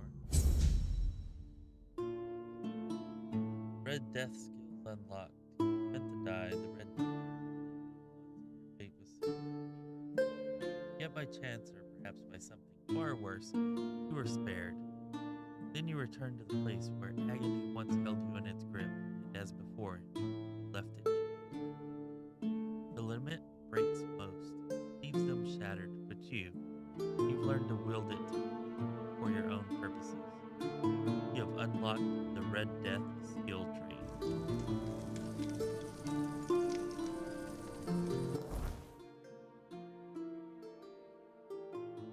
Amount of experience, a new skill tree. I suppose that was worth it.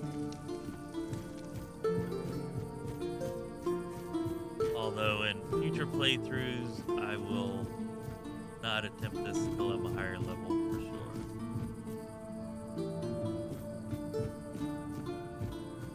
Or maybe I'll just run right by the plague wraith next time and not even fight it.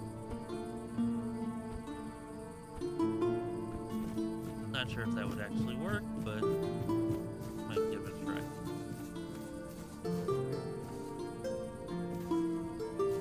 Cool change of music here. I like it.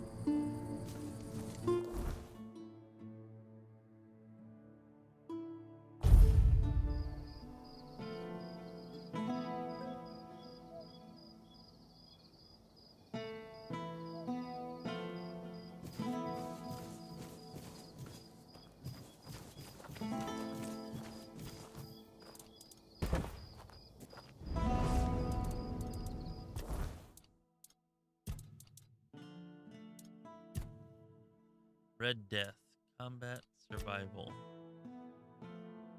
Not lose more than 50% of your max health from a single hit. Wow, that is freaking amazing. That would have been so good against the plague wraith.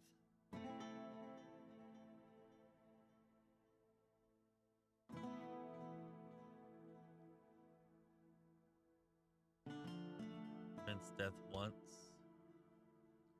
Alright, so yeah, probably wanting those for survival. See what combat offers. Using 1% of max health grants a stack of lament. Lament increases damage dealt by 0.4%.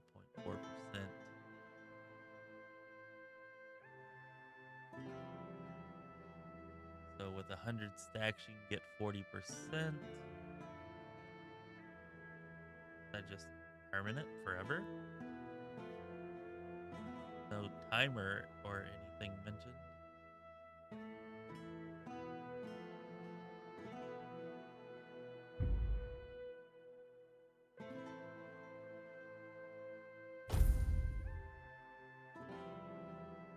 Looks like that's going to go up to 100%, so you could get double damage from that. Damn, that seems good.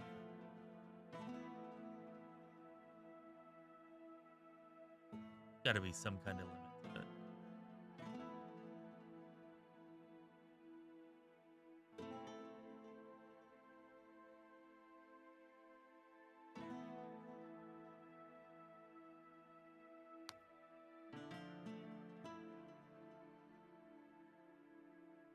Okay, so it does decay even though it's not mentioned.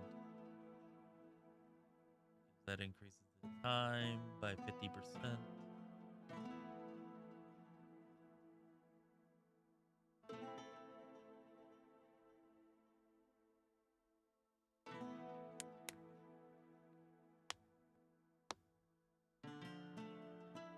maybe it's just while you're in combat, since that lets you start every fight with stacks.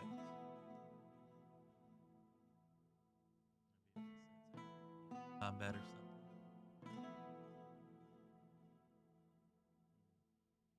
Interesting.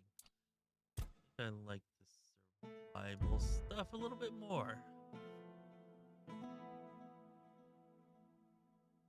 Go with that. No longer be one shot, so that's freaking amazing.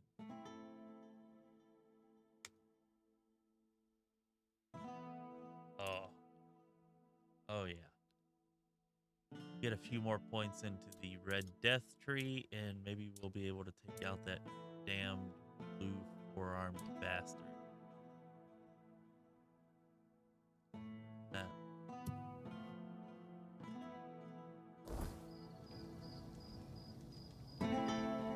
That almost makes me want to reset my frickin' skills, so that I can max out that stuff.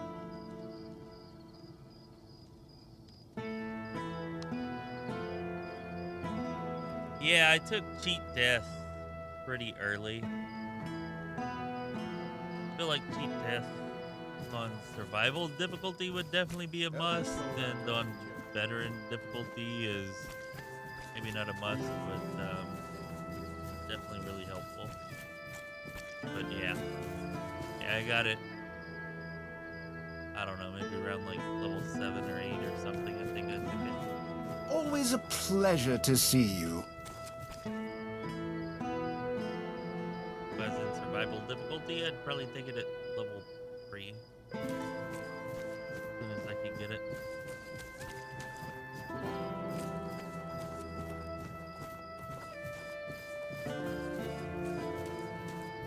Oh, hello there.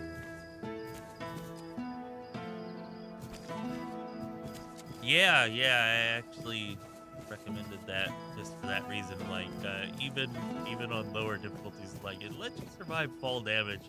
There's been a couple of times I've gotten myself into a spot where the only thing I could do was, like, jump off and fall to my death. And having cheat death was really nice to not actually die from that.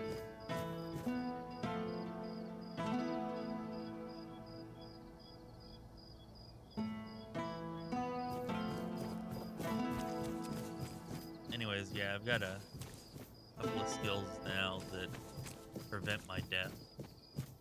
2, I think. Yeah. I am an outcast, exiled from my home by the red. So, definitely put a high value on those. Anyways, I think we're gonna go ahead and end everything here for the night. It's getting late. Tired. Before we go, I would like to thank our Patreon Senior Council member supporters Sam H and jpinnegar for supporting us at such a high level on Patreon. I'd like to thank Random, Nathan, Simeone, and Malfus the Swift for also supporting us at various other levels on Patreon.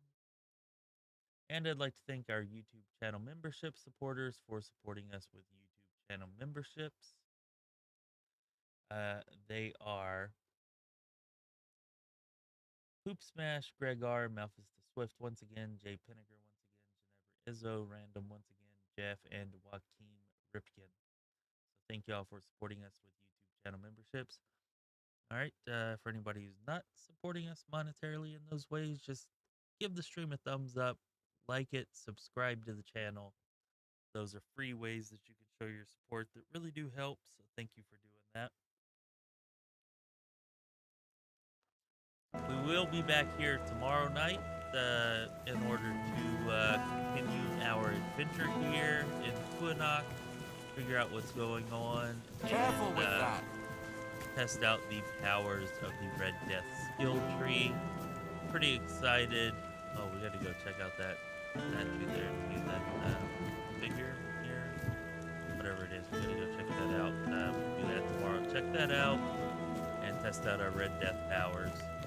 Might even respec just so that we can throw a ton of points into those Red Death powers because they seem quite powerful.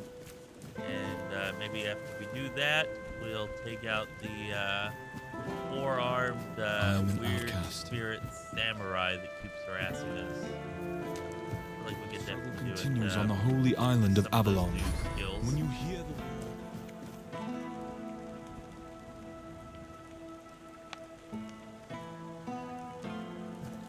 Anyways, thanks to Ashu, Nathan, Wolfstrike, anybody else who's been hanging out, hanging around.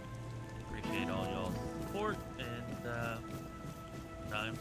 Spare a Definitely coin make for this the offering. more fun to do and to play, and appreciate y'all's tips too. For sure. Good times. This game is amazing. I freaking love it.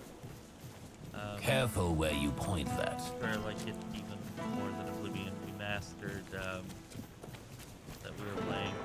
You know, Oblivion Remastered pretty great, but I gotta say, I think this game's better, more fun. I'm enjoying it quite immensely anyways. But I'm gonna go ahead and go for now. Appreciate all of you. We'll be back Watch tomorrow yourself. night. Been Chris with Lorespire. Good luck in your travels through Avalon and your adventures. Be well, my friends.